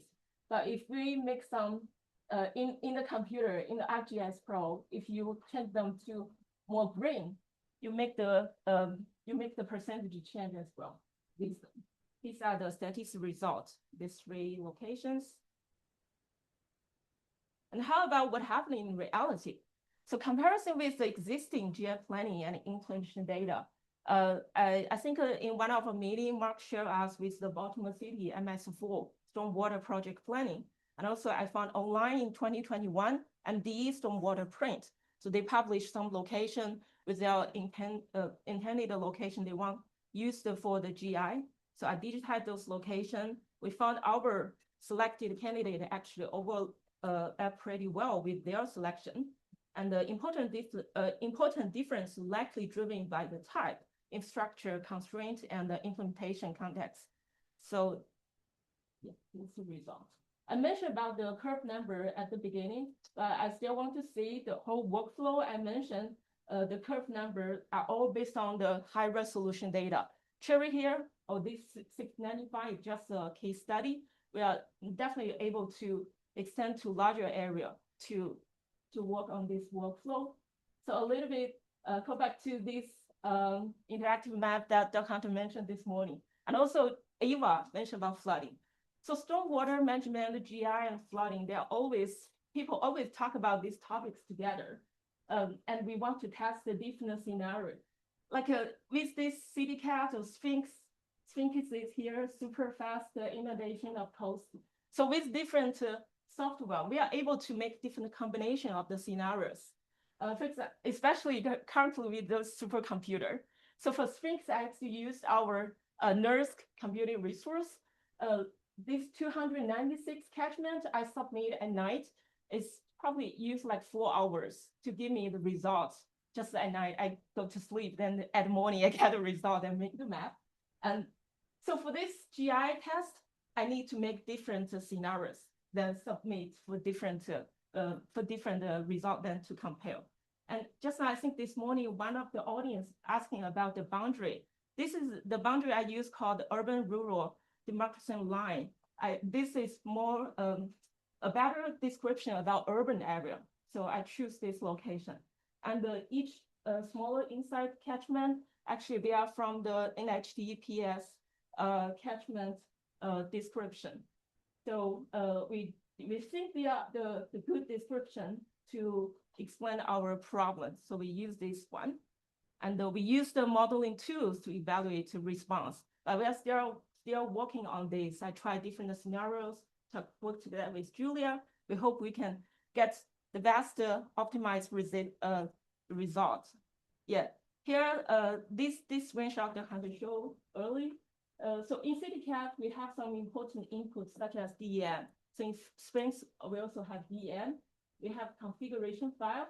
We have some file about many member. We also have the description about the mask, that's the boundary, and of course the ring and the infiltration. So with this input, but one thing about the Sphinx, its benefit is how it can describe the problem at the coast area pretty well. I'm still working on that. I hope with this help of this software, we can have better understanding about the compound flood. Then with Julia CityCat result, we can compare them and get the description. So here's the conclusion. We use high resolution data. We think about these three types. And Cherry Hill is just a test case, but we want to extend for larger neighborhoods. And I just want to acknowledge to all these high resolution data. I cannot make this workflow without the help of high resolution data and to make this map. Finally, many thanks to BSEC for the valuable support and to the collaboration with Julia, with the Hunter, and with all the colleagues. Thank you. I'm happy to answer any questions.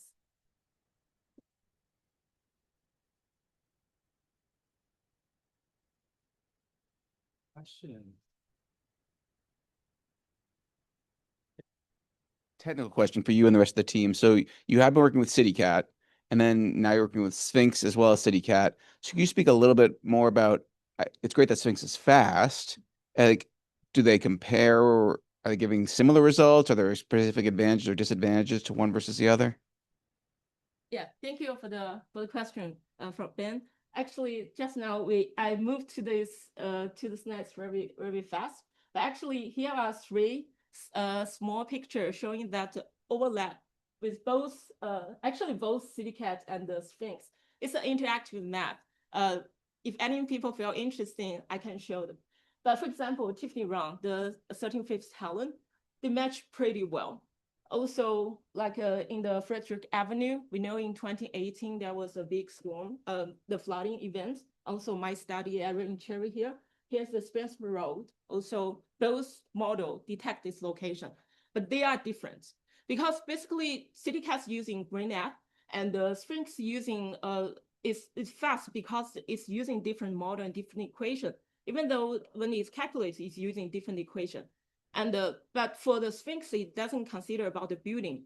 So after I get the result, if Julia remember, actually we talk about the building, the impact of building and the impact about different resolution of DEM. So we're still in this comparison process. We still think that CityCat has its own advantage when we try to describe about urban flooding. But sometimes we probably need to have a better description about our data. For example, when we consider about input of infiltration, we're working towards to get a more accurate model could describe about what's the real event happened in the reality. Yeah, thank you. One more question. All right, great. Thank you guys. All right. Great. Thanks, everyone. So we're going to take a break, but the final session, we've got our great partners here from various organizations. So you got Doug and Ava and Erica's online. Is there anyone? Are those three great? And Abby, you're from GHHI. Thanks for being here. And of course, we've got Mark here from DPW. So we will reconvene. Let's give people time to get fresh for this because it's gonna be a good discussion. So at 3:30, we'll come back and do those presentations. Is that right? Great. So everyone take a break. Those of you guys who are presenting, we haven't figured out an order yet. So maybe we should do. Does anybody have a hard stop? Because I know we'd originally said 3 to 5. Okay, because we're running half an hour late. Usually but 5. Okay, so maybe, and we just have the one GHHI. So maybe can we do Abby? Yeah, maybe we can have Abby go first to do the GHHI, and then we can do the block. Mark, do you have a Abby, sustainability, DPW? That work? Great. And Doug, do you have the slides? How are we doing slides? Yeah, I never got the link down. Should I send them to you? If you send them to me, then I'll get them onto here. Yeah, Okay. does that work? That sounds good. Okay, good. Awesome. Thank you. Cool. Yeah. in the branch project. Yeah. I don't have slides, just the website. Well, I don't know how relevant that is, but it's like the shoreline Yeah, restoration. bring it up, It's just show like people. highlighting some of the wetland. Cool. And all right, how are you doing? Good, good. It was good to be to have your committee meeting. Was that 2 weeks ago now? 3 weeks ago? Seems like things are going well. Quickly, hi. The poster things are in 10. I've got 9 of them up here, and then we'll grab a few right now. Yeah, they're down in the big messy room. Okay. We should know the privacy. I'll go with you. Yeah. You stay here. Okay. You want another 5 or 6? Yeah, so I think I count like 14 or 15 posters. I got 9 of them there. So yeah, that'd be great. I already got the clips up, so we have all those. So yeah, thank you.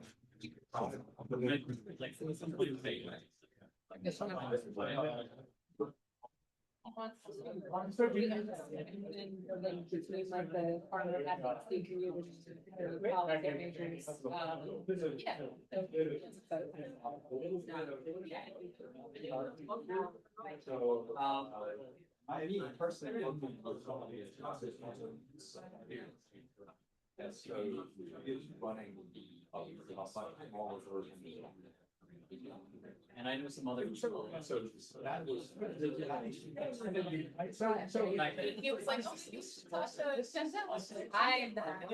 for you. Yeah.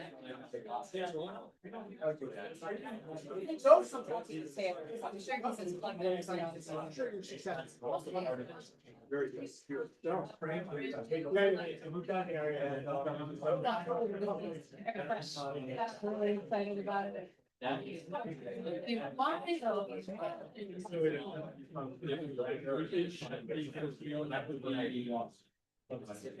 I don't have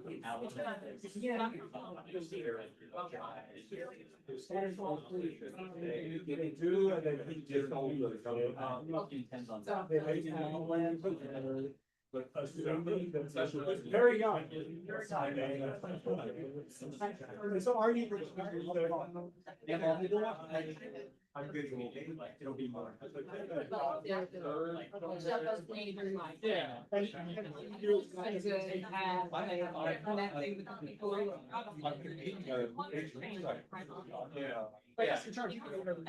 Yeah. He's asking like, what do I do at Hopkins? And I'm like, I have no idea. We went to graduate school. Oh, did you guys? We're Okay. both, we're in school. Yeah. AG's there's emails coming about that. There's emails Yeah, we have morning. to start. Start planning, and it looks like we might have Johan Rockstrom, right, who does the planetary boundary stuff. There is some chance, not officially yet, but that he might become go on the AG board of directors starting something. So he might come to the meeting, right? So if he comes to the meeting. Just pull that over, like, we invited him to give a talk at this nitrogen meeting. Yeah. And he said he couldn't come. Okay. Yeah. Japanese organizer, just crestfallen. Yeah, I'm sure there were. Yeah. It's hard. But yeah, so there's a possibility that he'll be coming. And if he comes to the meeting, then I feel like we should probably incorporate it in the session. So I got invited. Was that? Got invited, not as a convener, but as an advisor. Yeah, as a speaker or something. Yeah, like so. So yeah, we'll organize a small talking strategy on that. Yeah. I went back to Athens last time. I got some kind of alumni. Okay. Yeah, I was saying, the only previous award I got in Georgia came from the state trooper like one night outside of. Hey, on the way home from a Great Cadet concert in Atlanta. Yeah. This award was. Did you get what is it, the graduate school? It was a graduate school. It was, so I was the first in the inaugural, did they say the list of past awards or something? I was. I mean, it's a university thing. I don't, and I. It's a university. Yeah. And so. I got it like 10 years ago or something. And so I got to ride around and look at all the hovels I lived in, which was interesting. It's expensive. Yeah. So talking, well, that's just like, because I lived in like really cheap places, very close to campus. I walked to, and now the students said they can't afford to live. Like, I had a crappy place on Boulevard Street, which is now. And it sure was fun to go out. I had the. Of course, yeah, no, it was great. It was really neat. It's so much fun to see all the stuff. We had great. House. Yeah, well, I mean, I was glad it was at 8 a.m. Yeah, so that worked out. She was from, Esther's from Great Neck. I was in Denver, so it was 6, and so that was even better. My kids weren't out yet, so it was Yeah, I'm just buying an investment property, so we took care of that. But not everybody has. Not everybody has parents who. I don't you know have that she the money. is. I mean, she received the. No, so, so, you know, we saw. Science meeting, translation meeting. Got money, I didn't, right, I didn't. yeah. But it, Yeah. are you, no, I have all three of my children own houses. And I was like, it's like my mother, my parents sold my mother's. Participants. And each of my kids got $50,000 to use to buy, you know, one of them used it to buy a house. Yeah, but it was, Okay. I also. Yeah, my. I also have a granddaughter. Okay. Is Mateo still here? I got no kids in the forecast. Joanna, did you take off? Our daughter did the buy All house right, thing. well, you can leave it with us, that way if we. My sister died. Yeah. And we'll work with the Each of the team to kids. get it. Yeah. Or actually, she. I'll sign it and give I have it and then, But my sister, yeah, she died at the age of 56. Thank you. Frontal temporal. I'll sign for that. and Very I will aggressive, very Work with early. Mateo, so with Dora to get over it. Okay. But she left But in any case, my daughter has a house. Thank you very much for following through. And That's great. my son bought a house with his then wife, but he lost. Yeah. He lost it in the catastrophic divorce. Or actually, I think he probably got whatever he. Great, thank you. All right. But he has no place to live. But he has no place to live, so. So my youngest name used. Yeah. He's now obsessed with the unfairness of generational wealth. Yeah, absolutely. He's like, I got this tiny mortgage payment, Yeah. stays the same, my neighbors, their rent's going up. Yeah. And I said, yeah, it's unfair, there's no question. Nevertheless, he has a place to live. But this is, when I came. 3:30. 3:30. Okay. Okay. Is Babby going first? Yeah, it's already Babby and then sustainability and then you, or do you have a hard stop? Okay, great. You said 10 to 15. Should I try to keep it closer to 10 to make sure that we are on time? Is 15 okay? The answer is, you go to 10, you want to go 15 until last. Because I planned for 15, but I won't slow Let's up. put this way, we got, this is a few hours. So, back to you. Three, but you two, and then the sustainability office, so Ava, Doug, and Erica. They've got tag teams, and I think there's. No, I mean. So I think that, there's no question. It's amazing when we, That's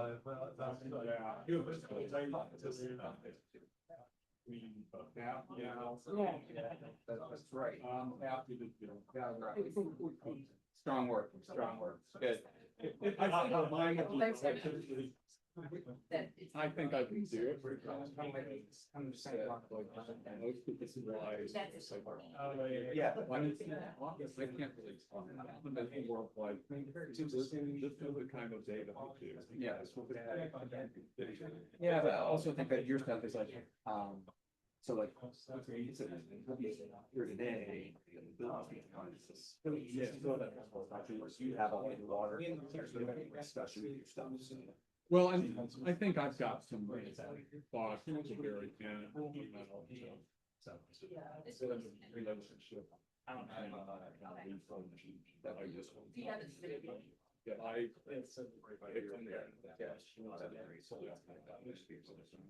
Yeah, I think there's just. And some of it too is just. But that's 86.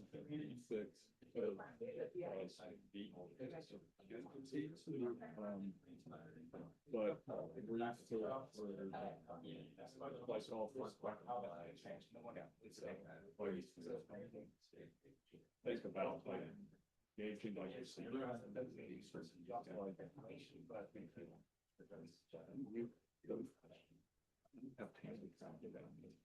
3 years.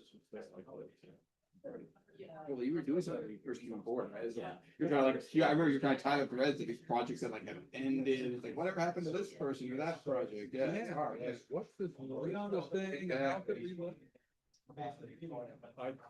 Believe me, I do that with all the.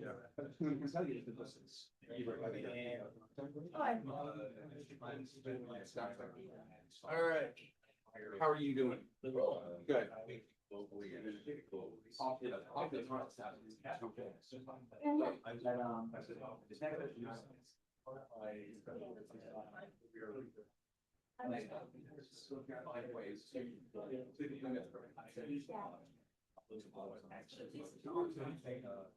least there was.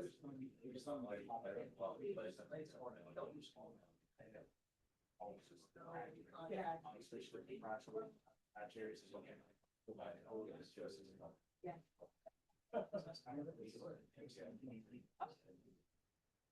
It's funny.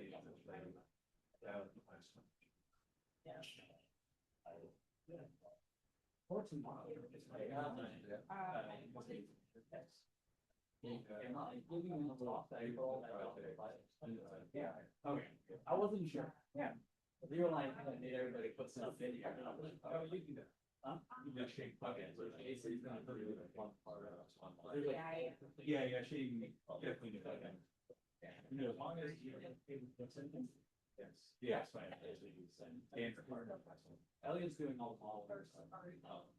So we can, yeah, it's fine. Anyway, oh, this is just like the first time we played. Okay, cool. It's funny. I wasn't sure, I learned a lot about, I think, courage maybe. I would also get 5%.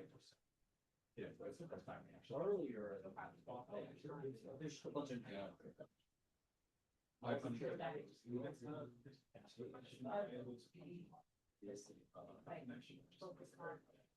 Yeah, it's what happened. More like all of these folks.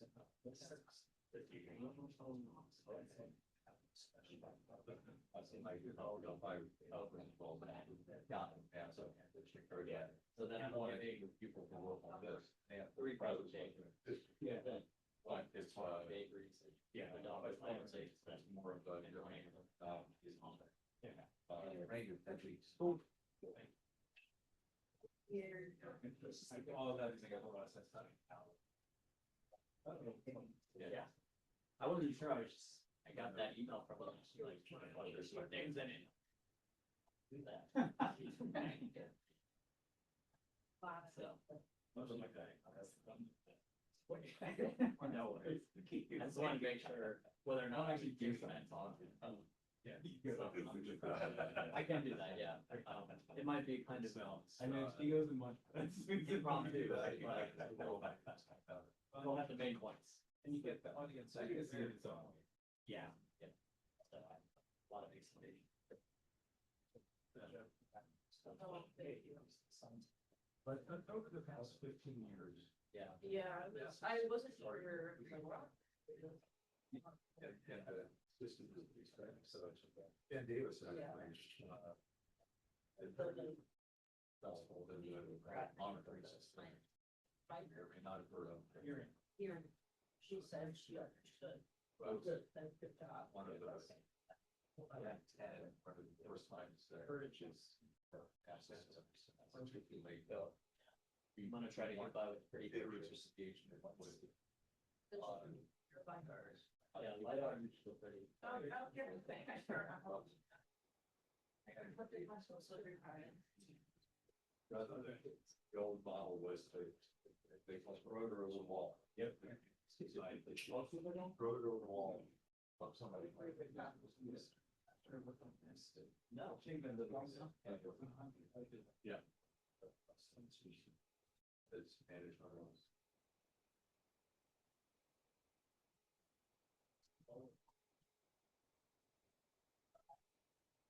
I've been to a lot of before now they're in this.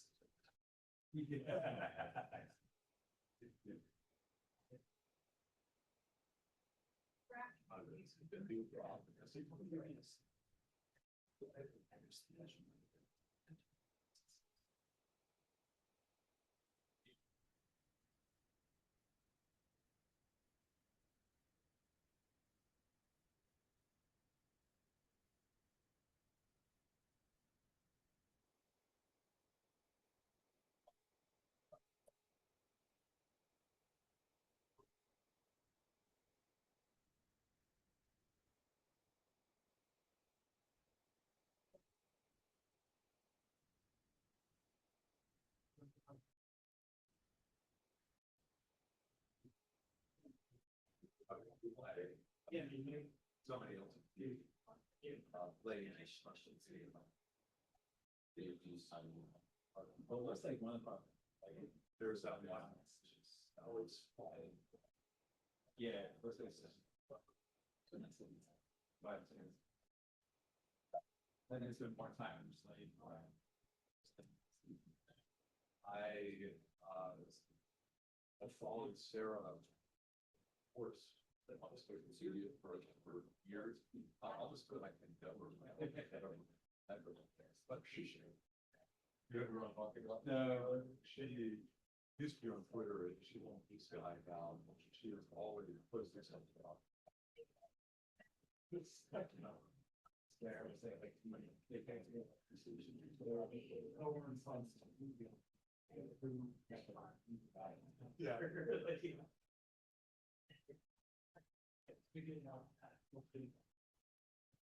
That's Jenny good.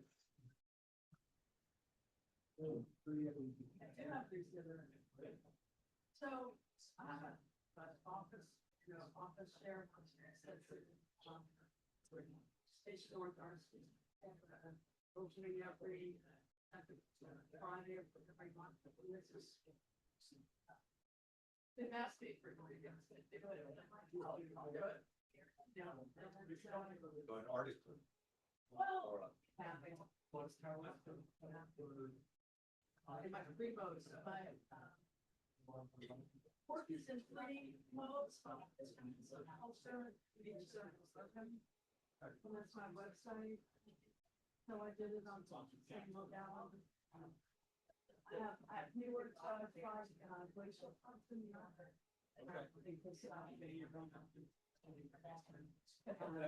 But I was on ice cutter last year, 2 years ago, but my Oh, the healing. But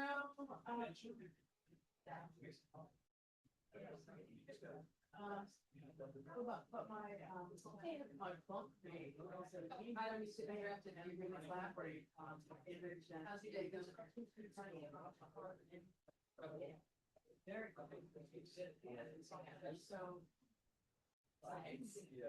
so the weaving that we collaborate on is our links of it. Yeah, so that's cool. So I spent about 10 days in Spain and we visually imagery and then yeah, I find something for it. I get like one month of interested about, and then more don't get too technical. Oh, particular now we have different blue, but I'm really excited. Then it's like so it's really cool. And then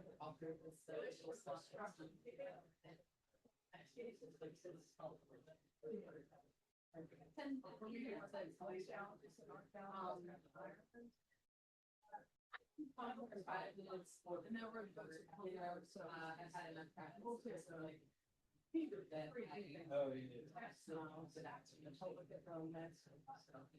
I remember, I'm gonna take.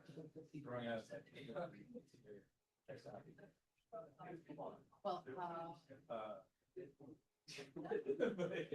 The museum had left long before that. Right? It's in the same structure. It's really cool. It might still be. I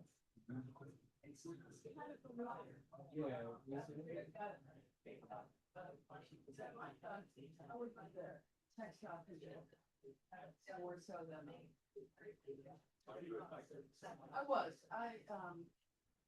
I went solo like in 2023. And you? I was just trying to figure it out, how I've been at NASA so many for 45 years. I've been to a very few of these at this point. I have an adjunct position here at Earth and Planetary Sciences, but still trying to figure out what I'm going to do. At that long age, there are so many possibilities. One at a time. Yeah, or two at a time. Yeah. Here.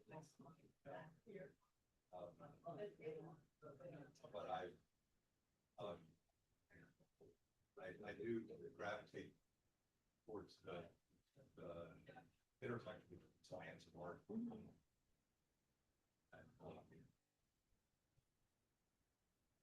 Worked with a few last week.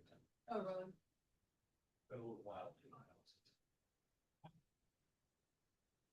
And I work on. Yeah, I know. This class. Collaboration.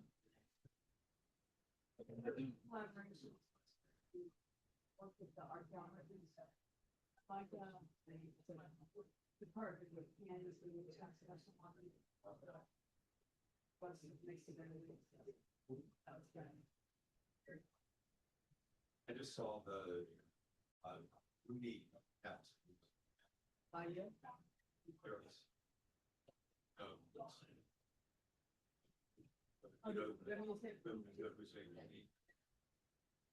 let me see the value. It's, Oh, where are those? by, it's in apple cider. This apple. I think it's kind of near also. It's like. So that's. It's long.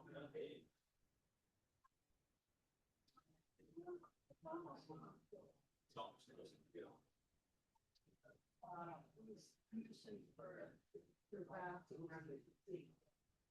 Inside. Okay. Like in the building. Right. Yeah. Yeah, so I think it's like, 18 inches tall. Yeah, it's kind of. Yeah, the clothing, for no reason, is it's like, counteract.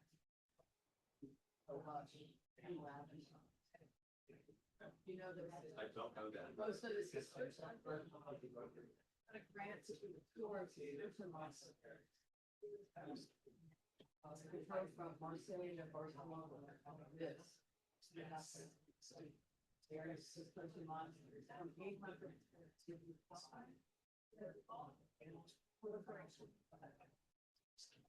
Yeah, they were very austere, more.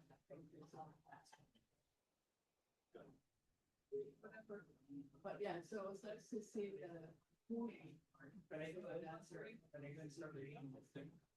So it's moral spirit. So pretty elaborate. Yes. But kind of street theory.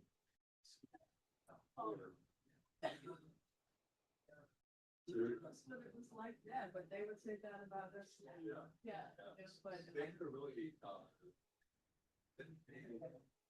do, roll in different, temporary tools. And the one that's now is, so they have, uniforms through that. Through history and then. It's supposed to be attached.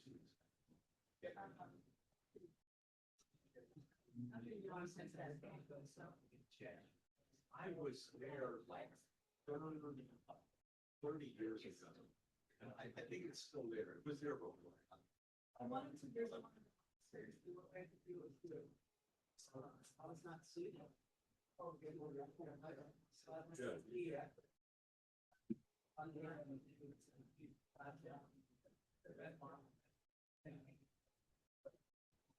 that's really a full mission. So this is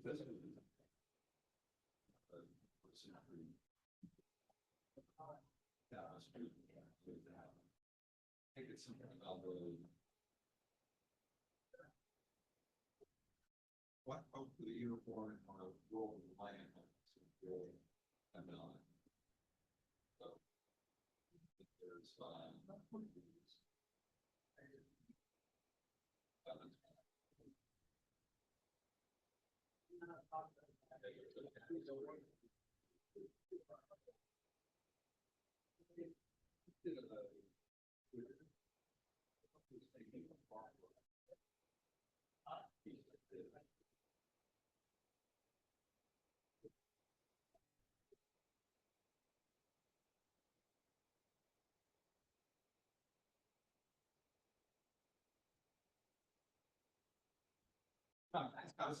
We got this. All right. I mean, I don't talk a lot. But I need to download one thing before I hand this over. Doug's at the presentation. Doug's presentation.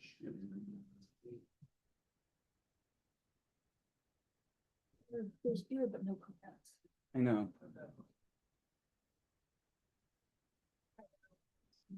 Ben, who's in charge of this? A few things fell through the gaps, the lack of drinks at lunch.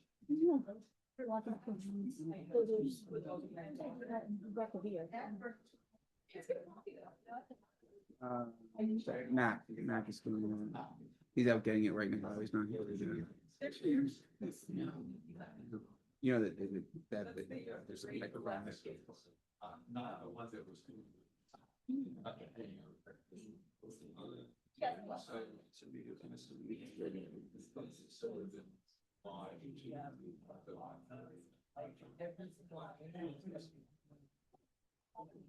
Well, I can, he's not going to bring them slowly. That's just my percent.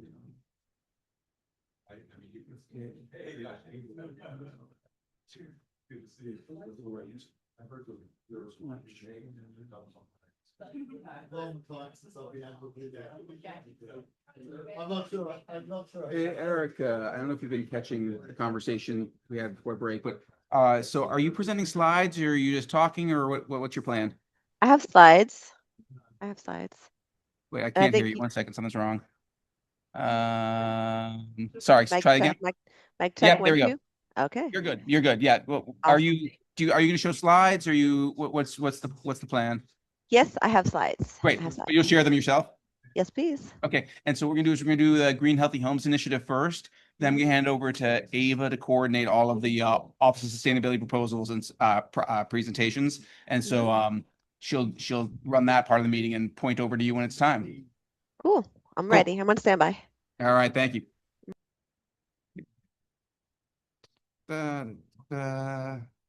Almost there. Where'd it go? Go. That's good. Not too many more. The people are in the room and are zooming in. I wonder if I could. I've been lazy about getting this going because I don't care about the this thing. This like pointer, but not it won't fit as lazy. That's why I didn't do it. Sorry. Yeah, it's nice to have. Like, all right. Okay, everybody. Here we go. So we're gonna get started. Let's see. Did my original rallying not work? You want me to go ahead and yell at them? What's that? Yeah, someone with an intimidating voice go out there.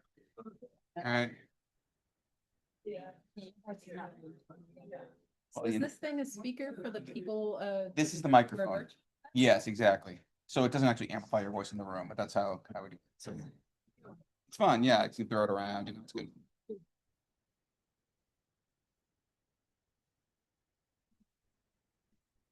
Follow. Yeah. Yeah.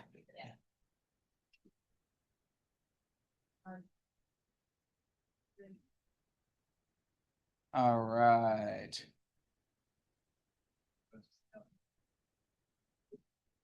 I think we're doing pretty well. Okay, we're gonna get started, guys. So we're gonna have three our partners speak in a row. We're gonna start off with Abby Koch coming here from Green Healthy Homes Initiative. That's a decoy. It doesn't work. And then we're gonna hand it over to Ava Richardson, who can guide us through a few presentations from Doug, Erica, and etc. from Office of Sustainability.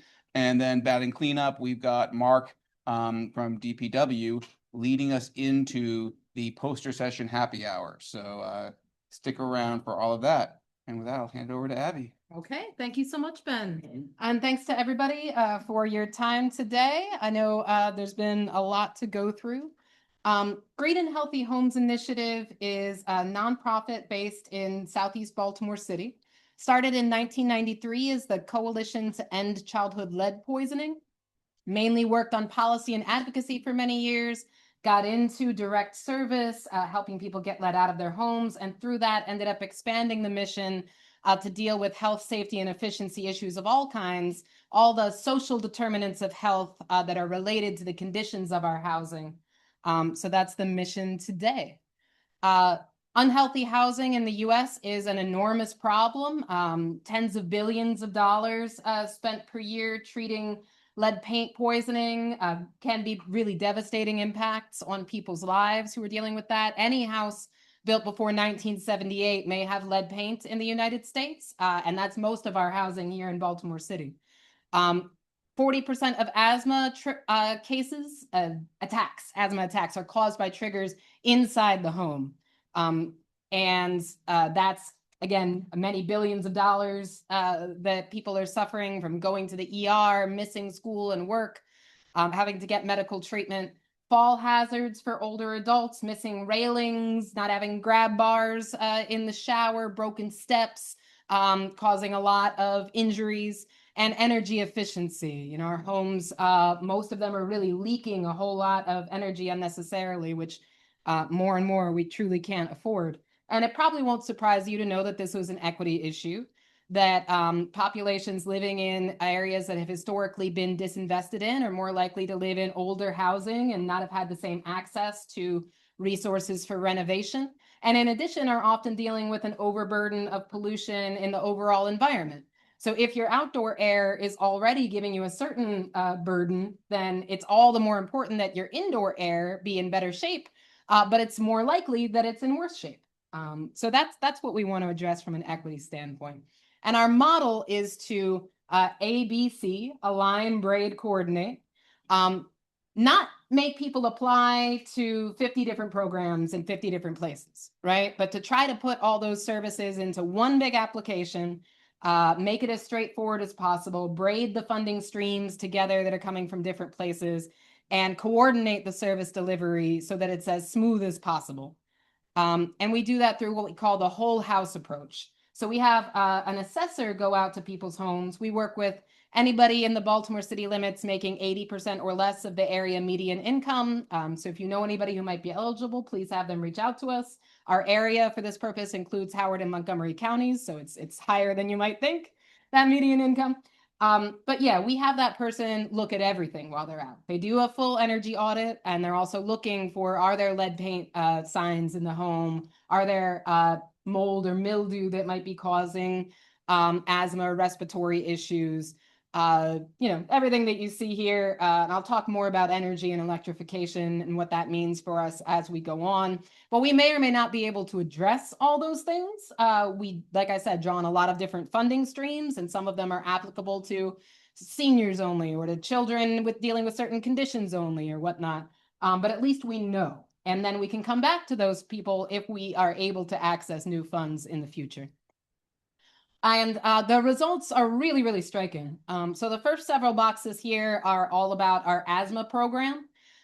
We work with a couple of different insurance companies that work with Medicaid, and they refer families with children with asthma to us because we've proven that we can save them money with really low-cost interventions. So our asthma educators go in and they do a walkthrough of the home. They sit down, they talk with the parents. They say, you know, for example, you know, I see you're using this lemon-scented Lysol. That could be kicking off attacks. Here are some natural alternatives that are just as effective, but much gentler. We give people air purifiers, dehumidifiers, high-powered, very efficient at getting allergens out, vacuums, things like that. That in terms of housing interventions are very, very low cost, but that make a huge difference in people's ability to stay out of the hospital, get to school, parents be able to get to work. And then that last one there is about our energy efficiency and weatherization work. And suffice to say, we can save people hundreds of dollars a year. And we want to do a lot more evaluation of that energy work as it's become a bigger and bigger part of what we do. We know that it's having benefits for air quality, for heat and humidity inside the home, for long-term value of the home and wealth building. And so we've been talking to BSEC about how can we work together to more keenly evaluate this ongoing work. These are our elements of a healthy home: dry, clean, contaminant-free, pest-free, safe, well-maintained, and well-ventilated. And these last three here are the most relevant to the work that BSEC does, right? Energy efficient, thermally controlled, and electrified. So energy efficient is a lot of things that people can easily do on their own. This is sort of the lowest hanging fruit of setting your thermostat at the right temperature, getting a smart thermostat that is working less hard when you're not at home and then ramps back up when you are coming home. Having more efficient lighting, having power strips where you can turn off certain things so they're not sucking power when they're not in use. Really basic stuff. Thermal control is also referred to as weatherization. And this is making sure that the heated and cooled air inside the home isn't leaking out so that the home's HVAC systems are working much harder than they have to and wasting energy and creating a less healthy and stable environment. So that's things like insulation, weather stripping, a sealing of windows and around doors and things like that, cool roofs. And finally, electrification is very simply moving off of fossil fuel power in our homes to efficient electric power. So that's things like our stoves, water heaters, furnaces, dryers can also be gas powered. So switching all of those things over. So I'm going to focus on electrification. I actually brought with me today, wanted to make sure I wasn't missing the mic for the virtual people, but I also wanted to show everybody this. We just printed a big stack of these home electrification guides. So we're doing a lot of education about this because there are resources for it that are available now through the states, more coming online soon. And we want people to understand why to take advantage of that, how to take advantage of that, what the opportunities are in their home. So we'll be really ramping up that education in the fall. If you have any community-oriented type gatherings that you might like me to come speak at, I would be more than happy to. Oh, and here's a preview of the sorts of things I'll be talking about. So burning fossil fuels creates nitrogen dioxide, one of the most dangerous air pollutants for human health.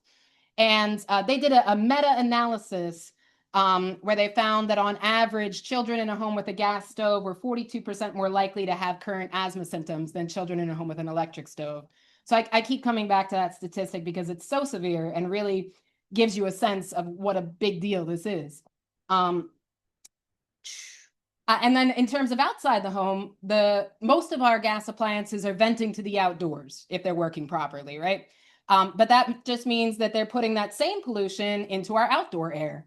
All of our residential and commercial buildings in the state of Maryland combined create more than 3 times as much NO2 as the state's power plants. And if we converted all those buildings to be electric only, the electricity itself might still be produced by coal or natural gas, but we don't need to be then burning fossil fuels twice by powering our homes with it as well.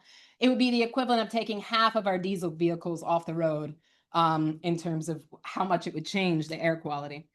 Gas is a dangerous substance. It can leak, it can explode. People die every year or suffer explosions and fires. And this is a more difficult one. When I started this job 3 years ago, I was able to say to people pretty straightforwardly, if we weatherize your house and use high efficiency appliances, you will save money. Then the data center boom happened, and that's not as true in the same way anymore. But we still think it's the smart decision financially because there are frankly some very scary graphs out there about gas prices in the coming years. And those costs are largely baked in because it's based on infrastructure spending that's already happened or that's ongoing. Whereas the electric costs, there are more things we can do about it. We could be requiring the data centers to come with their own electricity online, for example. Terms of comfort, a lot of people in Baltimore City are using window AC units. They're loud, they block out the sight from the window, they aren't super effective. They often are actually letting more air come in and out on the sides of them. And so if we can replace those with mini split heat pump systems that provide both heating and cooling in one unit, that's a big benefit for people's comforts. And finally, we can't create our own fossil fuels. We can never be energy independent and power our own homes and get away from dependence on the utility companies unless we're all electric. Most Baltimore City row homes can meet at least half of their energy needs with our current technology for solar panels. And there's really exciting potential with geothermal energy, maybe even repurposing the pipes that are already there for the gas system, linking homes together in microgrids, having battery storage, so that even if the larger grid went down, the neighborhood could keep going. So I'm really excited about all that stuff. And then last is when I talk to people about climate change, because their first concerns are going to be about their family's immediate health and their ability to pay their bills and whatnot. But obviously, we're thinking about this bigger picture as well. The natural gas we use in our home is mainly methane gas. It's 80 times more potent a greenhouse gas than carbon dioxide. It doesn't last as long in the atmosphere, but we're in this, of course, very acute phase of climate change right now. So this really, really matters. We talk to people about the health impacts of climate change, and then we walk them through the electrification process. So this is not as simple as just unplugging one thing and plugging in another in most homes. Often the breaker box needs to be upgraded to carry a larger electrical load. Wiring might need to be replaced. You might need to put in special outlets that can handle larger voltage. And so we have to create a whole scope of work and then go back to our funding sources and try to match it all up and see what we can do, find a contractor, get estimates, get that work approved, schedule with the homeowner, deal with any health and safety issues first. Often we are finding homes with structural issues in the basement or in the roof. There might be standing water. You can't go in and pull electrical permits under those conditions. So it's often the homes that need the most help that are the hardest to help. So it's really important to have this pre-weatherization and pre-electrification funding as well. And then finally, we can shut off the gas. And this can make an enormous impact on people's lives, just in terms of their comfort, having working appliances in the home, saving money, and being able to stay in their homes in the long term. We are doing a lot of community engagement around this issue. Jin, who spoke before me, is one of our community advisory board members. Started out as the Electrification Community Advisory Board. We have updated it to be the Home Health and Energy Community Advisory Board, but we're talking through these issues and making sure that we're connecting with community leaders from all sorts of different backgrounds and getting perspectives on how we're doing our work, how we're talking about our work, what we could be doing better. We are also working with contractors. HVAC contractors are the front line of this issue, and what they recommend to somebody is probably what they're going to do. And they're, people who've been doing the same thing the same way for a long time could be very resistant to change. So we're engaging with that community and making sure they're aware of the incentives that are out there and how to get on the state's approved list to get funding for certain jobs, why this would be beneficial for their business. And we're also doing some really cool community science. And this part's a little newer. And another area we're particularly excited about trying to work with BSEC on. So I talked about NO2 and gas stoves. This is a little handheld sensor that we got, very sensitive. And so we're going into people's homes and having them turn on the stove and then taking readings at certain points, 15 minutes, 30 minutes, and comparing that to the EPA's chart for safe 1 hour outdoor exposure, there not being an indoor exposure chart. And where we're finding high readings, we're giving people immediate solutions, among them these plug-in induction cooktops, basically a super efficient hot plate that they could use as an alternative if there's a problematic situation in the home. And often there really, really is. So this is that EPA chart I was talking about. And as you can see there at baseline, so we take a measurement before anything's turned on. The last 7 homes that we did were all in the good air quality category. And after just 15 minutes, most of them were in an unhealthy for sensitive groups or just period unhealthy place. And by the end, most of them were either unhealthy or very unhealthy after just 30 minutes of use. And that condition lingered at least 15 minutes after the stove was turned off. In some cases, I don't know if you can see the numbers here, but we were seeing high readings of multiple times what's the cap of the very unhealthy air quality level down here. The NO2 is odorless and colorless, so you don't know that it's there. But that's why we're seeing higher rates of childhood asthma, and it's also linked to all sorts of other cardiovascular and even reproductive outcomes. So yeah, I hate this chart. This is very upsetting to look at. I still have gas in my home. But I use my vent fan very religiously now, and it's sure working for making the point that we're trying to make, that getting off of fossil fuels in our homes is not just a high-minded climate thing, it's also for our immediate health. We put out a lot of publications. I mentioned the electrification guidebook. I've got some copies I'll leave here in case anybody wants them. But we put out a lot of other more policy-oriented papers as well about how to do this work. And we're working on policy at the local and state levels. The state Maryland Department of the Environment is working on a zero emissions heating equipment standard, or ZHES, that would phase out over time gas heating equipment in the home. And so people at a certain point would start having to replace gas with electric power. Now, of course, there are all those costs like I was talking about. So how to do that in an equitable way that doesn't put people in a bad position where they can't actually afford to do what you're telling them to do. There's going to have to be a lot more investment in helping people upgrade their homes. And that's where the second piece that MDE is working on comes in, this clean heat standard, where they're telling the utilities you have to start moving towards more and more of the heat that you deliver coming from clean sources.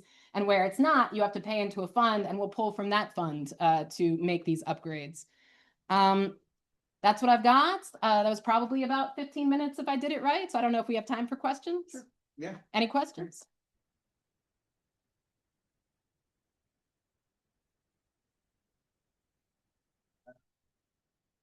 Oh, should I give you the button? Yeah, here we go. Thank you for your presentation, first of all. I wanted to ask about, like you talked about a bit about increasing electricity prices due to data centers and everything.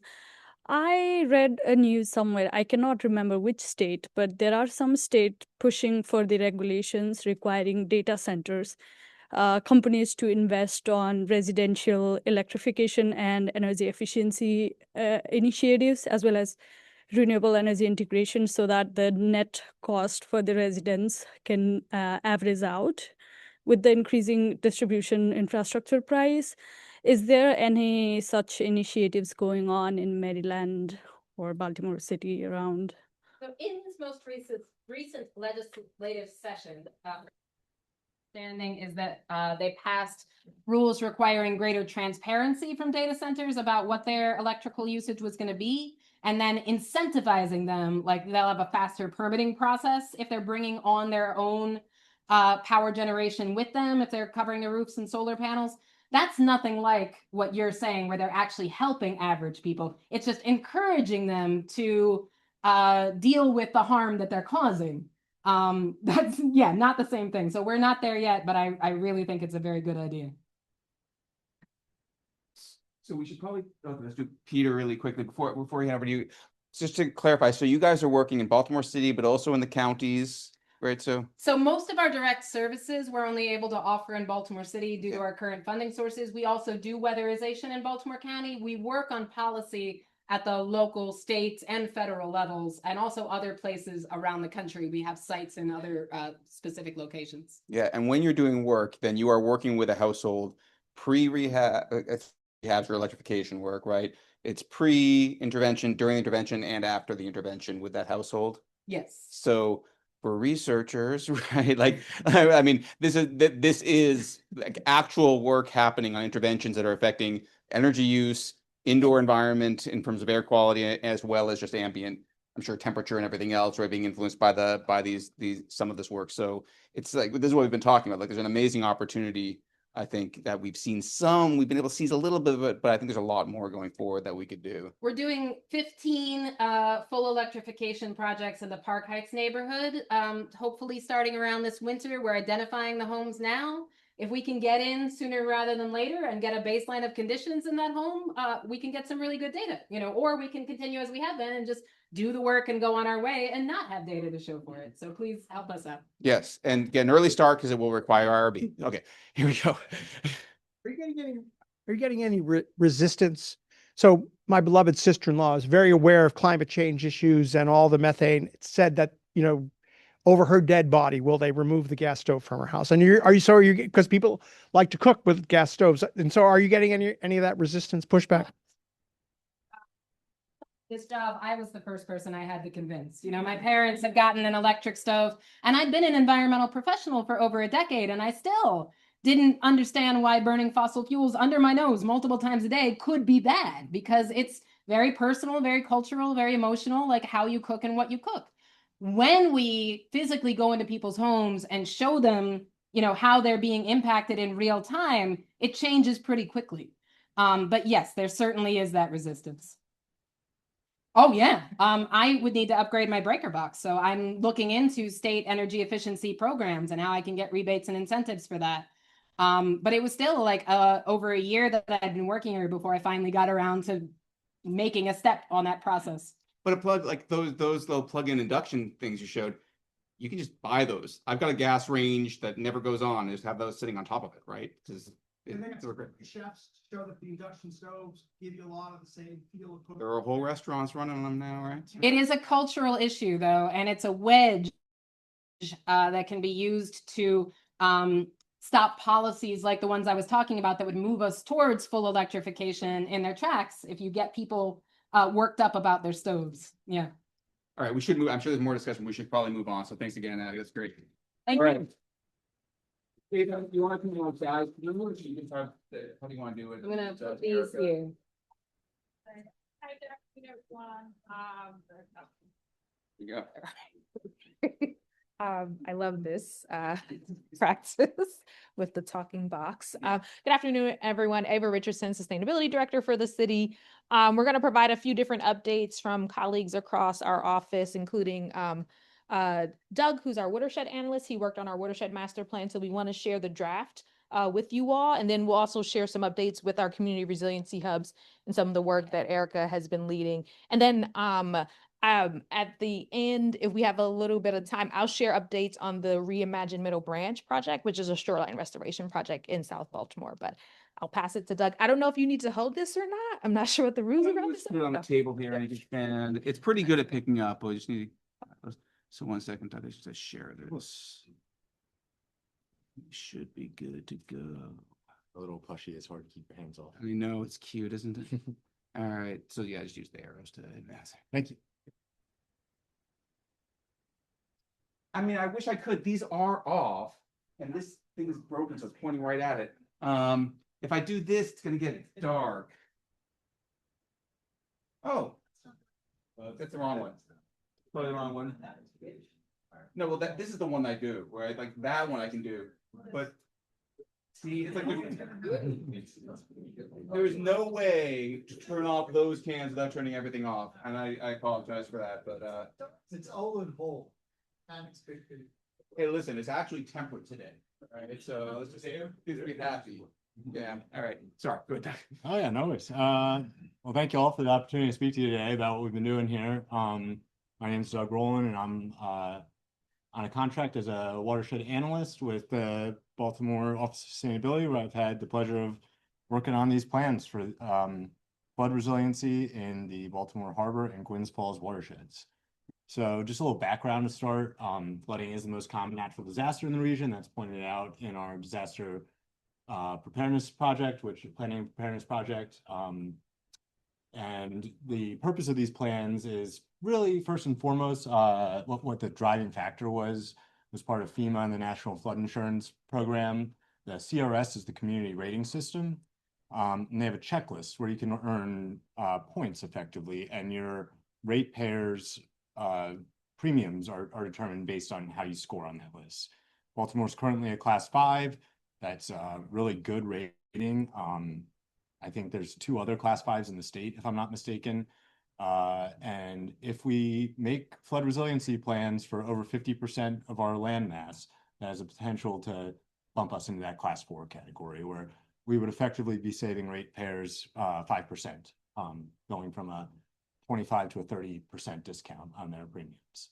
But more holistically, it's just flood resilience, climate resilience contribute to a thriving, equitable, and safe city. So with these plans, we wanted to identify the hotspots where flooding is really happening, how they might change with climate, and then maybe start looking at what we can do about that. So start off just a little background. This is a graphic we've been working with, put up front in the plan.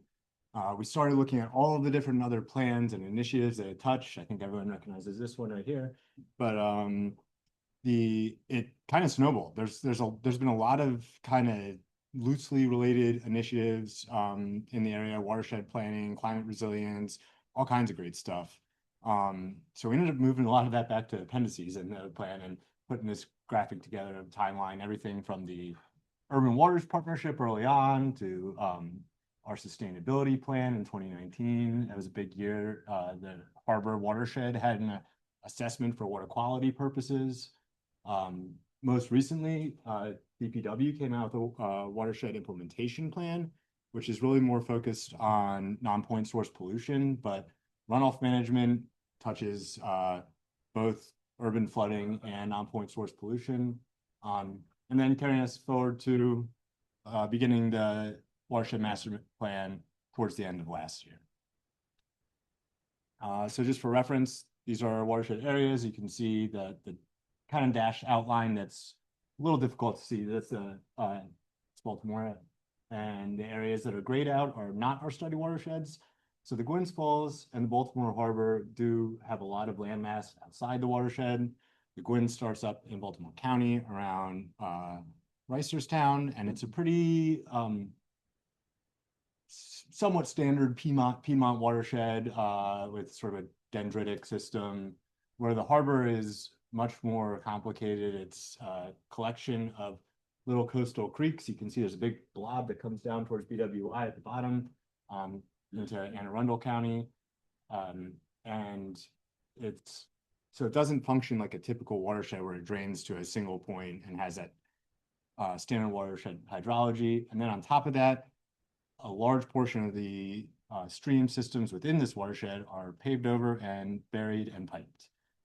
And just to drive that point home, these are maps of land use and land cover. Land use is derived from DOP zoning. Land cover is from the Chesapeake Conservancy. But really the big point to drive home is in watershed hydrology, most people you talk to will say you start getting symptoms of an urban watershed somewhere around 15 or 20% impervious surface coverage. The Gwynns Falls is 45%. This is within the city's boundaries, not the entire watershed. So at the intersection of Gwynns and the city, we're more than double what would be considered an urban watershed, and the Baltimore Harbor is 75% impervious. So these are really like ultra urban or hyper urban or whatever adjective you want to throw on there. And that's largely composed of these industrial land uses, but there's also a lot of residential, commercial, and mixed space that's contributing to that as well. So point being, these watersheds were developed, paved over the course of 200 years of development, industrialization, and now we're facing the task of retrofitting those in a changing climate. And to that point, with the study, one of the first things we wanted to do is define what climate scenarios we're looking at. So I'm sure there's a lot of climate scientists in the room. There's kind of a loose correlation between the shared socioeconomic pathways and the representative concentration pathways. But SSP2 and RCP5 are roughly aligned with each other as sort of a moderate scenario. In the eyes of a lot of climate scientists, that's more or less in line with the Paris Accord, whereas SSP5 or RCP 8.5 would be a worst case scenario. That's very high emissions at a global scale, leading to high amounts of sea level rise, high amounts of global warming. Most studies have kind of discounted that recently, but we went with these data sets because it's what a lot of the regional projections are based off of. So we were using Marissa data, which is the Mid-Atlantic regional precipitation projections. They go out to 2100, and we were looking at the 10, 50, 100, and 500 year return periods. So when you take the two climate scenarios, several years that we like benchmarks that we projected at, that was 2030, 40, 60, and 100. And then the different return periods of events. And then you consider both coastal storm surge and inland flooding, multiply 4 times 4 times 2 times 2. We were considering 64 different climate scenarios.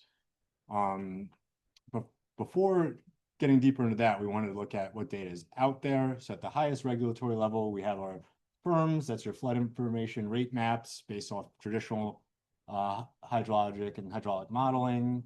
So we looked at the HEC-RAS that lies underneath that. That's mostly in the Gwynns, where you actually have open channel hydraulics, free-flowing water, which you don't really have much of in the harbor watershed.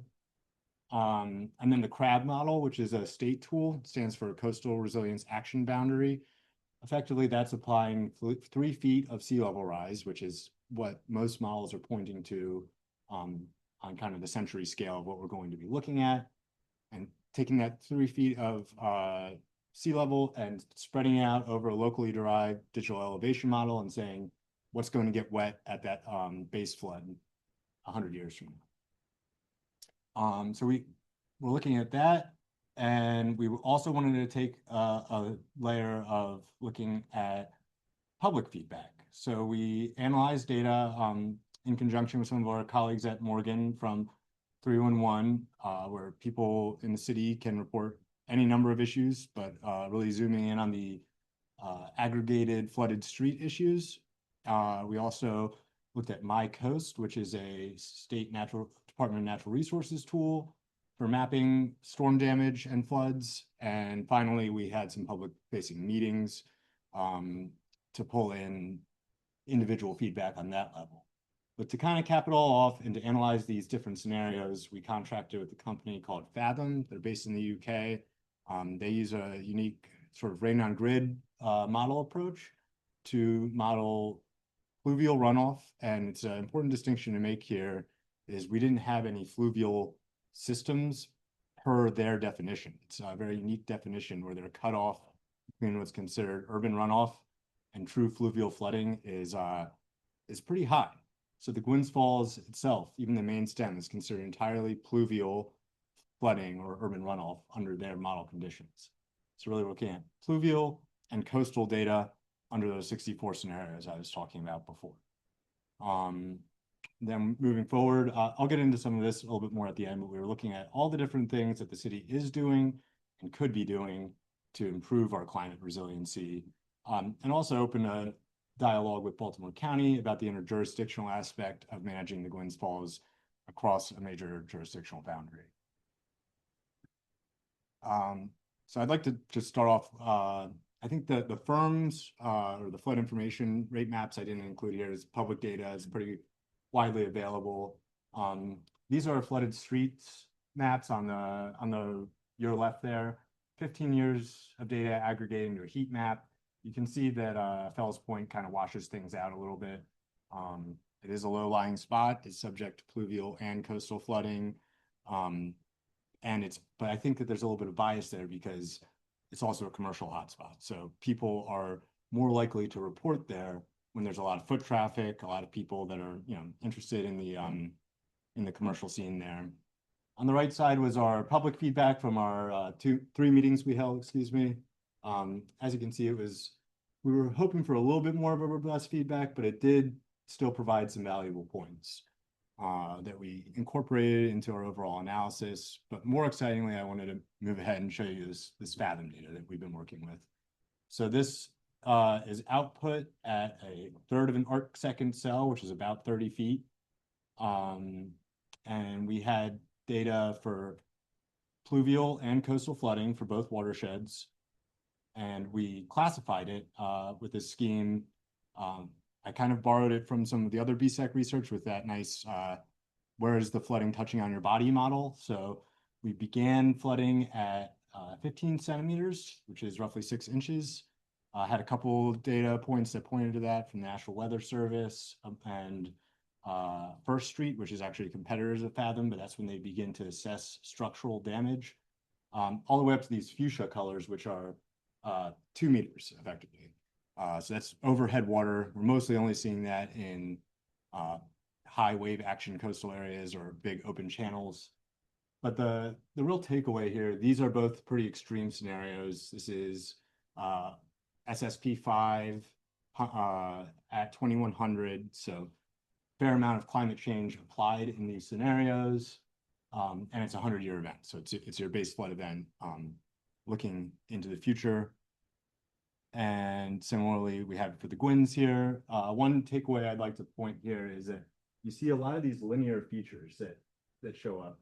And a lot of them, they look like streams. These are buried channels. So a lot of the areas not all of them, but for example, the one I'm pointing at here, Gwen's Run, that is only daylit here for the last 50 to 100 feet. So you get a lot of areas where the pluvial flooding shows up in the city. Once those storm drains, which are meant to convey the 10-year event, start to back up, you get streets effectively acting like streams as the flows run down those valleys. And that's where we really identified a lot of our hotspots.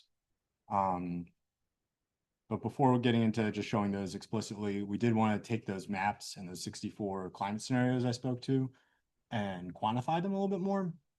So here we have the 4 different return periods of events. You have a 10-year, 50, 100, and 500. And then under the different colors, the 2 curves correspond to the different emission scenarios, and then at the different benchmark years. And we we quantified the acreage that was flooded for all these different pluvial events in the Baltimore Harbor. Put that in the plan, as well as the Gwynns Falls. And then we also combined the 2 for a coastal model. Interestingly, the Gwynns and the harbor had very similar amounts of acreage that were flooded under any given event. And if you combine them, it is very similar to the coastal inundation for the combined watersheds. We repeated this analysis with the critical facilities for the city, which is a layer that the Department of Planning keeps. I like to think of it as all the facilities that are central to a thriving urban environment, things like libraries, hospitals, churches, and quantified any of those that were touched by flooding under these events. For the purpose of time, I didn't include that in this presentation, but I just wanted to mention that that's another element of just looking at the impacts on the built environment. But that acreage is really only quantifying the lateral extent of flooding. There's obviously a vertical element too, and kind of keeping with the same color scheme before, we chose several points of interest in both watersheds. They could either be hotspots where we knew that there was flooding issues, major transportation corridors, and/or cultural landmarks or pieces of critical infrastructure. And then we took the suite of different climate scenarios and output all the different depths in centimeters of inundation under all of those. I would also like to point out that some of these areas are subject to compound flooding, and we didn't have an explicit model for compound flooding, so it's likely underestimating in those scenarios. We just took the higher of the coastal or the pluvial for the purpose of these charts. So kind of taking all that data and boiling it down into something that's a little bit more actionable, we came up with 19 hotspots for flooding throughout the Baltimore Harbor, portrayed here. And the next slide has 17 in the Gwynns Falls. These are all in the plan, and all of them are cross-tabulated with a lot of other useful metrics, like estimated condition of the storm drains around the hotspots, if there were to be any sort of infrastructure work. There's impervious surface draining to the area. There's the environmental justice score from the state DNR data for the statistical area that each hotspot falls within. So there's really, the idea here is to kind of help it zoom in and, to hone in efforts for any future infrastructure work that may be done in or around any of these areas. But again, I'd like to just draw everyone's eyes to some of these buried watersheds. Here, up just to the northeast of Patterson Park, is the headwaters of Harris Creek. That's an entirely piped watershed. And then just to the west of that, there's 3 hotspots, I believe, that are all part of Harford Run, which is another buried watershed within the harbor watershed. And then just a little caveat about number 17 here at the bottom. This is a very large area that's more or less entirely industrial and pretty much just subject to coastal flooding, but it was worth pointing out just because of the extent of it.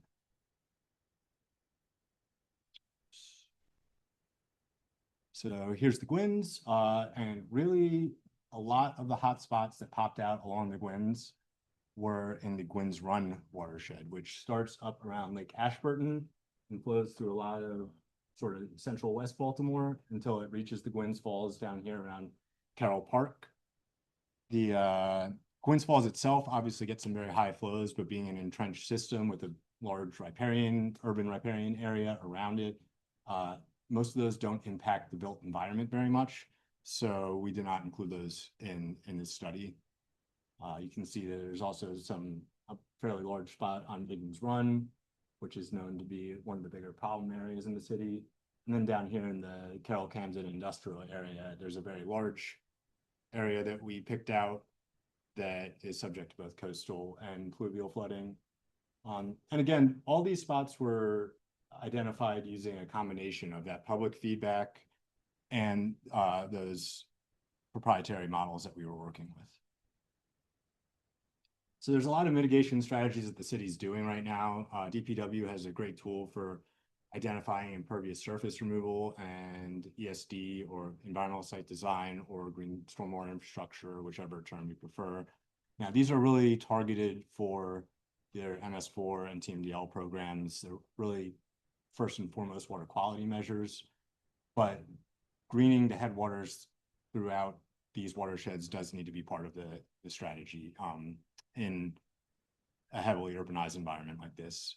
You can't look at a watershed with 45% impervious surface coverage and say we shouldn't be doing anything in the headwaters there.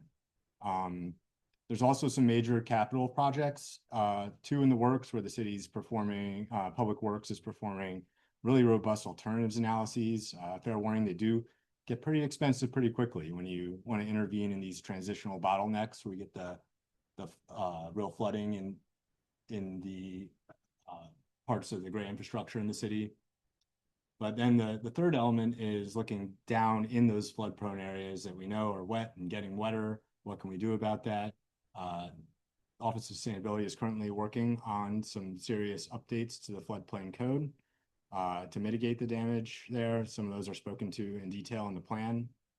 And then along the coastline, there's some large initiatives underway that we took a close look at in the plan. Maryland Department of Transportation and the Army Corps of Engineers have done a big study about building seawalls around all the infrastructure for the Harbor Tunnel and the Fort McHenry Tunnel. And there's a study about raising the promenade. If you recall on the slide on the inner harbor, that area is subject to a lot of storm surge as that estuary narrows. That water comes up higher, and the promenade already can receive sunny day flooding even when we're not looking at a storm surge there. But we can always be doing more. So there's a discussion of the current financial architecture in the city where we do have a stormwater fee. That's great news. Some of our regional colleagues do not have that in place. So that's a enterprise or line item funding for stormwater management, but it's really geared towards the MS4 program and water quality goals, not flood resiliency goals. That lends itself to these dispersed environmental site design measures that really shave the peak off of the runoff, but they don't manage those larger events. So that's just something that we're taking a close look at. We're also considering expanding programs like the great work that's been done with the Middle Branch Resiliency Initiative. As we harden aspects of the coastline that can increase storm surge elsewhere and have that unforeseen consequence. So we'd like to see that offset by softening of shorelines in wherever possible. Consideration of upgrades to the stormwater pumping infrastructure.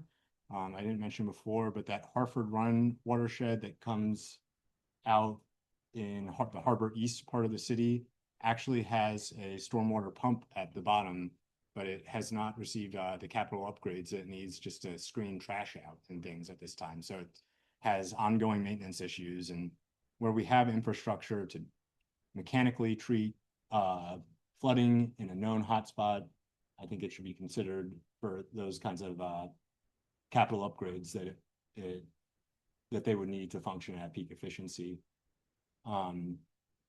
Finally, just thinking a little bit about the maximizing those co-benefits with these GSI or ESD measures. So while they are water quality measures, and stressed that before, I think that trying to focus them in the headwaters of some of these subwatersheds that contain flooding hotspots could leverage the co-benefit of shaving the peaks off as you hit a critical mass of greening in those watersheds.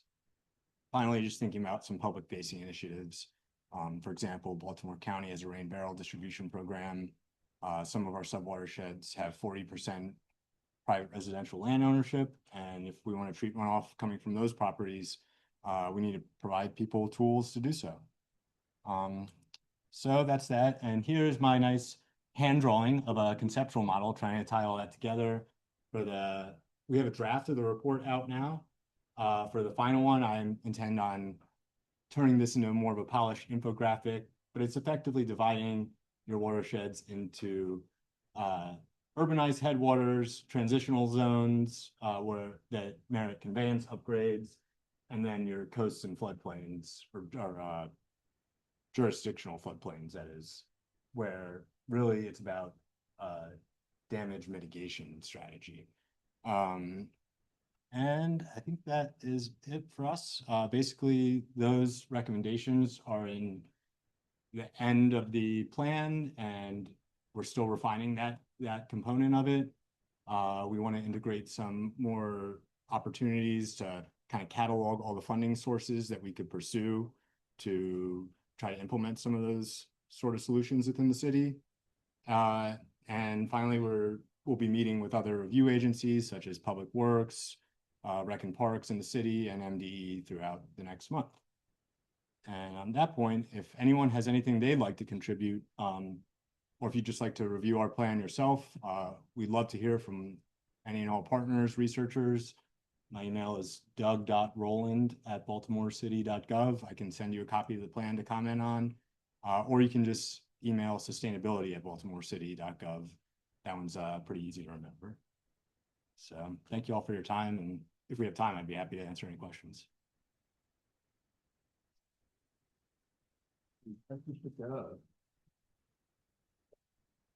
I got a question for you, or let me just grab this real quick, and for Julia, James, for everybody here. So those hotspots, you guys are working with the proprietary models, right? You're working with First Street and Fathom, right? We're working with Fathom. I mean, we've done a little bit of research with some of First Street's articles. Fathom, yeah, Fathom's the tool. So that's great. Now, with Sphinx, CityCat, anything else we've got going, do we see those same hotspots? Yeah. Gotcha. And when you're working with Fathom, then like, let's say that you wanted to look at an intervention, like you were describing, then are you a partner with them in a way that they use their models to look at the impact of that intervention on the hotspots? So Fathom has what they call a defended and an undefended model. The defended was initially dams and levees, which we don't really have around here. There are some relic dams, but I did look into their methodology, and it does apply this sort of baseline. The storm drain infrastructure is conveying the 10-year flow. Gotcha. And I actually think that's a pretty non-conservative approach, because it's, that's what most of our pipes were designed for. Mm-hmm. But, there's sedimentation and all kinds of other issues within those pipes. And I don't think most of them are effectively conveying the 10-year flow. So I'm just wondering, like, water team, like, do we have tools? I mean, I'm not against private industry, right? Like, that's fine if it's a good partnership with Fathom, but like to have control over this stuff, like how do we think about the approach that Fathom might be using versus what we're doing in terms of the value for the city? I'm just gonna throw this at James and make him talk. I think for us, we're using a higher resolution data set. You're just saying to somebody outside that the CityCat model does a good job at trying to look at the physics of the water, how it's moving around buildings. So I think we have some high confidence in how that model is outputting in terms of where the hotspots are. Where we're probably off is like the depth, but the location is like it's there. So those same hotspots pop up. What we're working on right now is trying to how to best capture what green infrastructure can do, and what is that critical density of practices that you need where you start to see the mitigation that's really going to be impactful, but trying to get like the best bang for your buck in terms of where you place those practices throughout your watershed. So that's something that Dr. Zhou and Julia are working on across those models. The Finks model is something we just came across with Dr. Zhou using that's going to help us look at the compound flooding issue, and it will generate a result pretty quickly.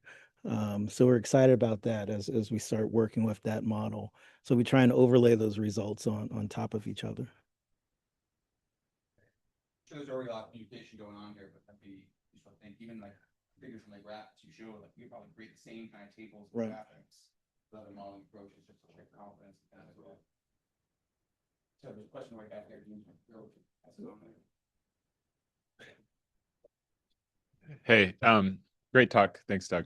Going off of that question, I'm curious about with all these models, like an issue that comes up is like surface and pipe flow and like the interactions between them. There's the stormwater pipes, and there's also the transitions from open channel to piped, buried streams and back. And like when in the HECRAS models I made in like managed choice, I found bottlenecks when it's transitioned from open channel to those pipes, right? And I think I'm overestimating flooding there, right? And maybe James has seen the same thing in their models. How are these models like capturing those interactions? And PC Swim is known for that, right? But how do we feel about like the models that we're using? And if there's that 10-year capacity, can we make assumptions based on that 10-year capacity? Or are those not fair assumptions? Yes,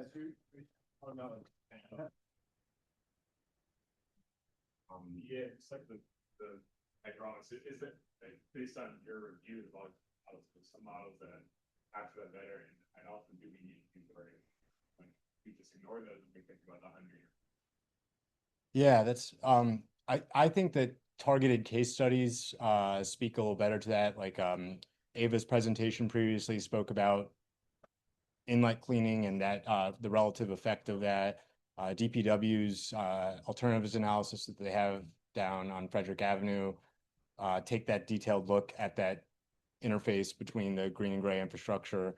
This is more of a first pass where that 10-year flow is being effectively subtracted out due to the drainage network. So it's kind of just a discharge subtraction based on a certain land use coverage that's applied whenever you have a high density land use. They're assuming that you have that drainage network built in.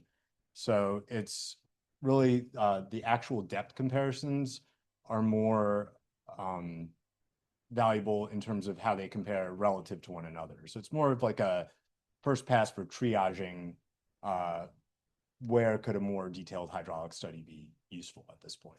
I don't think that it's actually said that in a conversation with MDE, we made note that this is not a useful tool for parcel scale analyses or individual storm drains or anything of that nature. All right, maybe we'll keep it going, and then there's time for more discussion later. But is Erica going to be up next, or she's online? Yeah, should we hand it over to her? Okay, Thank you. Great. Thanks so much, Doug. All right, we're gonna move on. So Erica, I think you should have the ability to share slides now. Let's see. Let's see what happens. All right. Are you able to see my screen? Yep. There it is. Perfect. All yours. Awesome. So good afternoon, everyone. I have some very colorful slides to share with you today. Today I'm going to talk about our work with the Community Resiliency Hub program and just give some updates. For those of you who are unfamiliar, we are led by OEM, Office of Emergency Management as well as the Office of Sustainability. I help co-lead. My name is Erica Pinkett, and I am the Climate and Resiliency Planner. I co-lead this work with Shelley Smith from the Office of Emergency Management. I think one of the things that truly sets us apart from other hub programs is that we really do take a very data-centric approach to how we mitigate the plethora of hazards that are a part of the climate and resilience purview.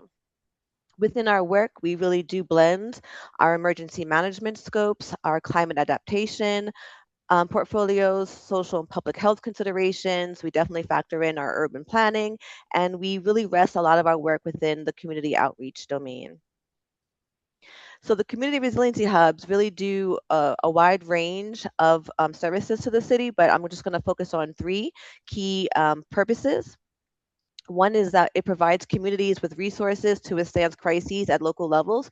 So then a lot of you referenced Frederick Avenue flooding. Still Meadow is one of our community resiliency hubs. That's actually one of our first, I believe, due to that flooding. So the actual hazard itself really gave way to a lot of the work that we're doing moving forward from that event. And that also increases the opportunity for communities to be self-sustainable in the aftermath of a crisis, not just flooding, but also we had some talks about extreme heat. We deal with that a bit. And then we also partner with organizations that have a pre-existing trusted relationship within their communities. So another key takeaway from our hub program is that we don't manufacture these relationships. We allow them to exist organically, and we support those organizations that really do work well within the communities. And by doing so, we are removing barriers to provide direct support to residents in their communities. Another key purpose of this is to establish a two-way communication system for residents by way of going through the hub. So when a resident wants to raise an issue, they can raise it to the hub then raises it to us, and then we come to our stakeholders and we see what we can support and help do and help foster a resolve for that. So it just definitely provides residents with a way to raise concerns or issues at a very micro local level, hyper local level. So in the hubs in 2025, we really built on a lot of great work that my predecessor Aubrey did. There was the grant award from FEMA, which provided $7 million for solar panels for our community resiliency hubs. And then in 2025, we started to look at how do we reimagine some of the effort to kind of streamline and automate some of this work. So with extreme heat, our process remained a little bit of the status quo, where most of our hubs remained activated during code red days, and in the summer of 2025, it was quite active. We also provided emergency management training, and we also offered a space and place for the hubs to let us know what kind of training support they would like. A lot was stop the bleed training, active shooter training, community emergency response team training, CPR training, and frontline resource training. So from that, we also were able to do some structuring reformatting.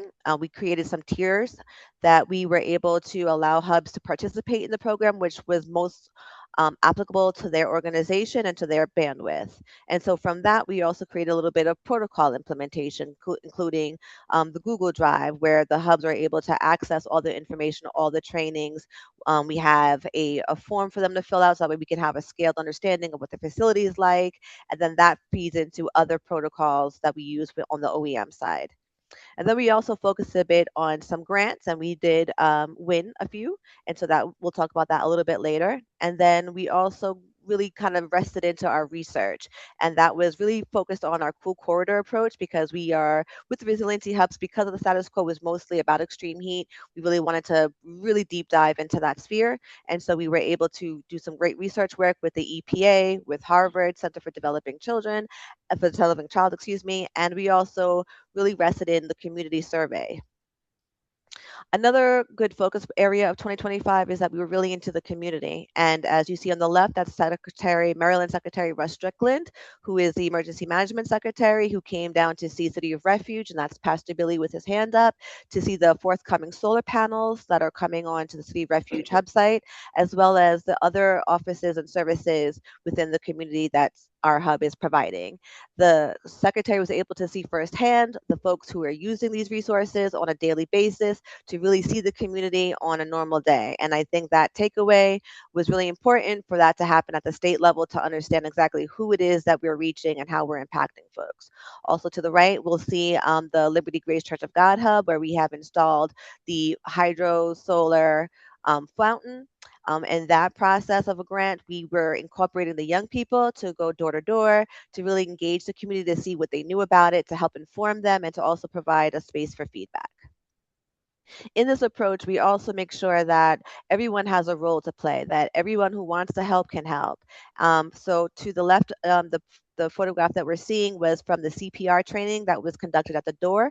They received a free AED defibrillator from doing the process. And what I like to highlight about this story is that the woman in the wheelchair in the denim in the center, she was not able to really participate with the test dolls that were at the different tables and on the floor. However, she paid such acute attention that when it came time to test, she was able to guide people with what they should have been doing and what happens next when they forgot. So it really demonstrated that even though she wasn't able to physically assist, mentally, she was able to be a real critical player.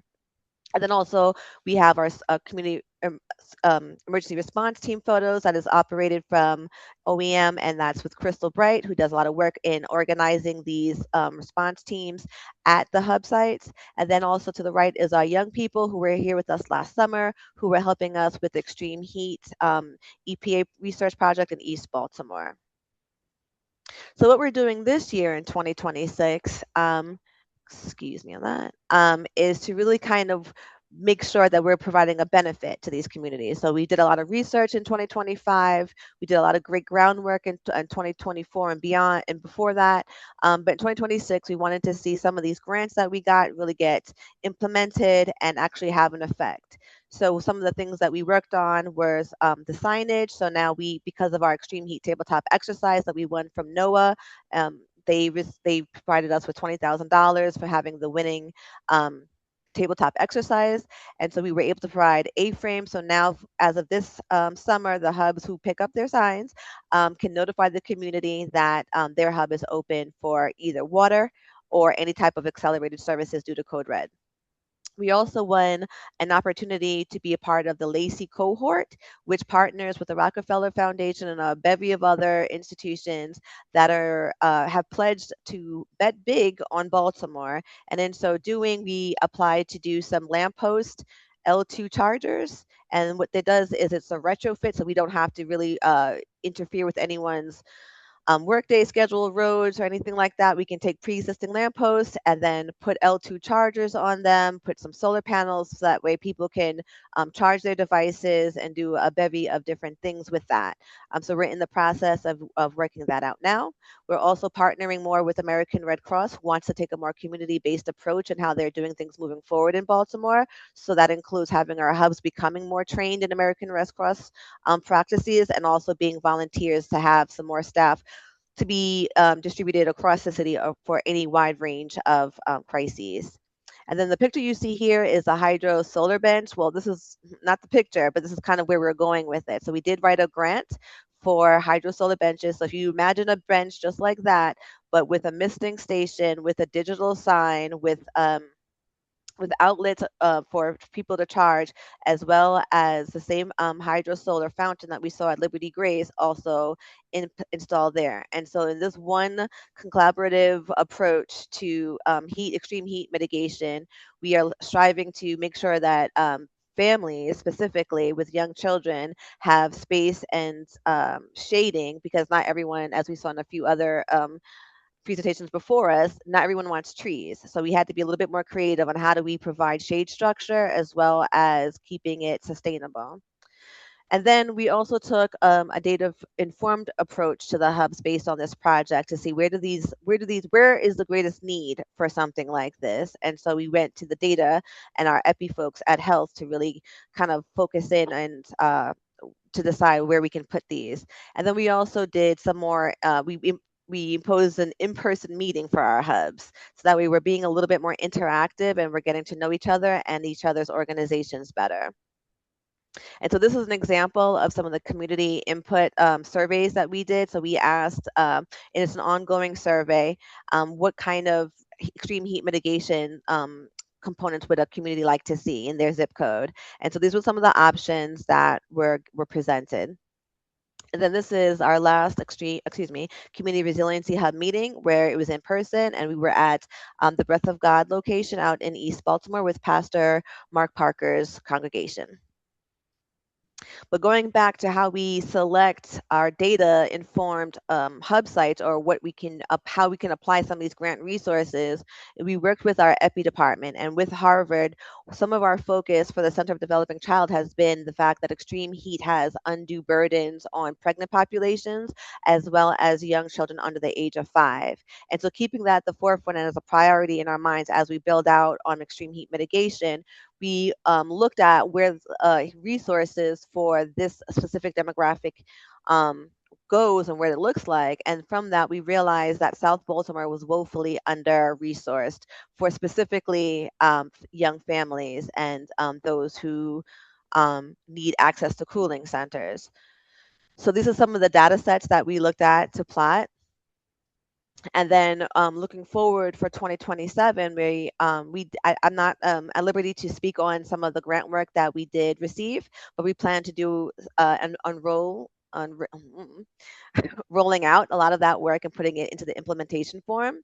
And then from that, we're going to do a copious amount of data capture because we want to make sure that in all of these grant projects that we're pursuing, that they have the capacity to be replicable, not only across Baltimore, but across the country. So by having really specific data sets on who it is, what their actual qualitative feedback is, all of the real robust granular concepts that maybe sometimes go, between the cracks. We're really kind of focusing and clamping down to make sure that we're getting that.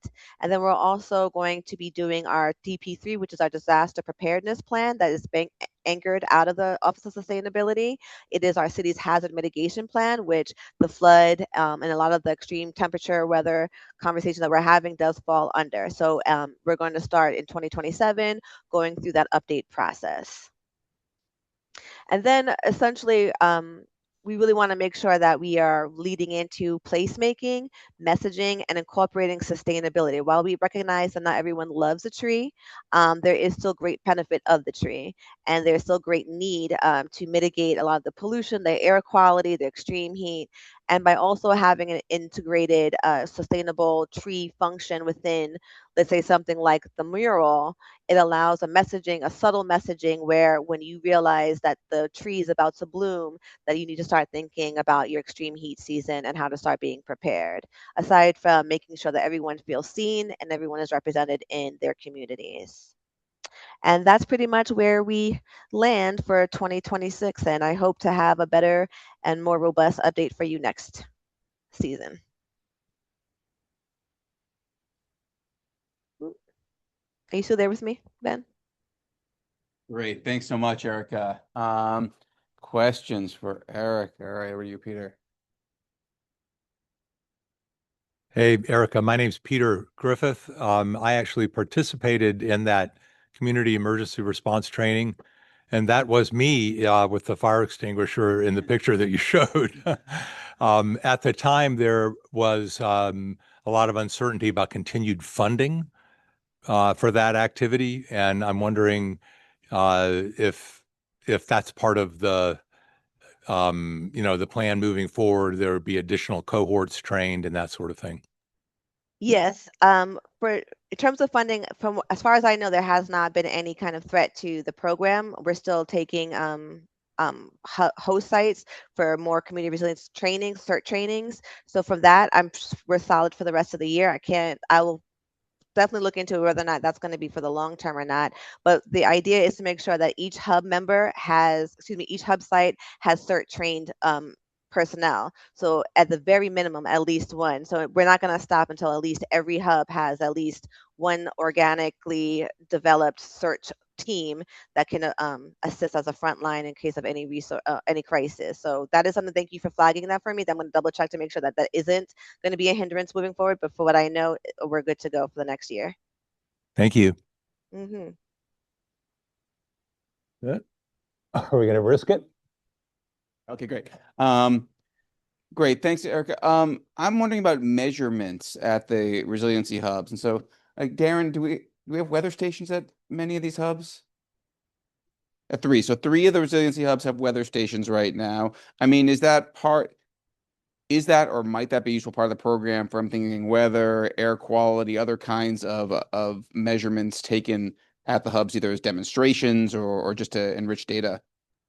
So that's a good question, because that's something that we wanted to tackle with our extreme heat working group within the city, because that was something that was brought up that we could do in terms of testing ambient air quality within different locations, as even inside of our government municipal buildings. So that is something that we are looking moving forward to do inside of our extreme heat working group, to do that, to embed that data that we're receiving. We do have a bunch of vendors have been presenting on their data sets. I know Black Wealth Data Center from Johns Hopkins came recently. NOAA sometime, it's not NOAA, but I think the Smithsonian came, they do their work as well. So I think we're looking for a centralized point where we can kind of anchor that work. So a data set or a strategy. So maybe it is something working with the three weather stations. And I'm not sure, Darren, if we're planning on building out more, or do we need more hubs to kind of come into that realm? Or are we good with just the three? We're open to more, so we should have a discussion.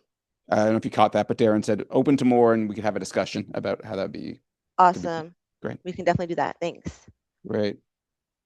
All right. Just before we hand over to Ava, I know, Abby, you got to get out of here, but Abdullah just noticed, or Abby noticed in the chat your question about her slide, and maybe, do you want us to answer it before you go? I know she wrote down a whole answer for me, which is great. She'll do it better. So go ahead. Hi, Abdullah. I saw in the right after my presentation, it popped up in the chat. You were asking what baseline meant in regards to the NO2 testing, I think. So just to clarify, that little chart was showing results from the handheld NO2 sensor in 7 individual homes in East and Northeast Baltimore that we visited in the past couple of months. Baseline was we took a reading before anything else happened, like right when we got to the home. And then we had people turn on 2 burners on their stove at high and the oven at 350, and then tested the air at 15 minutes and 30 minutes, and then turned everything off and tested it 15 minutes again. Thanks, Abby. And I'm sure we can do more follow-up as needed on that. Okay, Ava, you want to talk about Reimagine Middle Branch? Yeah, what do you want? You want the website? Okay, let me pull Chrome over there. All right. Is that just the Reimagine Middle Branch website you want, or what do you? Yes, what do you want? the general landing page. So while we get that pulled up, thank you again, Doug and Erica, for the great presentations. Really glad that we were able to provide some of those updates. So for this portion, I just wanted to share with folks how many people are aware of the South Baltimore Reimagine Middle Branch project by show of hands. Okay, great. So we got some familiarity with it. So just wanted to highlight this as like a really important partnership across the city. So we have casino local impact funds that actually help to support this project. So just kind of starting out there with the casino in South Baltimore, some of the revenue, the tax revenue actually ends up supporting various projects within that community to provide community benefits.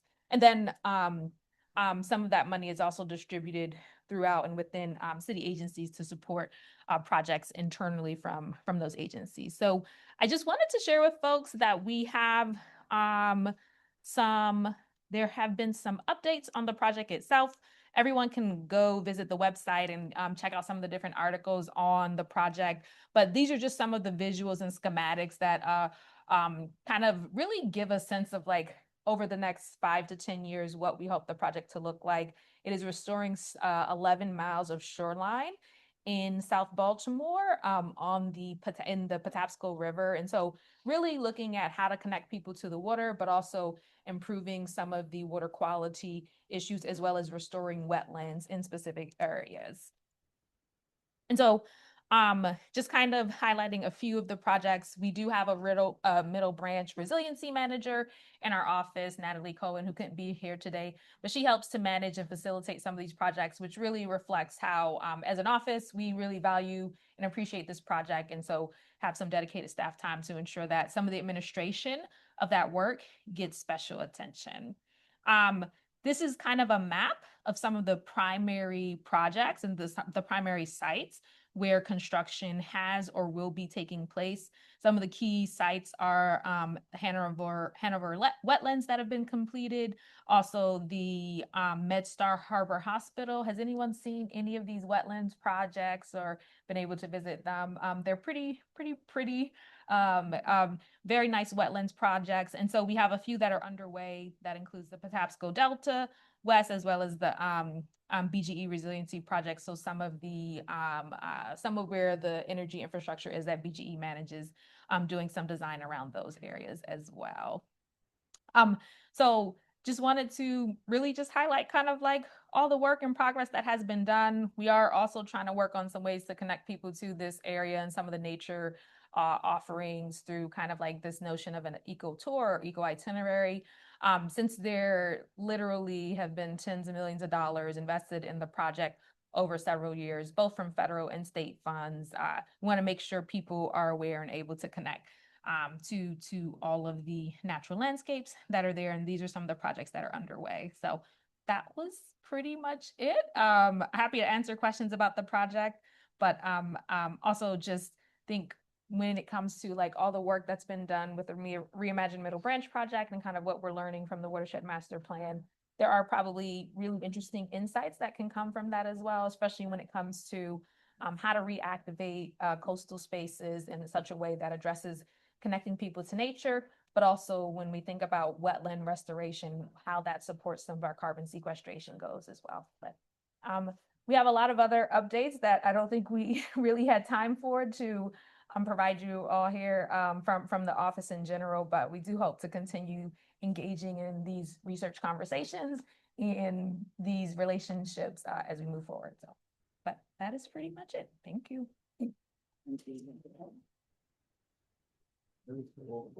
Any questions about Middle Branch or other comments for Eva?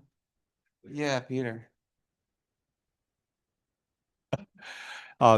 Is the Hanover Street wetland the one at what is it? Covington, Port Covington? Be a little bit. No. It's on the Brooklyn side. Okay. Okay, yeah, I've got that. All right. Yeah, the one at Port Covington was partly ripped out by a developer. And I was wondering with these projects, if what the city's doing to prevent that from happening to some of these other wetlands. We do. Yeah, something we probably have to put a little bit more thought into in the future, especially when it comes to just like how we protect certain lands that have been preserved for the purpose of having some type of habitat or some type of function as it relates to connecting people to nature. I don't think we have a plan for that right now, but definitely something that we should think about and have to figure out. So thank you for raising that. So, okay. And is there, I mean, I'm very much aware of the Middle Branch project as a development project. Is there a research component or anybody collaborating with you on that? Yeah, that is a good question and kind of why I wanted to bring it up. So when it comes to the evaluation of some of that work, there's definitely a lot of data that I think the South Baltimore Gateway Partnership, the kind of quasi-government nonprofit entity that helps to facilitate a lot of that work, they're able to support and facilitate data collection to help inform kind of like where certain sites should go and where the installation of certain wetlands will happen. But when it comes to the evaluation of that, both in terms of like people's engagement in terms of the connection to nature, but also again, like how other environmental kind of measures are improving as a result of this project, I think that's an area which we could be exploring more, that we would definitely be interested in just like better answering some of those questions. So yeah, because I mean, BSEC has never really dug in on the coastal side, but a lot of us associated with BSEC do have other coastal projects and might be, anyway, we can follow up on that. Great, sounds good. Thank you. All right, thanks, Ava. Okay. And with that, I just stop that share, and then we'll get Mark Cameron up here. And just in regards to the research. Yeah. So I believe Eric Schott, if any of you Yeah. are familiar with him, and what is it, IMET? Mhm. I think they're doing some research in that area, so more can be done, but No, that's a great it team. is at Good to least- know. Yeah. Yeah. All right, thanks. All right, over to Mark Cameron to report from DPW systems. All right. Arrows there should work. I'm not going to treat this so much as a report as I'm going to go. Unfortunately, Kim Grove, who's my boss, is not able to present. I'll go through her slides, but I'll go through quickly because I know we're all tired. And I do have some thoughts at the end to really think more about like, not like what are we doing, but like how can we better interface with research? I'm going to start out by thanking you all, and I really appreciate the partnership that the Department of Public Works has had with BSEC. The monthly meetings have been very valuable, and I'll talk about that later. Also, I want a big thank you to Claire because you've done a great job of figuring out how to manage data sharing. And as an organization that gets a lot of different researchers always approaching us, that can be a challenge. So thank you for putting that system in place. And then I know DJ was here, he left, but we really appreciate being able to help you all do some community outreach through some of the community outreach events that we do. So we recognize that it's not just data sharing, but it's also that relationship building.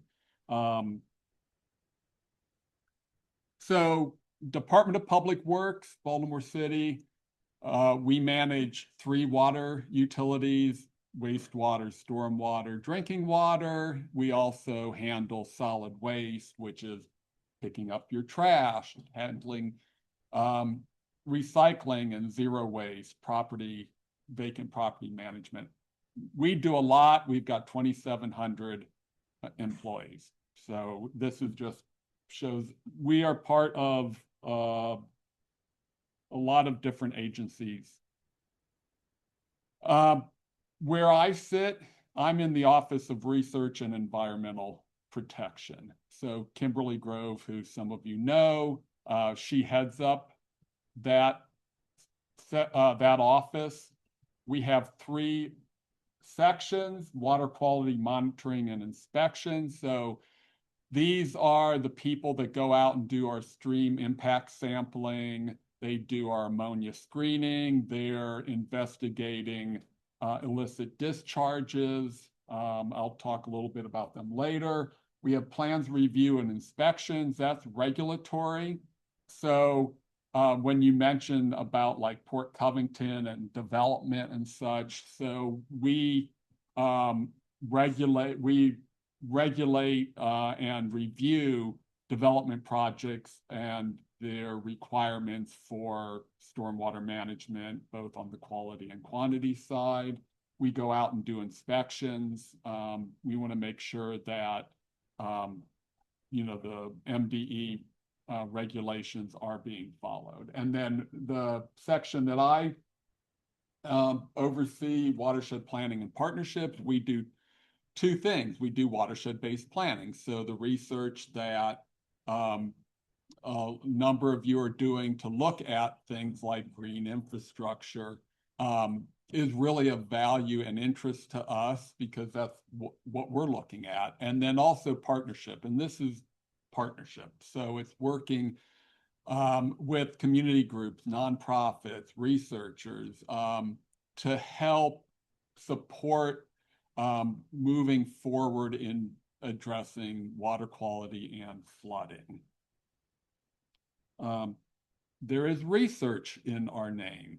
So we primarily, Kim has been the lead in our agency, is wanting to build a research program because we recognize the value that research provides for the work that our agency does. And we also want that to be both being able to reach out in terms of research, but also, work with researchers who are coming to us. So that's been building internal awareness.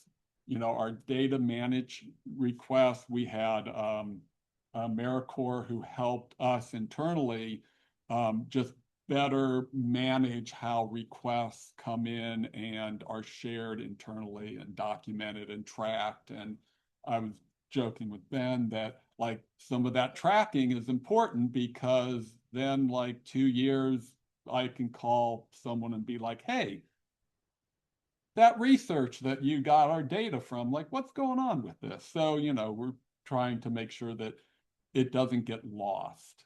And then, eventually work up towards, innovation so that we're thinking about research in ways that are most beneficial for what we do in Baltimore City.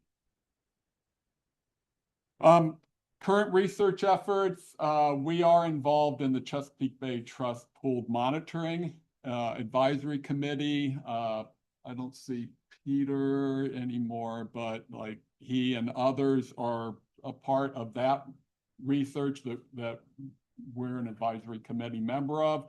Part of Urban Water's Actionable Science Working Group, which has been primarily around flooding.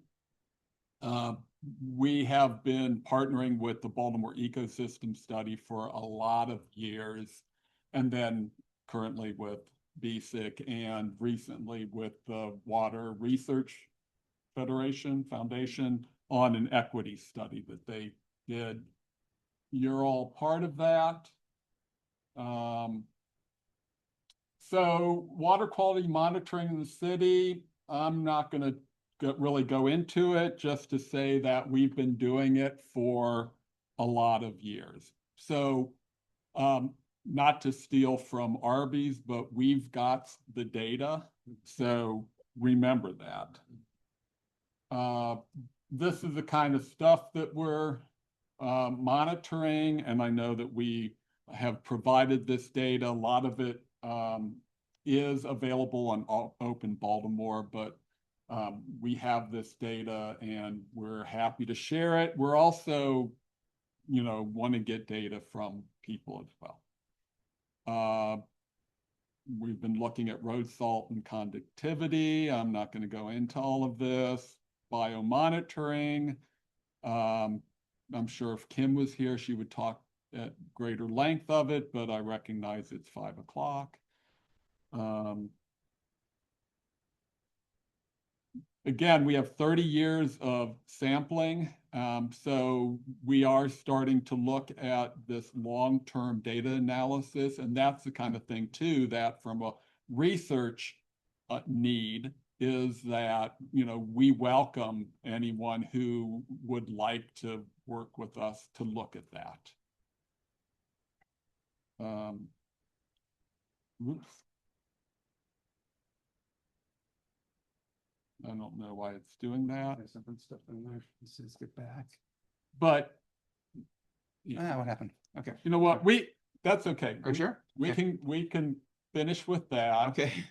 We collect rainfall data. Just was going to mention that. And I think the last slide was about some of the goals for the coming year. One of the goals is, I mentioned we are research and environmental protection. I serve in the role of coordinating research, and I do a number of other things. We are trying to hire a research analyst who could focus on that. And we think that's going to be critical because the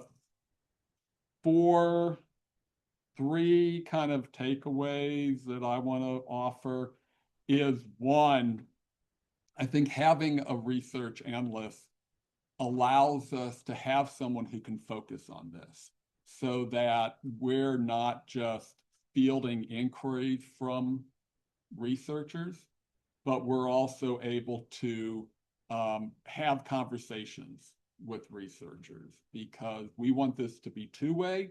One of the things that, we need help with, and that's why I appreciate like the monthly meetings that we have with BSEC, is that we need help with interpretation and translation, because we have people who will come to us and say, what are your research needs? And we take that back internally and we say, what are our research needs? And because we don't necessarily like know the language, we're not sure if we're asking the right questions. And we sometimes treat it as a consultant, where it's like, oh, we have this project and we need a researcher to come in and help us to figure this out. And I know that that's not how research works. I taught at Morgan State for a number of years, and we did a lot of community-based work, and people would sometimes treat us like consultants, but the whole goal was the education of the student. So we want to respect research as not like come in and solve our problem, but how do we support the work that you're doing that can help support us? So I think one is like that interpretation and translation is really important. So like we want to think about it, and I want you all to think about that. Second one is the simple data sharing. We share a lot of data. Remember to share back data, because that we know that research can be long-term, and long-term things change, right? Students leave, faculty leave, we leave, and sometimes that gets lost. So thinking about how can even short-term data be shared is really valuable. And I know Darren mentioned to me about like your weather stations, is that we collect a lot of rainfall data. We have stream gauges. We've been coordinating a lot of years with BES about where they have their stream data. And I think now with the weather stations, to be able to begin overlaying your data with our data will be really helpful. And doing that in an intentional way. I mentioned we have our stream monitoring data on Open Baltimore. You've mentioned that you have data on different open platforms, but sometimes having to go look for that is different than an intentional sharing, because I think that intentional sharing has to do with that translation and interpretation. And then the last thing I want to mention is community outreach and education. I think that has been an incredible part of what BSEC is trying to do. And what I appreciate is that we're considered kind of community as well. So in the same way that you're going to community members, residents, and asking them like that kind of co-creation, I appreciate that we're being asked that too, because like with the research that Julia's been doing, and Ava, who we've been working with, most closely with, it's a good back and forth, because modeling has its limitations. And so to be able to come in and say like, oh, well, what if we greened every vacant lot? And then we can kind of come in and be like, well, let's look at this and start to like kind of right size it. Like, I think that's been really helpful, because it helps us think about it a little bit differently. And we like to think that it has helped the research as well. So if we wanted to move towards that actionable science that Peter's mentioned, that's our goal. And we really that's why we want to keep working with researchers, because we know a lot of people in this room and outside the room aren't just acting as BSEC, but are, doing independent research, have their colleagues, and, we want to support that. So that's it. Great. Thanks, Mark. Right, yeah. Collaborative research, data, and outreach. Great themes to close today on. Eric, I know you had a question in the chat about data access. Is that just a general question for DPW data or something specific you had in mind? Yeah, from the data that you were presenting, when you were saying that you were the RVs of the data, is that something that we approach you for it, or is there like a streamlined way that we could just kind of access real-time data into our projects and work? Depends on the data that you want. I mean, there's a lot of data we have on Open Baltimore, but I know that we've shared data with Doug that's, our infrastructure related data. So, it depends on what data you're looking for.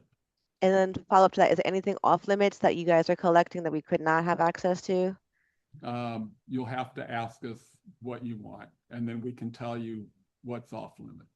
Gotcha. Thank you. Usually the off limits data, I would say the off limits data tends to be infrastructure related. Yeah, potable water data. Yeah, Okay. and even within, yeah, I think then there's different relationships within city agencies. I would also check with if it's GIS related data, check with your GIS department because they may already have those relationships.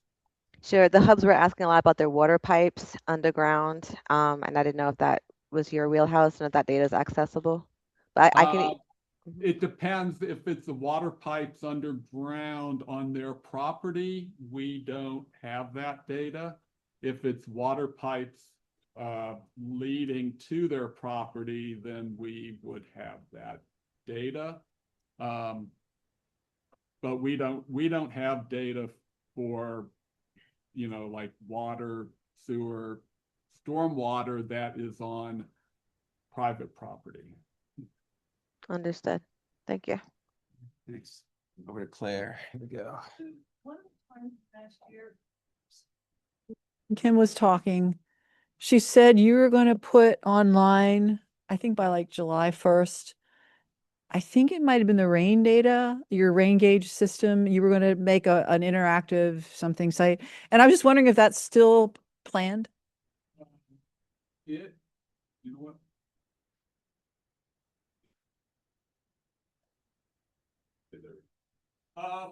So yeah.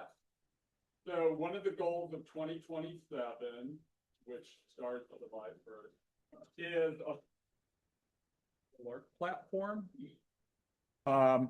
That's a goal for the coming fiscal year. I don't have any detail about that.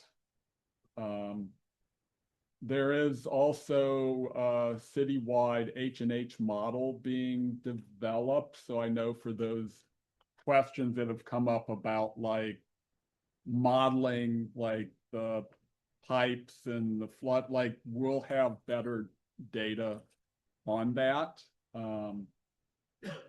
And you mentioned Frederick Avenue area. We have a consultant who is about ready to take that into, look at design solutions. So that's where like the research and being able to model things like green infrastructure versus gray infrastructure for stormwater, for flooding is really important because I think Doug is exactly right. We approach our green infrastructure, stormwater infrastructure in the city from a water quality standpoint, but it doesn't necessarily address the flooding. And in the same way that sometimes people, as Erica mentioned, that are like, don't necessarily want a tree. We've presented, studies for incorporating green infrastructure as part of flood mitigation. And people are like, no, we want it solved. And like making a reduction. Like that's where the research is really helpful to be able to help us right size some of that decision making.